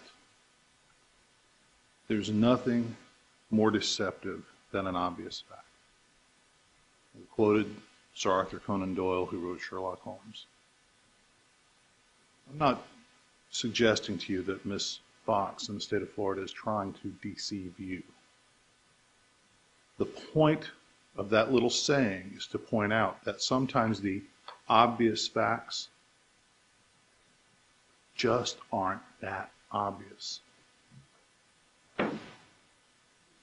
I agree with Ms. Fox's assessment of the law and explanation of that in large part.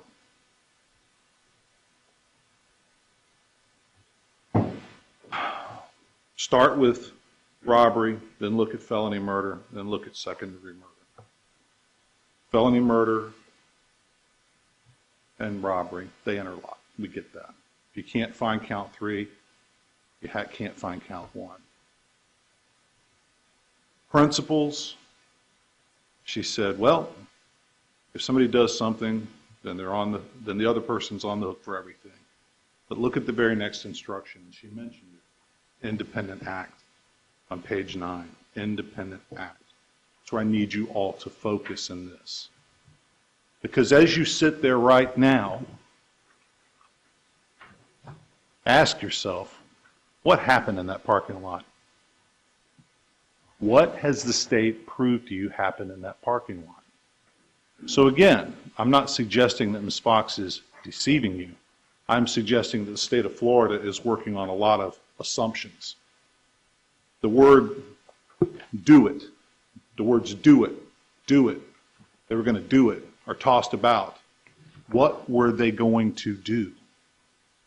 The words took the drugs. Was it a taking by force, or was it a theft? So sometimes this obvious fact can be most deceiving. If you just say, oh my gosh, there's a Ring doorbell. Oh my gosh, there's Zatoriyan Gould holding a gun. Oh my gosh, he's guilty. You're missing a whole lot. I'm kind of an analog person still, in large part. So I started the timer. And I'd like to use it to speak off of so I can try to be succinct and go through this.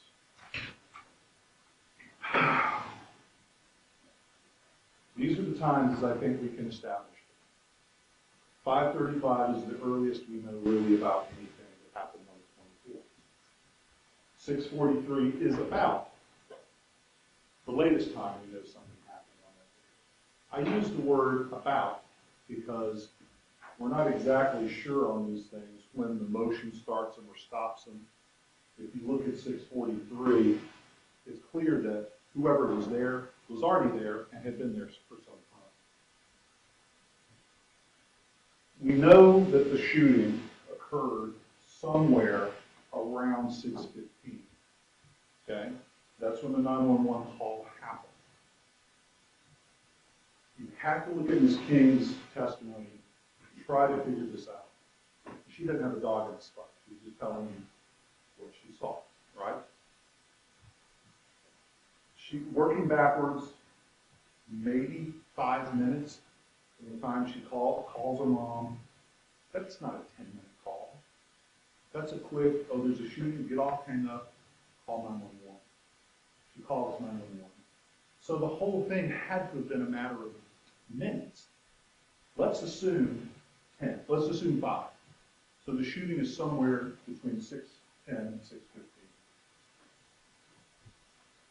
We know when we look at these cell phone pings that Mr. Gould had a phone event, according to Sergeant Corbitt, on his map. And remember something very important for me, if you will, his map about these pings at 609 and 610. He showed you the cell phone, and I always forget this word, sectors. I think that's what we call them. I've got a mental block in my career about those things, but the 3 sides of the pole, he had them all marked out for you here. He had them pointing in a line up towards Miami. 609, 610, just about the time that this incident starts. But we know from him that he, Mr. Gould, or whoever's using his phone, did not call Tyler Whitworth. Gould is not communicating with Whitworth.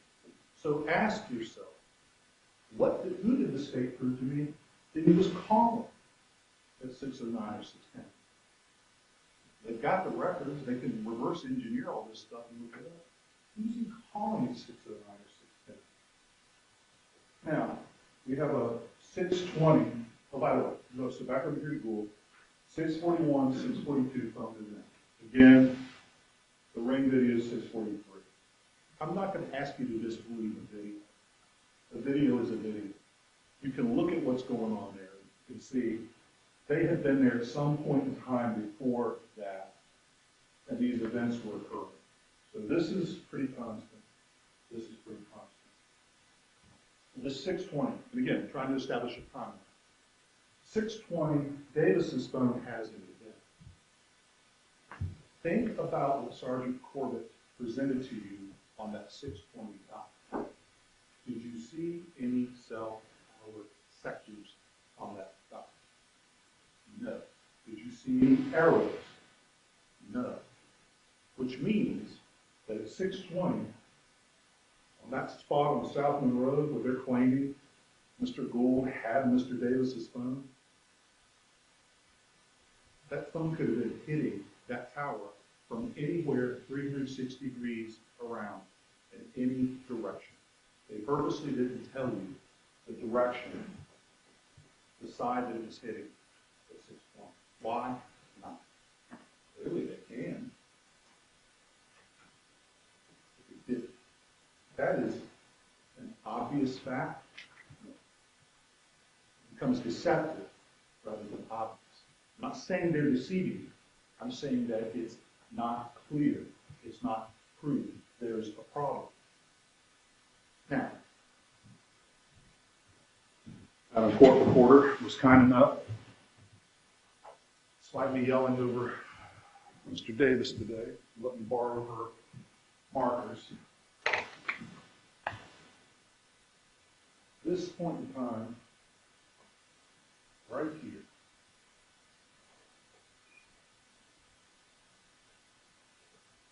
is what this case is all about. This point in time, right here in this square. Sometime lead up in the minutes to 6:10, and immediately thereafter. What is this? All these instructions are, I agree with Ms. Fox, written by lawyers. What do you make of Jacob Davis? What could you, I wouldn't trust the man as far as I could pick him up and throw him. So, to be selective about what he's saying, I agree with Ms. Fox. You almost have to throw him entirely out because the problem for the state is that the only stuff you have here about what happened inside this little time frame comes from Davis. Do they have DNA in the ravine on the gun from Mr. Gould? Yeah, shocking. You see him holding it over here. Okay? But they say, oh, DNA. But when it comes to, well, we can't get DNA off a certain thing. They ask you to excuse that. That's a problem. So then these obvious facts become a lot more deceptive. So here's what I'm going for. So let me lay it out. The only possible thing that you could find Zatoriyan Gould guilty of is being a principal to the theft of some marijuana. There's never, ever any intention of any of these people for any of this to happen. Believe it. Even Mr. Davis, the first idea was just to get the weed and take off with it. And I was asking some questions of him about that when we were in his cross. You may have thought, well, what are you talking about? But when you look in your jury instructions, the difference between a robbery and a theft is the force in taking. Okay? So if I wait for you to hand me something and then I run, that's theft.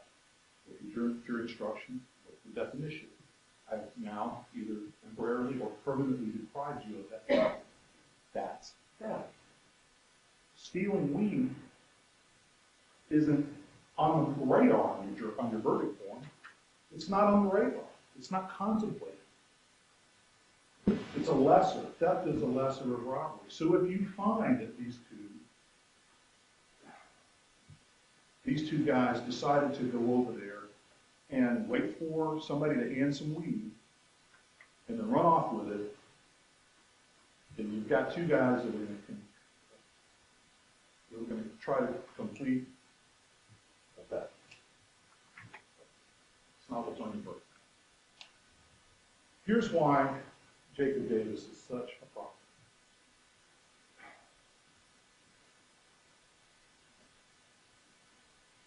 He's a lying fellow. Did Zatoriyan Gould choose him? No. No.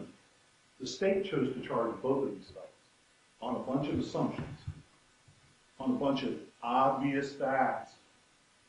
And then they chose to parade up here the biggest liar in Leon and say, well, let's pick and choose what we want.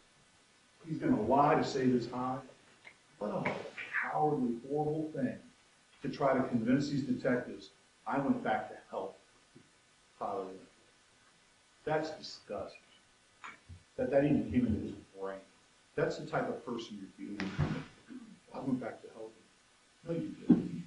You went back to cover yourself to try to get rid of. And what an idiot. He's never heard of a vehicle identification number on a car.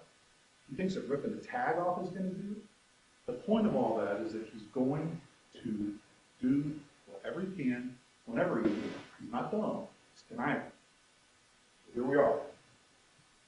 We have assumed, basically the state does, they assume that Jacob is right when he says he got out and he went and sat in the car.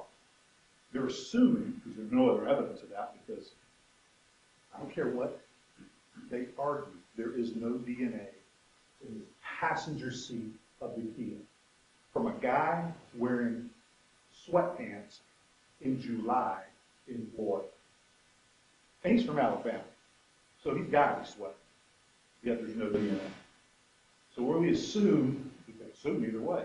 We can assume that he sat in the vehicle, and also just as easily assume that Jacob Davis never got into the Kia. Well, why would that be important? 6:09, Gould makes a call. The original plan was we're going to go steal weed. Because we're assuming, and here's what reasonable doubt's about, and we'll come back to this. If you believe the state's case, you believe that there's an alternative, and both are plausible, and neither one's proven, and both could be possible, that's not guilt. Because the Constitution of the United States has made their burden so high that we can't get things wrong. We're not supposed to get things wrong. We're not supposed to guess. We're not supposed to assume. We're not supposed to maybe. We got to know. We got to be certain about it. And have that abiding conviction of guilt. I always say guilt because it's that important. Abiding conviction of guilt. It's not beyond any doubt. But if you've got a doubt that this story could be true, this one could be, here's where we're going. So we're assuming stateside. Let's assume a different thing that is just as plausible happened based on things that we know. We're going to go steal weed. Somebody who doesn't apparently want to do it from jump, who said, bro, there's a ring video here. Maybe at some point in time, and remember the whole idea behind the guns, which he said repeatedly, for safety, in case something happens. All right, they're stupid. We get that. But we're not going to rip, we're going to steal.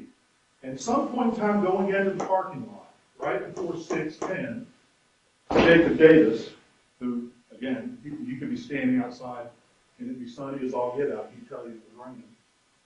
Jacob Davis says, hey, when we get there, you jump out, point the gun at me. And Zatoriyan Davis says, are you nuts? And decides to get out of the car and call someone to pick him up right before the event. Makes sense, because 6:09 and 6:10 is before the shooting. Just as plausible as he got out with the gun. So if Gould is gone, if Gould is out of it, he's who knows where. Assuming, because again, we're having to assume because Davis doesn't tell us the truth. And something goes down here in this parking lot. You don't know what. Now, if Gould's not there, that means Davis has to do the rip. Davis doesn't strike me, and shouldn't strike anybody, as being the most brave person in the world. He's a huge coward. So what's he going to do? I'm by myself. I'll get out and point my gun at him. He's putting Zatoriyan in where he ended up, which is why there's no DNA in the seat of the key. Right? Something happens. And There's one person on the planet that was there that can tell us what happened in the line. We don't know how the cars crashed. But assuming that he pops out with a gun and Mr. Whitworth orders it, and a shot gets popped off, and the gun jams, because remember we saw that one gun, remember, had a cartridge in it that hadn't ejected and the rest of the clip was empty. That gun is rendered useless. Somebody's spinning around the parking lot, and we know, well, we don't. But Mr. Davis, he has to get that second gun in his hand, because he knows there's a forensics that says he held it. According to the Zatoriyan, he told Jacob to go get the gun. But he gets the gun, he gets the second gun. This is why this 911 call and this camera is so important. 5 seconds after the last shot, she looks. Where is Jacob Davis? Standing by the car, where he puts Mr. Whitworth. Ms. King has no reason to lie to any of us. Probably the most credible one on here. Because we had an officer that didn't do half an investigation and couldn't remember what he did do. We had another officer that could have told you, could have spelled something out and not hid it from you on direct, and then on cross, it finally had to admit, yeah, I didn't mention that part. Who knows? Ms. King, 5 seconds after the last shot, Jacob Davis is standing by here. With what? That is consistent with what Dr. Clark and Mr. Foggy told us. Dr. Clark, I never said, in whatever, tone I may have used, I never said it was at 18 inches or it was at 24 inches. Well, remember Dr. Clark, Ryan, remember, it could have been as close as 18 to 24 inches and as far back as the bullet would go. Okay? So if he's here, and you've got him right by the car at the time of the shooting, Jacob Davis with his gun, that is consistent with shooting Tyler Whitworth while he's standing there. Now, Tyler thinks he's smart.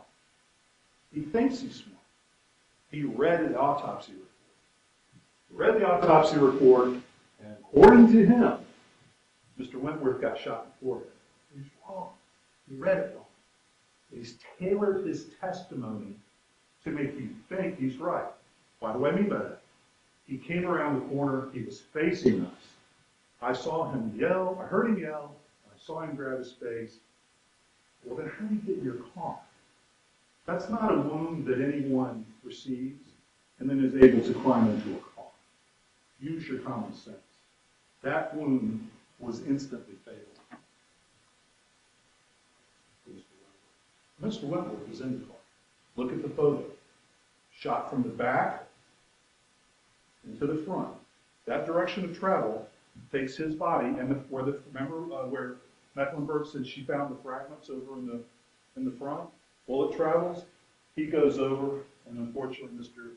Whitworth bleeds into that side of the seat and in the car. Their photographic evidence. It was an execution. He shot him from close range. He was right there behind him. Had to be there because Ms. King saw him. And it's consistent with him being blown forward. Sadly, the coward, Jacob Davis, had to pull this man up and out of the way to be able to climb over him, to be able to get evidence to save his rear end. How cool is that? But the point of it all is that, okay, so he shoots a guy from behind. He shoots him from close range. He shoots him standing in the parking lot. Who knows? The spouse is going to say, well, the shell casings were found on the hill. Maybe the first shot was from him. Who knows? Tallahassee Police Department, and its great manpower, and its investigative team, all its forensics people,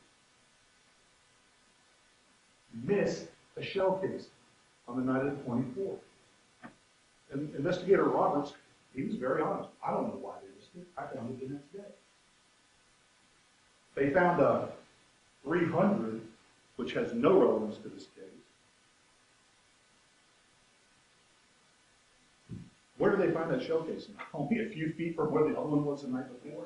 I'm not suggesting it's planted, but I'm telling you that somehow it got there between the time the Tallahassee Police Department was there on the night of the 24th and when Roberts went back 25th. Was it kicked? Was it thrown by somebody who came out the next day? Was it caught in the treads of time? Who knows? This whole case is about speculating as to what happened. But the bottom line is that if it were in the parking lot by the car and shot out, that's just as likely as anything else in this crazy case. It doesn't eliminate the fact that Jacob Davis was up behind that car with his gun and had shot fire. So what does he do? Well, he's not dumb, he's devious. He knows he has to get rid of this stuff. He throws one gun. It is not impossible that he threw two guns. It's not impossible that he fired both guns, folks. That's the problem, is that when we get into this area here, we don't know what happened. It is entirely possible. It is absolutely believable and consistent with the evidence that Jacob Davis fired both guns and moved everything himself. Meanwhile, is Mr. Gould going up the street? Yeah, he's going up the street. Is Jacob Davis going up the street?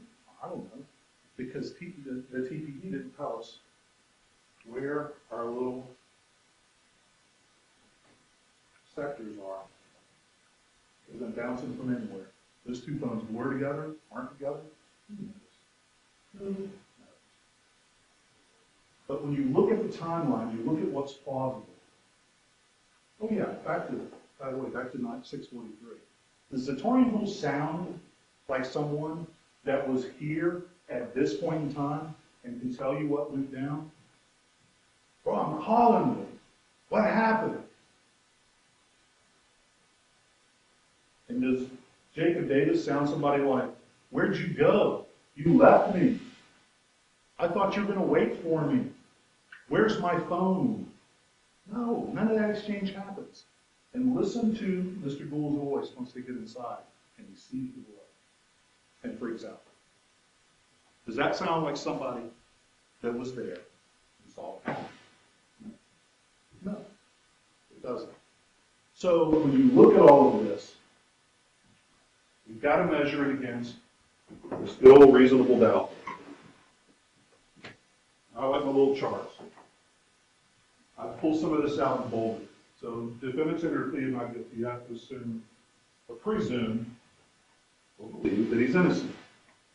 The state has the burden of proving the crime with which the defendant is charged was in fact committed and that the defendant is personally committed. The defendant is not required to present evidence or prove anything, and we talked about that. Constitution guarantees every person in this country that right. Government proves the case against me, I can sit there and wait and see what you got. And that is something each and every one of us enjoy. A protection. What's next? Okay. So we talked about this. Reasonable doubt is not a mere possible doubt, a speculative, imaginary, or forced doubt. I would suggest to you that the state's case is possible, speculative, imaginary, or forced. Do they have some evidence? Sure. Do they have some DNA? Of course, they've got all this stuff. Obvious facts are that they're the most deceptive. That's the problem. That's why we dig into these things. And that's why when I was asking these questions, you might have thought, why is he asking this? And now it should be obvious. There's just certain things that match up for not guilty and match the evidence. They're absolutely consistent. And some holes in what the state has left you that aren't just speculation or imagination. They're just as real. So, here's that burden. If after carefully considering, comparing, and weighing all the evidence, there's not that abiding conviction of guilt, but if you have one, it's not stable. For it wavers and vacillates. I think of the grains when you see on the commercials or TV that out west with the wheat, it's all blowing and everything, wavering, vacillating. If you're going, well, that's possible. That's also possible. If it's things that make you go, that's reasonable doubt. If that's the case, then. So, reasonable doubt may arise from the evidence. Okay?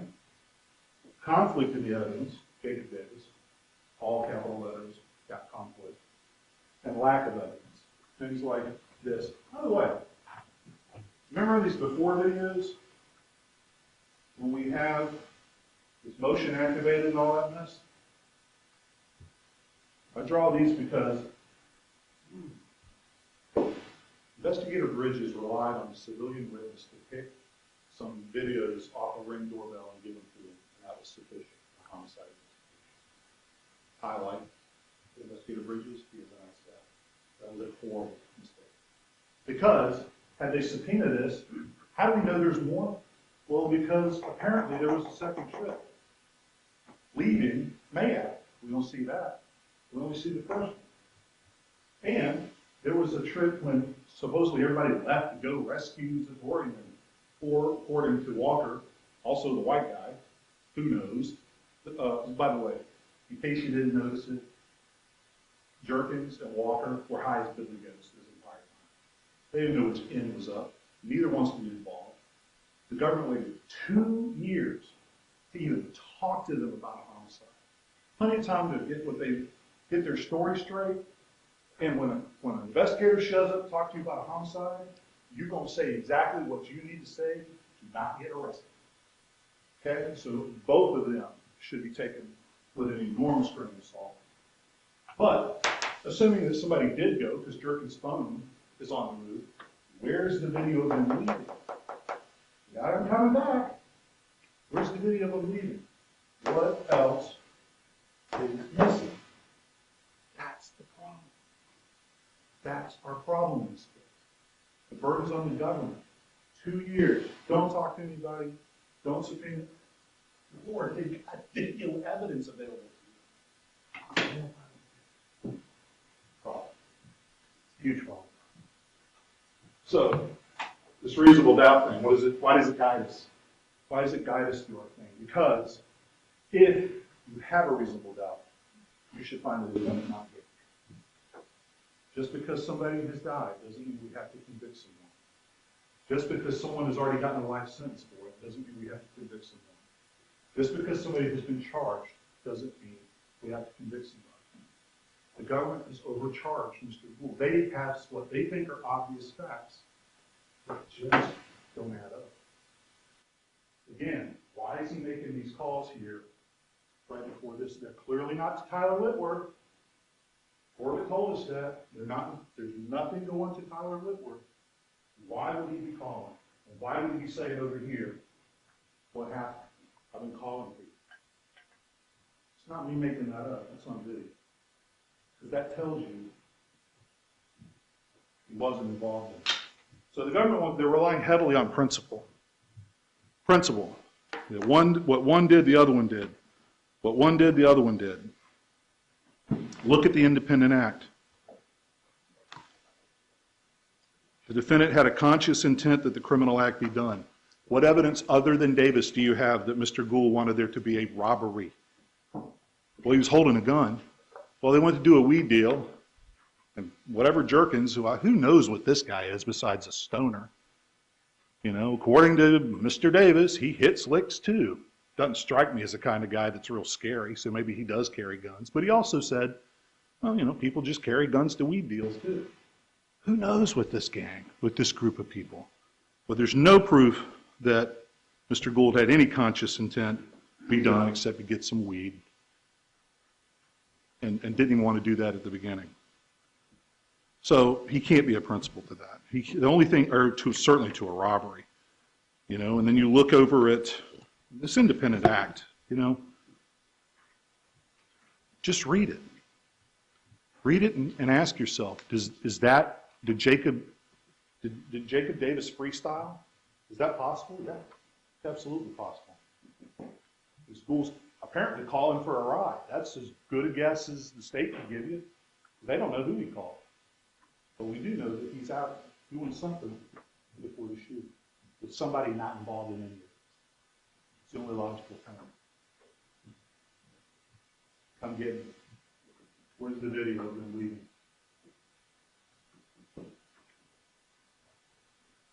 That's the problem in this case. Jerkins saying that Gould said I shot someone. Maybe he said there was a shooting. Jerk doesn't know. Again, he's like Cheech and Chong 2020, this guy. He didn't know up from down. So be careful, though, again, with this do it, do it, do it. Ask yourself, what are they doing? Be extremely careful with this idea. Even Miss Fox said at one point in time, maybe, when she was talking about DNA and excluding and stuff. Maybe don't cut it. Maybe doesn't cut it. But if one maybe is as good as the other maybe, reasonable doubt, not guilty. So the weirdest thing you're going to hear me say maybe to you is that after all this time in trial, is find Zatoriyan Gould not guilty as charged. Well, wait a minute, he was involved. Well, he was involved, I guess, up here in wanting to go and have some weed handed to him and then run away with it, not by force. So he principal to a theft. So I guess instead of saying not guilty, how about find him guilty in count 3 of the lesser of theft? Because that's about the only reasonable thing you can get out of this. Second-degree murder, did he pull the trigger? No. No. Jacob Davis is holding the murder weapon. Jacob Davis killed Tyler Whitworth. I've explained to you when he did it. The evidence lines up with that. And Mr. Foggy said, well, yes, while these rounds are interchangeable, I did some research, and I concluded that the 5.56 is not even commercially available, or that tip is not even commercially available in a 223 load. Ergo, it had to have been the 5.56. The piece from Tyler's head had to have been the 5.56. And the only gun that was shooting 5.56 is Jacob Davis. Okay? So he can't be guilty of second-degree murder. It's a legal impossibility. Is he a principal to it? If you're going to go principal, this is why they put them next to each other in the jury instructions. Then look at independent act, and you'll find your answer. You'll find your answer that he's not guilty of that. And of course, again, if you can't find him guilty of robbery, you cannot find him guilty of felony murder. There's reasonable doubt all over this. And that's very important. So you can find if you got to find him guilty of something, you can find him guilty to being a principal to the theft in count 3. That's not the felony. Robbery is the felony. So if you find him guilty of theft in count 3, then that's it. The other two are not guilty. Mr. Davis. Mr. Davis has pled to the most severe sentence you can in this case. See, if you get found guilty of felony murder like he did, there's no alternative other than going to prison for the rest of your life. He chose that. He knows he did it. He knows he's guilty of it. He's just trying to convince you otherwise and drag everybody else down with him. I thank you for your time. I know it's late. I've explained to you exactly how this went down in a manner that's just as reasonable, if not more so, than what Ms. Fox did and what the state's case is. And because of that, again, if you want to find him guilty on count 3 of theft, go ahead. But you cannot find him guilty, Mr. Gould, of count 1 or count 2. We'd ask that you check not guilty on those cases. Thank you.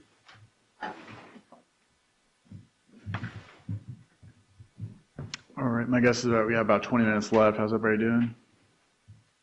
Still good? All right. State, can you give a rebuttal, please?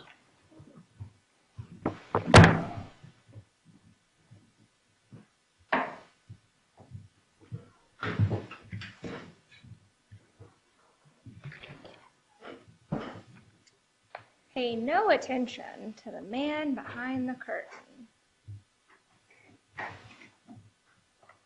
Don't let the defense pull wool over your eyes. You have seen the ring video with your own eyes. The judge has instructed you, and it's a good reminder, and this goes for everything I'm saying as well, nothing Mr. Bodford and I say is evidence. Nothing. You're here to help you understand the evidence, understand the law, but what comes out of our mouths is not evidence. There are a lot of nice stories he just told you. There's not evidence of any of it.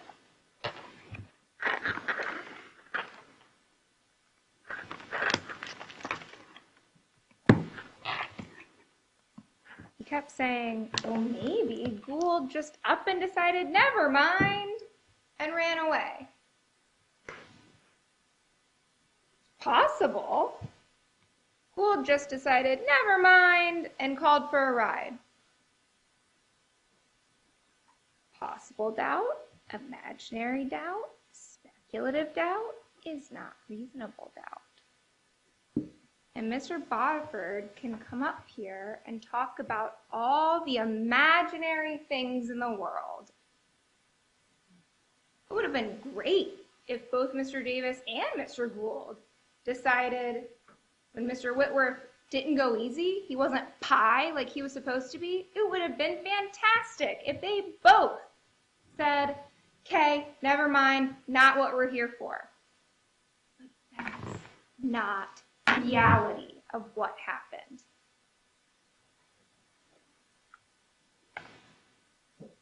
You don't get, as jurors, to make up what you think happened. You have to evaluate the evidence and the testimony of the people that were there. You don't get to make up your own stories. Mr. Bodford was saying that, if anything, it was a theft, right? Convict him of theft. Here's the thing, though. Theft plus guns equals robbery. You can only plan on and tell yourself all day long, I'm only doing a theft. I just want to steal this weed. That's all I want to do. But guess what? You put a loaded rifle in your hand, and for good measure, let's strap on a bulletproof vest, because can't be too careful these days. He was ready for a gunfight. Who puts on a bulletproof vest and carries their AK-47 or AR-15 out the door? Just going to do a snatch and grab. What, and put all that extra weight on your shoulders? This thing will go back with you.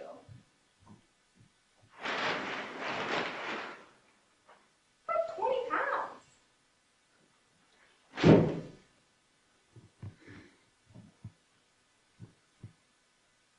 Not running away quick with that thing on. It doesn't matter if it turned into a robbery. It's still a robbery. You can believe they planned to take it. What did they plan to take it with? Guns, that's force, that's a robbery. They weren't saying, pretty please, will you give us the drugs, Mr. Whitworth? He had a gun to his head. And who was holding that gun? Zatoriyan Gould was. And I'm sorry, this whole Davis is holding both guns? What is this, like the rooster that shoots things in Looney Tunes? Come on. Come on. But let's follow that to its logical conclusion. We have no evidence of it. Not a single witness testified about that. Physical evidence doesn't line up with it. And what about the dump site? It's funny, in Mr. Bodford's recollection of what he thinks happened, conveniently leaves out how that bulletproof vest that was on Zatoriyan Gould gets to the same dump site as both the guns and the hat and the weed. That dump site is off the beaten path. You've seen the photos. It's not like, there's not like a ding, ding, ding, magic, like arrows here if you need to get rid of evidence. Come right over here. They were running together. They found it together. They got rid of their evidence together. So everything they did in this case was together. They traveled down to Tallahassee together. They left together. Everything they did was together.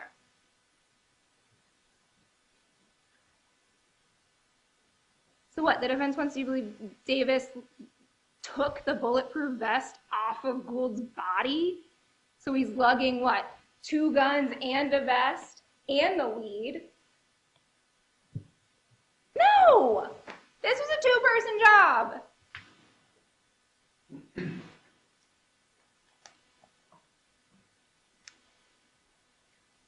Yes, they did find a casing the next day.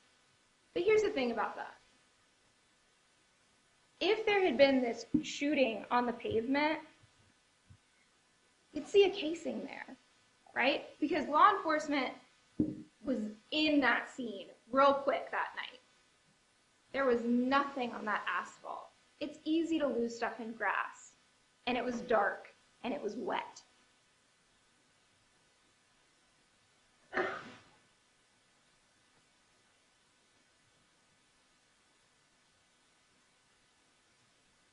The plan may have been originally to steal weed. It escalated pretty quickly. Taking by force or theft? That was the question that Mr. Bodiford asked you. Theft plus guns equals taking by force. Objection, Your Honor. It's a misstatement of the law.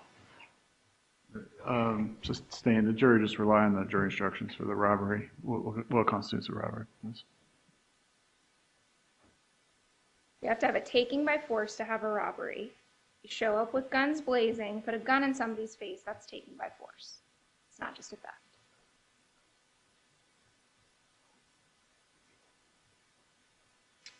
You have to look at the totality of the evidence. If you zero in on one piece, right? If you zero in on DNA, you're going to lose things.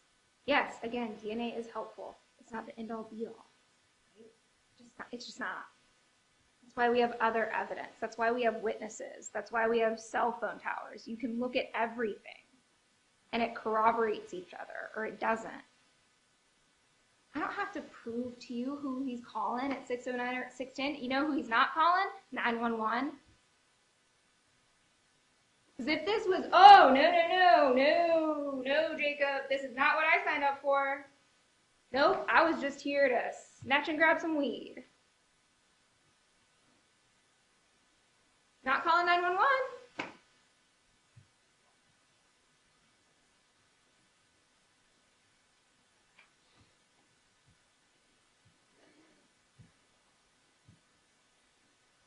I do not believe Zatoriyan Gould or Jacob Davis went there intending to shoot or kill anyone. I don't. That's not an element. That's what happened. That's why it's felony murder. And when you start shooting, when you start pulling the trigger of an AR rifle in the direction of another human being, it's second-degree murder. And this is an armed robbery with a firearm. It's not a theft. Facts are facts. We have obvious facts. It doesn't make them not still a fact. You know, you shouldn't convict Mr. Gould just because Mr. Davis was convicted. But Mr. Davis took accountability for his role in this, and the law, and you as the jurors who have been sworn to uphold the law, each and every one of you, have the responsibility to hold Zatoriyan Gould accountable for his role in this. And that was as a principle. It's a felony murder, second-degree murder, and armed robbery with a firearm. Follow the law, even if it's hard. And I get it. This is a heavy case. But don't be so afraid to do the right thing, that you end up doing the wrong one. He is guilty. Please convict him for his involvement.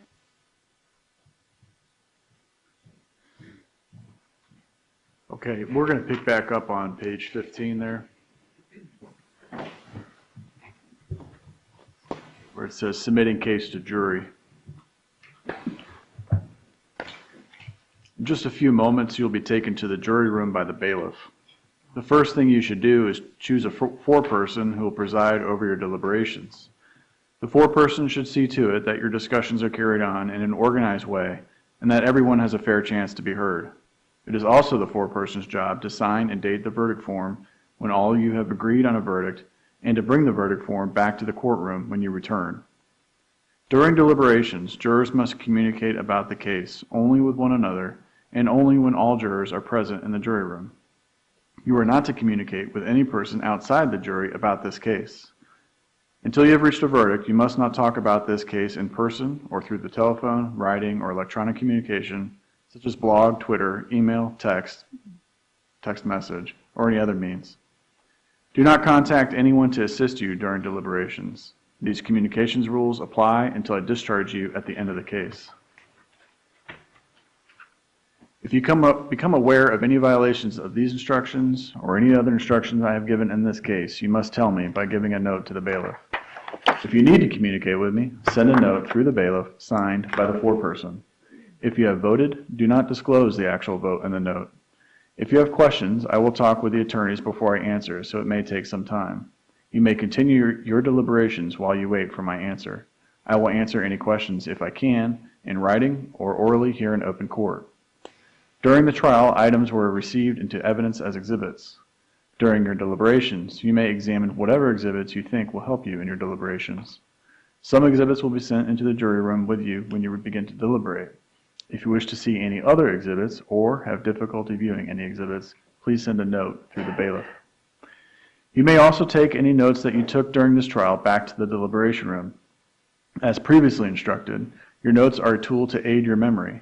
Notes are for the note-taker's personal use in refreshing his or her recollection of the evidence. They are not evidence.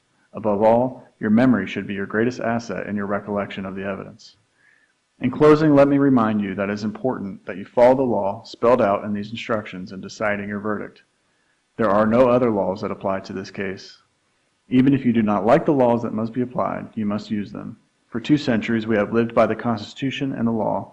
No juror has the right to violate rules we all share.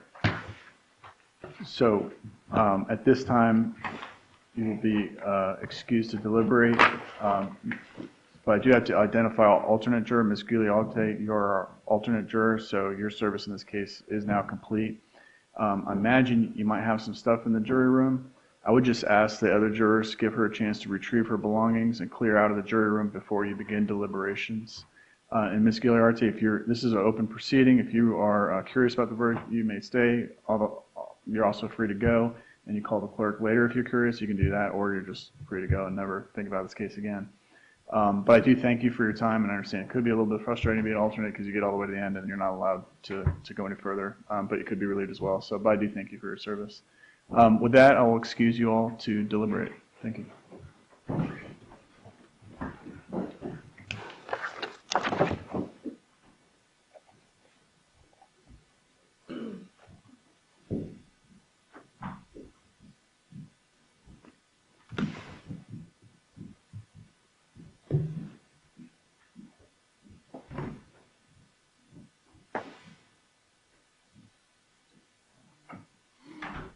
Please be seated. Judge, if I could just renew all of our motions and objections that we've made throughout the trial, please. I understand. As to the motion for judgment acquittal, that will be denied as well. So I have the stipulations and the verdict form. I would first ask if there are any objections to the jury instructions as read. Yes, sir. No, Your Honor. Second, then I would just ask you review these and review those exhibits, make sure everything is agreed on that's going back. Obviously, the firearms won't go back, just to see if there's anything else there.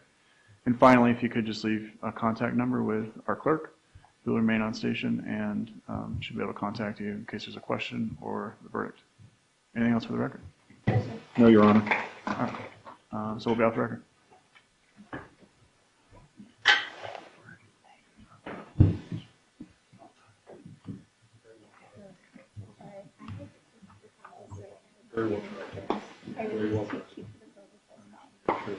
No worries. Please be seated. Another pen? For you? Yeah.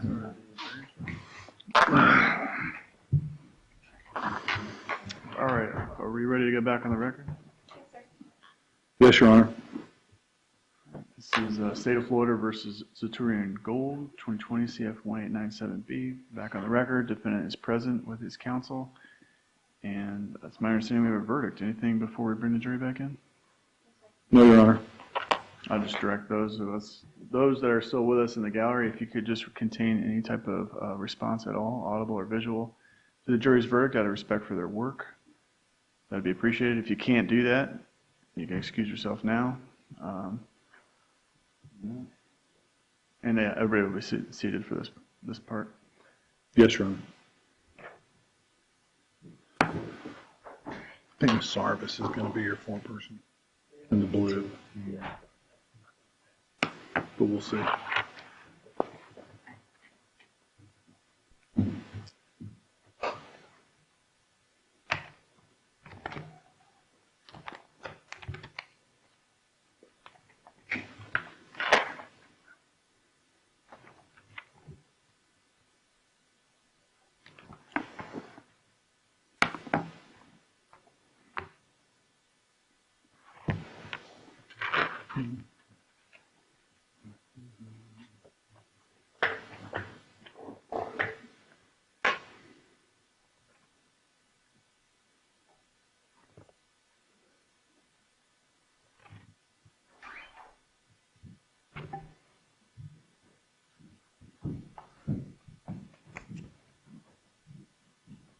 Surprise.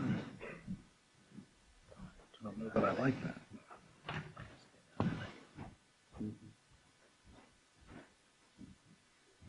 Please be seated. My understanding is the jury's reached a verdict. Is that correct? Juror number 2, are you our foreperson? Could you please pass that verdict to the bailiff?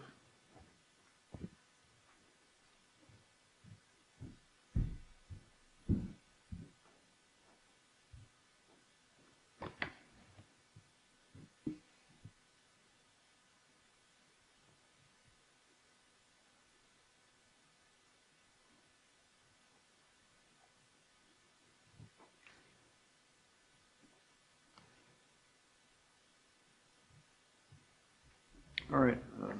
Verdict looks to be in proper form. I'll ask our clerk to publish the verdict.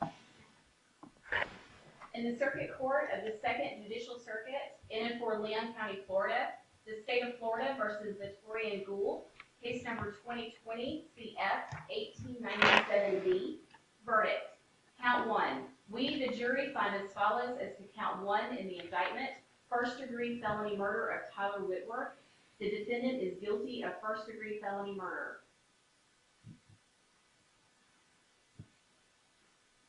Count 2. We, the jury, find as follows as to count 2 of the indictment: second-degree murder of Tyler Whitworth. The defendant is guilty as charged. During the commission of the crime, did the defendant do any of the following? The defendant personally carried, displayed, used, threatened to use, or attempted to use a firearm. The defendant actually possessed a firearm. The defendant discharged a firearm. The defendant discharged a firearm causing great bodily harm or death. Count 3. We, the jury, find as follows as to count 3 of the indictment: armed robbery with firearm of Tyler Whitworth. The defendant is guilty of robbery. During the commission of the crime, did the defendant do any of the following? The defendant personally carried, displayed, used, threatened to use, or attempted to use a firearm. The defendant actually possessed a firearm. The defendant discharged a firearm. The defendant discharged a firearm causing great bodily harm or death. So say we all this 10th day of March 2023. Thank you. Does either side wish to have the jury polled? No, Your Honor. All right. So with that, ladies and gentlemen of the jury, I do have one more instruction to read for you. I also wish to thank you for your time and consideration in this case. I also wish to advise you of some very special privileges enjoyed by jurors. No juror can ever be required to talk about the discussions that occurred in the jury room except by court order. For many centuries, our society has relied upon juries for consideration of difficult cases, and we have recognized for hundreds of years that a jury's deliberations, discussions, and votes should remain their private affair as long as they wish it. Therefore, the law gives you a unique privilege not to speak about the jury's work. Although you are at liberty to speak with anyone about your deliberations, you are also at liberty to refuse to speak to anyone. A request to discuss either your verdict or your deliberations may come from those who are simply curious, from those who might seek to find fault with you, from the media, from the attorneys, or elsewhere. It'll be up to you to decide whether to preserve your privacy as a juror. I'm going to direct at this time that everybody remain in the courtroom until the jurors have left, and also there'll be escorts to your car. I know it's after dark for you to get to your car if you'd like. But at this time, you are excused, and I thank you again for your service.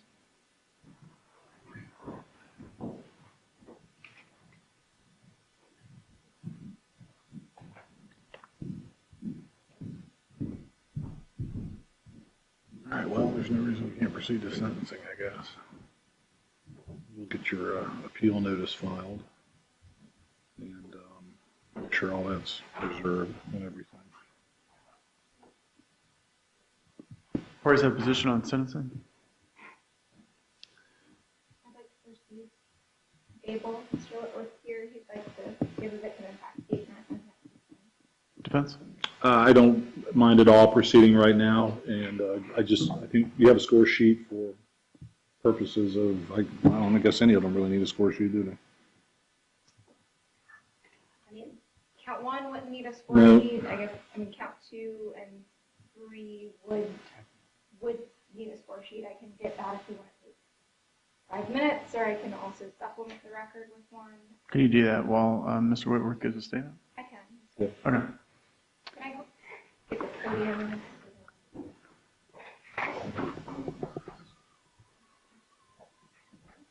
This is Do you have anything you want to say? So you're getting a score sheet, and I think now as good as time as any to hear from Mr. Whitworth. Okay, Mr. Whitworth, would you like to state while he's coming up, is the state going to be seeking restitution of any sort? No restitution. Let me check on that. I don't have an answer for you. I don't think so. Your Honor, I'd like the opportunity to face the defendant to make my statement. Is that okay? Your statement's to me, not to the defendant.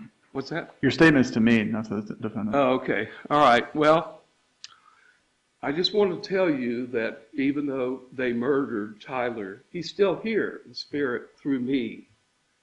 And so I'm very proud of the opportunity to make a statement. I'll try to keep my emotions in check, but I would like to say that I think it was a very cowardly act. Obviously, Tyler was a very innocent person that unknowingly went into a trap by these defendants. And without any provocation, they murdered him in cold blood, premeditated cold blood. Now, I know that the death penalty is off the table. I was at the Supreme Court of Florida when it was reinstated. And so I think it's a very fair thing. However, after reflection, I feel like it would be better for Zatoriyan Gould to spend the rest of his natural life in prison so that he can experience what it's like to live in that kind of an environment, full of gangs, full of other people, and the consequences of what he's done. And nothing can mitigate that, in my mind, Tyler's dead. He can't speak for himself. He could have defended himself if they had had the courage to face him man to man. But no, they had to have a rifle and cold-blooded killing over 30 grams of weed. How disgusting. But that's what our society is turning into. It's changed in my lifetime. I've spent 50 years in the criminal justice system trying to help these people prevent this from happening and ruining and destroying their lives. But I speak on behalf of the victims. There has to be justice in our society under our Constitution. Yes, he is entitled to be innocent until proven guilty. He gets a lawyer. He gets the state to have to prove beyond a reasonable doubt of his guilt. And I think they've done that very admirably, and I want to commend them for that. So again, let me just make one further statement. The extent of the damage that he has caused to the Whitworth family, which is an extended family. I have 12 grandchildren. Tyler was the oldest. He was doing something about his life. He was working 3 jobs. Yeah, he was selling some pot on the side. He was a junior at FSU. He was an honor student. He was doing great. His life was going to be very successful. He might have even been a judge one day. Who knows? But the point is, that was all snuffed out in just a moment without any regard. I've never heard any remorse expressed on either of these defendants, neither Davis or Gould. They have their callous, their unfeeling, their, I don't know whether they're sociopaths or not, but there is a term, and that is evil. And that's what this is, unmitigated evil, where they lured him in with the thought that maybe he would be an easy touch. Well, fight or flight came in when he was confronted with this weapon by this Zatoriyan Gould. What was he going to do? Well, I wish he'd just given him and gone. But who's to say they wouldn't have killed him anyway, so that there were no witnesses? So again, Tyler has left 2 younger brothers that depended on him. He was like a father to them. His youngest son, brother, Trayvon, but all 3 of them are biracial, so it's not a racial thing. The youngest son is autistic. He's 4 years old. He can't even speak yet. His brother, who's 21 now, 20, was in a serious car wreck, and now he has epilepsy for life. So Tyler, he was a family hero there. They depended on him. And all of that was taken away with no remorse whatsoever. And so I hope he rots in hell in that prison, because he's going to confront a lot of other people who aren't afraid of Zatoriyan Gould, like Davis, when he was told by Gould, if you snitch, I'm going to kill you. That's the kind of person this guy was, his own best friend. They grew up together. He didn't care over a bunch of weed, you know. So anyway, I've made my statement, and I'll leave it at that, but I appreciate the opportunity to address the court. Thank you. Thank you.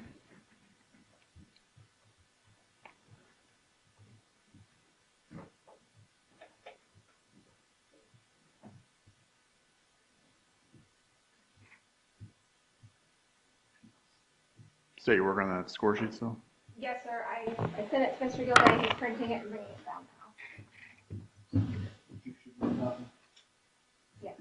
I'm sorry. No, it's okay. I just want to look at it.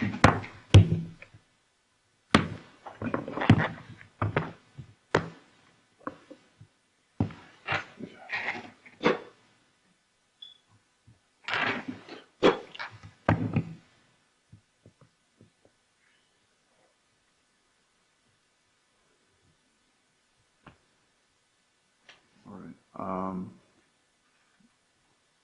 Can I have the clerk report the jail credit? Yes, sir. He has 885 days.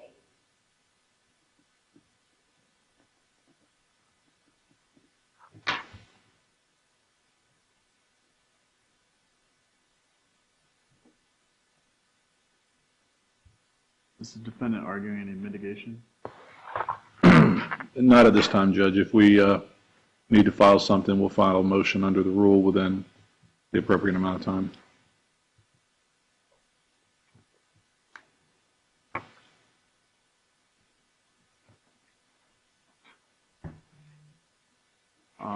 And Mr. Bodiford, do you have the Justice Administration Commission costs in this case? You talking about our costs? Yeah. I haven't figured them yet, no. We usually do those submissions later. State, are you requesting cost of prosecution? $700 cost of prosecution, yes, sir. No other costs?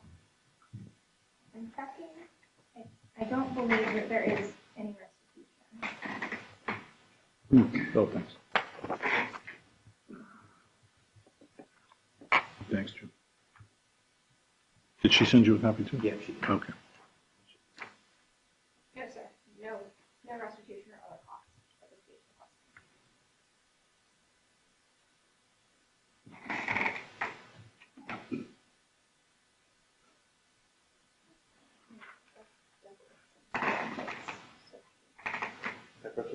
Yes, please.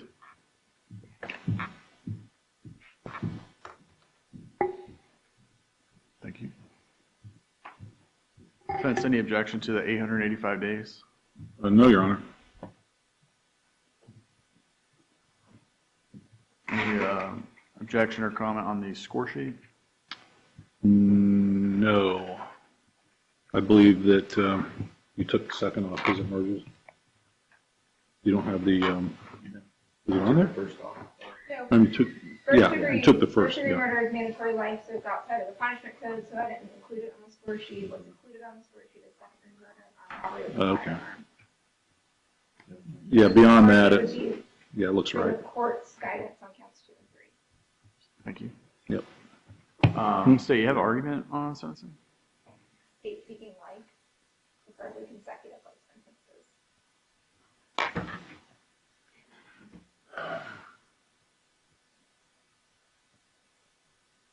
And defense, any argument on sentencing? Your Honor, again, I think that this time we're going to reserve on any of that. If there's a motion to mitigate sentence, then it could be filed at the appropriate time. And you have no discretion, so it's not much else to argue. All right. I guess I should probably clarify for purposes of count 2 and 3, given the jury's findings, it would be, even if you did impose a consecutive life sentence, counts 2 and 3 would have at least a 25-year minimum mandatory. It technically makes no difference, but it's procedurally, given the jury's interrogatory findings for life. You said 25, right? Yes, sir. They found discharge causing death or great bodily harm, which would be a minimum mandatory of 25 to life. Correct.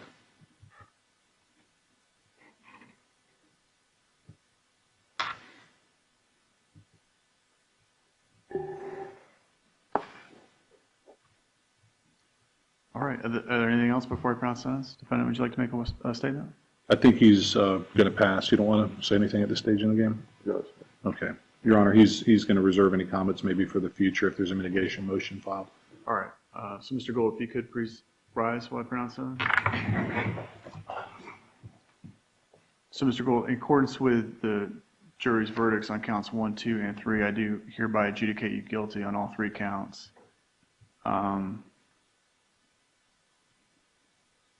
As to costs, in this case, I'm going to impose a $15,000 fine pursuant to Section 775.03 Florida statutes.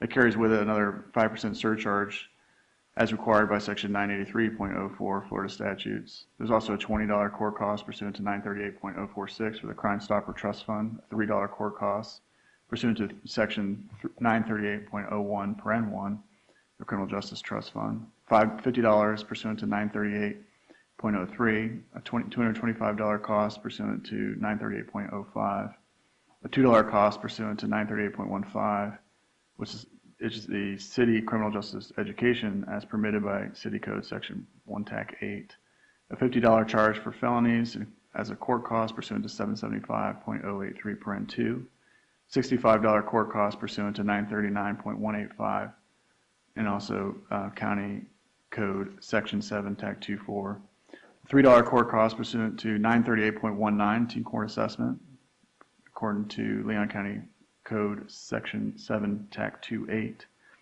a $50 PD application fee pursuant to 27.521B, a $100 cost of prosecution pursuant to 938.27 paren 8.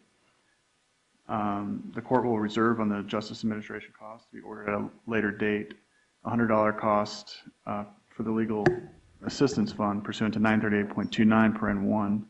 That's a total cost at this moment of $16,418, which will be subject to an additional amount to be ordered according to the Justice Administration Commission. Ask the court to reduce that to a lien. He's not going to have the ability to pay it. Yep. As to your the sentence on count 1, I'm going to sentence you to life in prison without possibility of parole. On count 2, I'll sentence you to life in prison. And count 3, I'll sentence you to life in prison. All those counts will run concurrent with each other. You have a credit for 885 days, and for counts 2 and 3, those carry with them a 25-year minimum mandatory pursuant to Florida statute. Is there anything else to announce? I don't believe so, Your Honor. All right. Well, Mr. Gould, you do have the right to appeal the sentence today, and as well as the trial, anything that happened up to this point. But you do have to do that within 30 days today's date. And if you need an attorney for that appeal, you're entitled to that. So make sure you make that request, and you'll be appointed attorney. I need one set of your fingerprints from you, and anything else for today? His remand. I remand you to Department of Corrections. Thank you. Anything else? Nothing further. No, sir. Okay. All right. So we'll be adjourned. Good luck.